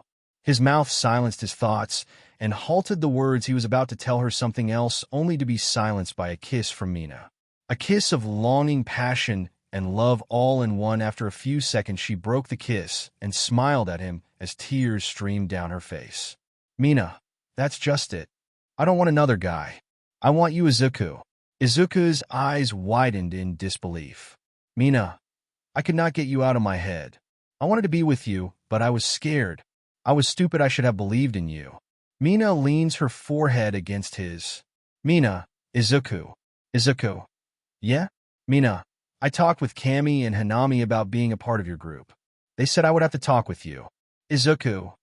Do you really want to be with me again? I am not going to force you into this. Mina, I am all for it. I just want to be with you. I love you, Izuku Midoriya. Izuku. If this is what you want, then let's do it. Mina, I have to ask you something, though. Izuku. What is it? Mina. If given the chance, would you do it again? Would you kill villains if you can't stop them? Izuku stared into her eyes and saw that she really wanted the answer to this question. Izuku. Yes, I would. Mina didn't say anything as Izuku continued. Izuku. Don't get me wrong, I don't like killing. But if I learned anything from the Ush, it's that villains will stop at nothing to get what they want. I almost lost you. I already lost someone that meant the world to me. Now I have you Hanami and Kami with me, and I won't let anyone or anything harm you. So if it comes down to it, I will kill and commit any sin necessary if it means protecting all of you. I will never let harm come to you. Mina wraps her arms around his neck, hugging him. Mina, it's okay, I understand completely. Just promise me you will never lose sight of who you are, okay? Izuku. I promise I won't. Izuku wraps his arms around Mina as they hug each other, getting comfortable in each other's embrace, now back together. Fully accepting of one another, all the pain of the pain does not matter anymore. What will the few them well find out next time on Izuku Midoriya. Kid Buu, Reincarnation. Izuku. You're not serious, are you? Izuku was sitting with his friends Bakugo, Kirishima, Hanami, Hitoshi, Kami, and Mina, and Toru there as they were all in a restaurant eating and chatting away. Mina. Yes, what's wrong with Alien Queen as my hero name? Izuku. Probably because of copyright infringement. You have to be careful about that when you're a hero. Bakugo. I still can't believe Midnight rejected my name. Izuku. Dude, your name was Explosion Murder. Not a very heroic name. Bakugo. It is too heroic. Izuku. No, bro. It's a villainous name. Bakugo then grumbles to himself, causing Kirishima to snicker. Kami. So, Zuzu, what are you going to be doing for the internships? Izuku. I am with Aizawa since I am learning to be his sidekick. But at least Hitoshi's with me, so it will probably be fine.